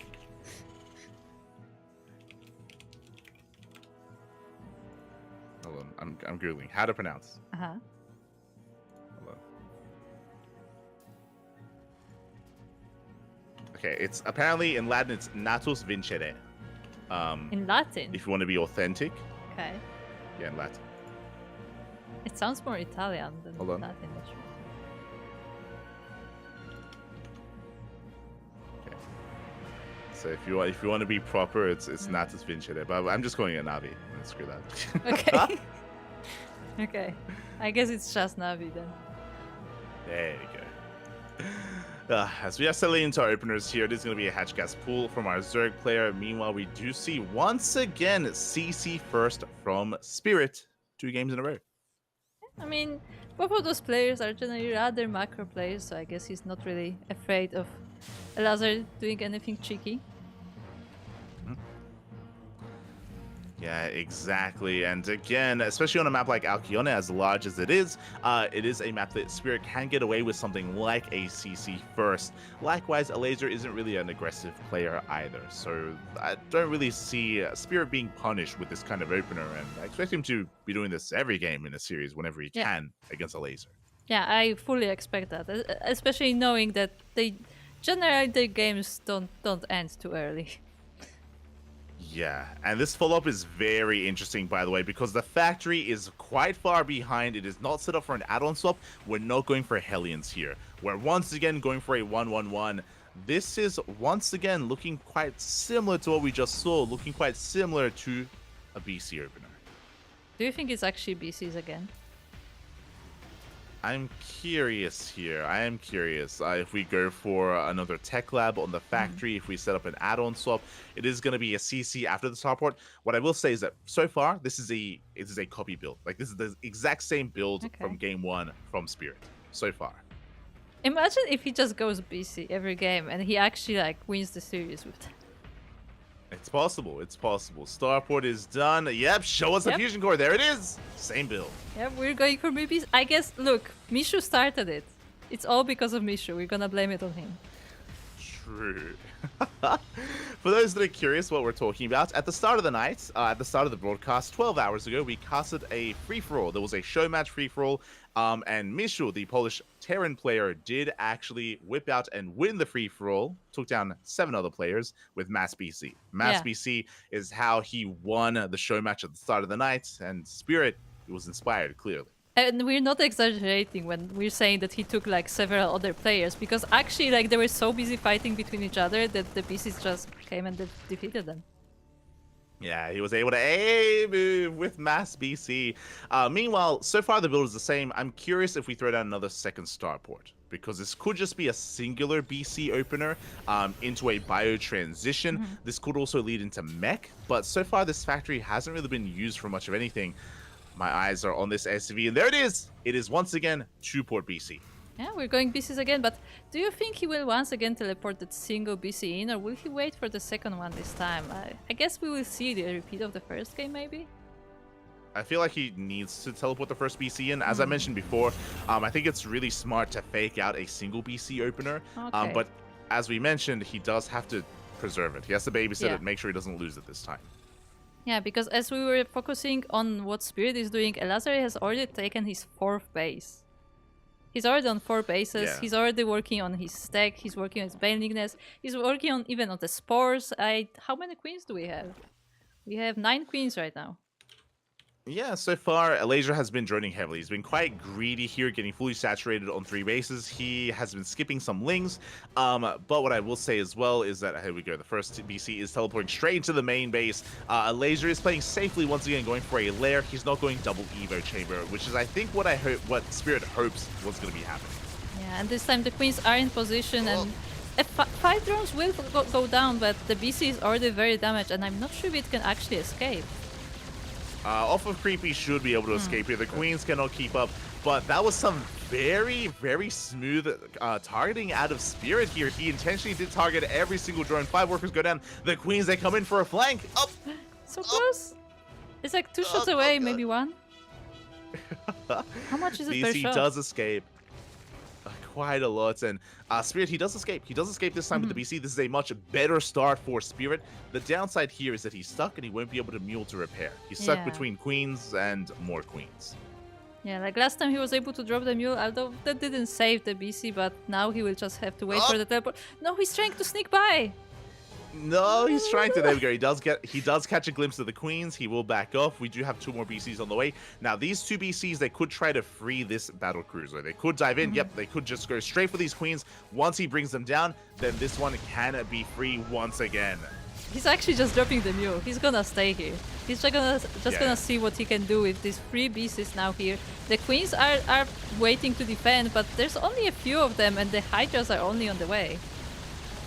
Exactly, they are on the way. More drones going to be going down. Good target firing here out of Spirit once again, targeting down as many drones as he can. It gets 7 workers this time.